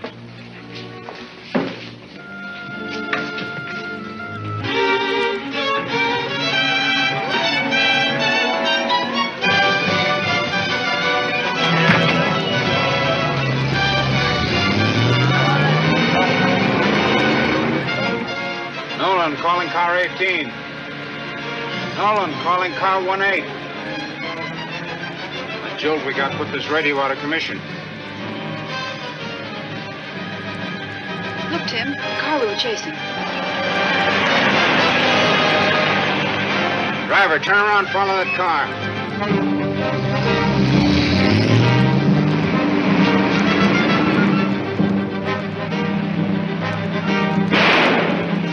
Cut out the shooting. We'll have the rest of the cops down on us like a swarm of bees. I'll lose them as soon as we hit town.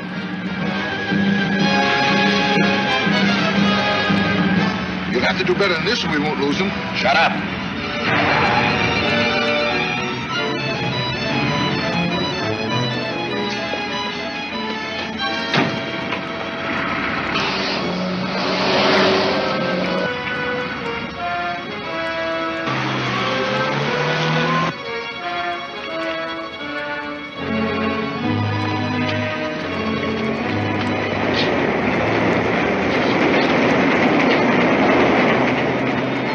Just make it.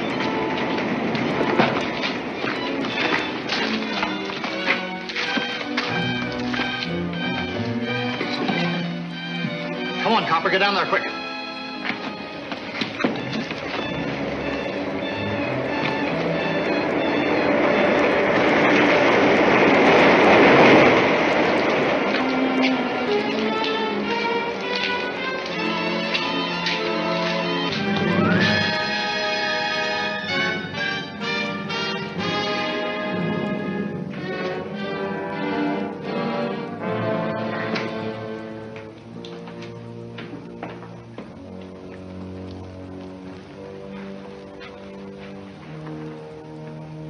What took you so long? We lost a lot of time going up and down side streets trying to lose the police taxi. Where are Halliger and Bernard? Shaking off the cops. Good. If you'll prepare yourself, I think we can proceed with our operation without interruption. Better take your coat off. I don't suppose I have much choice. If you're determined to use me as a guinea pig. This is not an experiment. First, I shall suspend all appearance of life in you. Then, for reasons I have already explained, I shall bring you back to a life you may not find too satisfactory.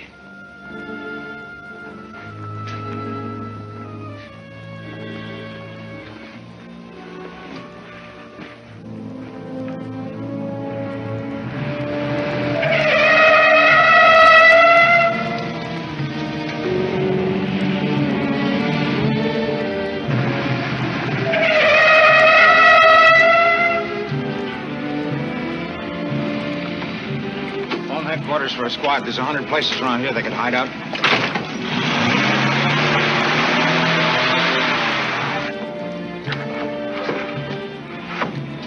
Looking for someone, Copper? Come on, get in there. You too, sister.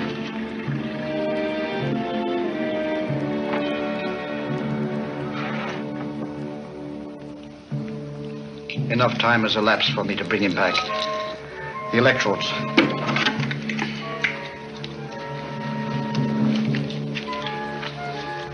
Pull motor, please. I had hoped Helliger and Bernard would be here to welcome our new member to the League of Murdered Men.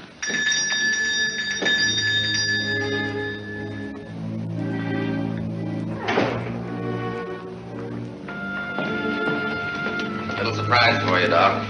Not altogether a pleasant one. Is he dead? Not without hope of recovery. You shall see. Pull motor, please.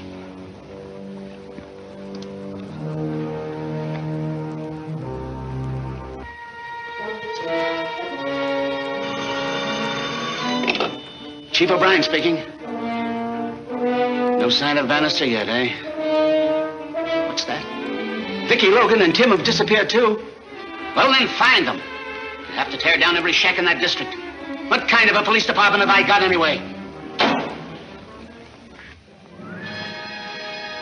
Pull motor off.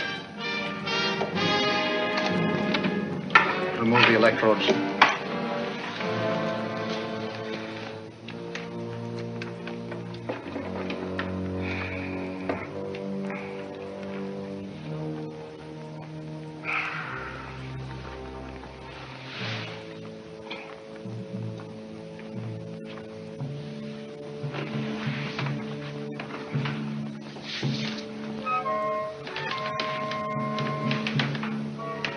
You see, it was not merely an experiment. The whole thing seems rather pointless to me. Not at all. You are now a full-fledged member of the League of Murdered Men. I'm supposed to obey all your orders, I believe. Not only supposed to, Bannister. You have to. You've got a lot to learn about people, Professor. Perhaps. When you rested up a bit, we have 2 more candidates for admittance to the League.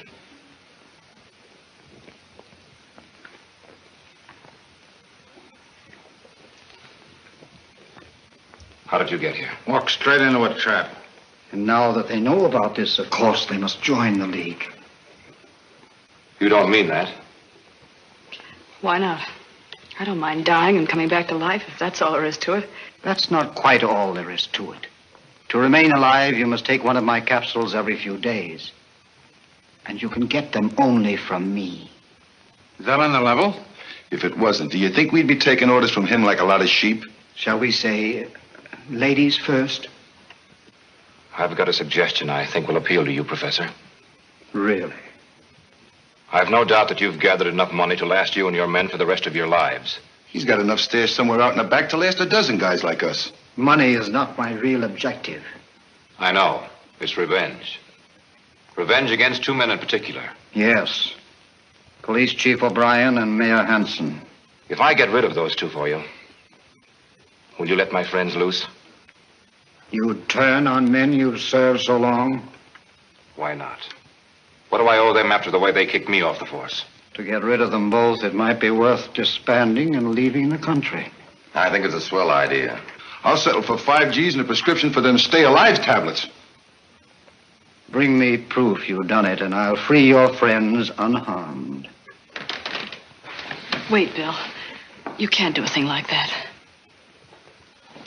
Not to save my hide anyway.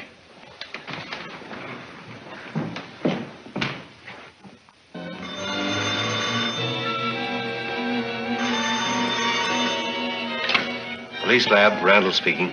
Have you analyzed that formula of Mortis? If a fellow took it and was brought back to life, would he have to keep on taking an antidote to stay alive? You pretty sure of that? I see. Thanks.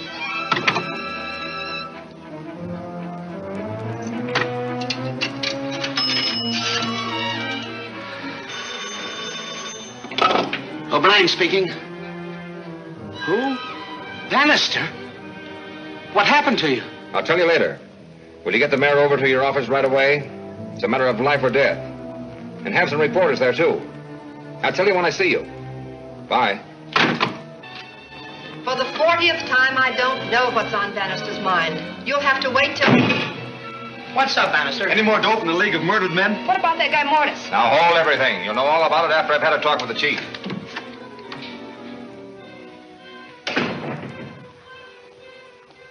What's this all about? Where are Tim and Vicky? Forget about them. I just came from Professor Mortis' hideout. Good. I'll send a couple of squads there. Where is it? I can't tell you. He just forced me to join his League of Murdered Men. What does that mean? Every member has to obey his orders. There's no escaping. Nonsense. Get to the point. The point is, he sent me here to kill you two. Oh, that's ridiculous. Yes, isn't it?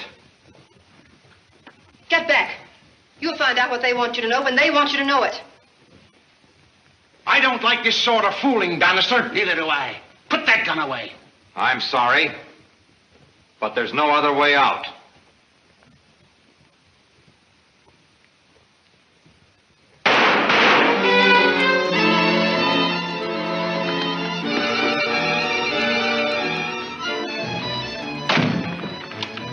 There's a story your papers can play up. Get over there.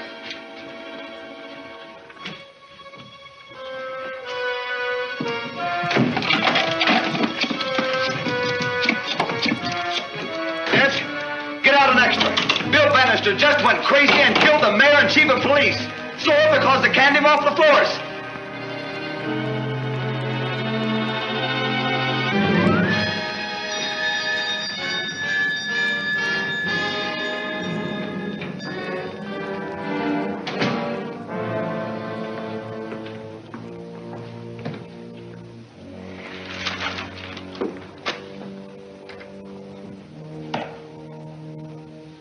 Bannister kills mayor and chief of police. Disgruntled detective lieutenant avenges discharge from post. You can't give out false news like that to papers. It's a misdemeanor. I didn't give out any such story. Did you? Not a word. Reporters are always jumping at conclusions. Maybe we ought to demand a retraction. Well, don't worry. You'll get it. And just wait till you see it. Whatever you do, don't correct that story for a couple of hours. Why not? It'll probably mean the lives of 3 people if you do. Vicky Logan, Bannister, and Tim Nolan. Looks like he did what he said he was going to do, doesn't it? Yes, but I've changed my mind about breaking up the league. You don't have to. Hold it where you are, all of you. Very foolish, Bannister. You don't dare shoot me. Why not? Have you forgotten about those capsules? No. Our chemist analyzed your formula and found out you lied about them. What do you mean? He just told you needed them so you'd be afraid to run out on him, and you believed it. Take it easy, Taboni. You're all under arrest. Line up, facing the wall.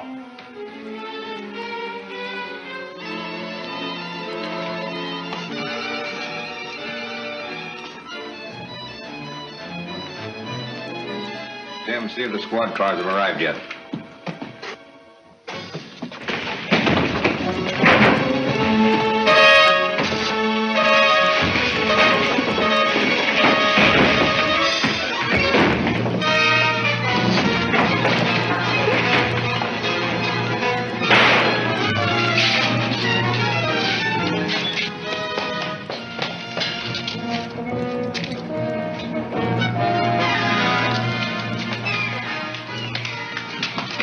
Thank you, Mr. Taboni, for locking that door. Oh, that's all right. See, I'll carry the money for you, Professor. Oh, thank you, Mr. Taboni.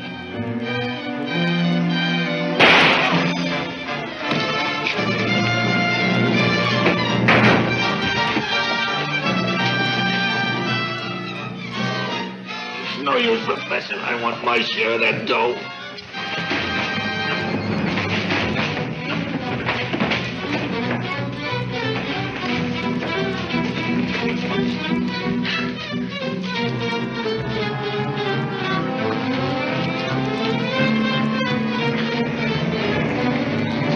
Let me down, you fool! Let me down! Let me down, I say!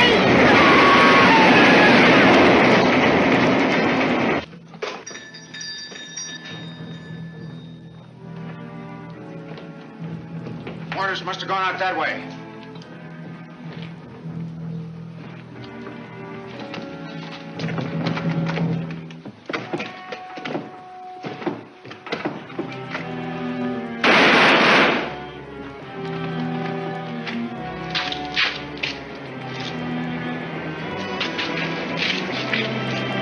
The League of Murdered Men is finished, Vicky. There's no one left to bring him back this time.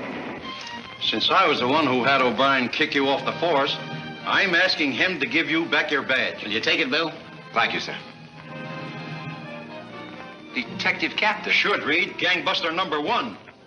Well, that's the way it goes. Demoted one day and promoted the next. You know, Bill, I wanted to make you chief, but I suddenly remembered that was me. Hold it, gentlemen.